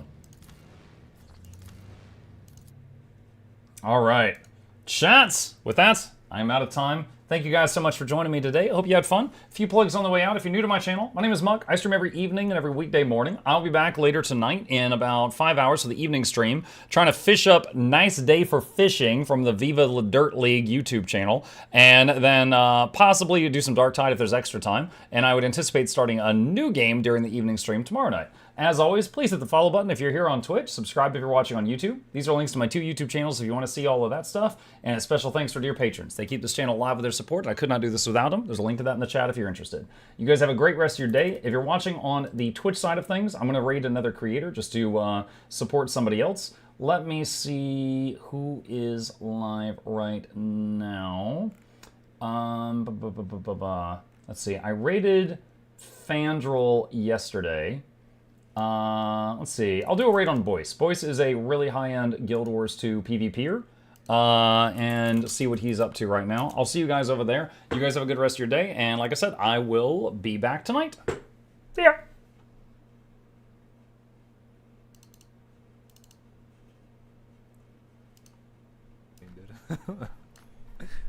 That's like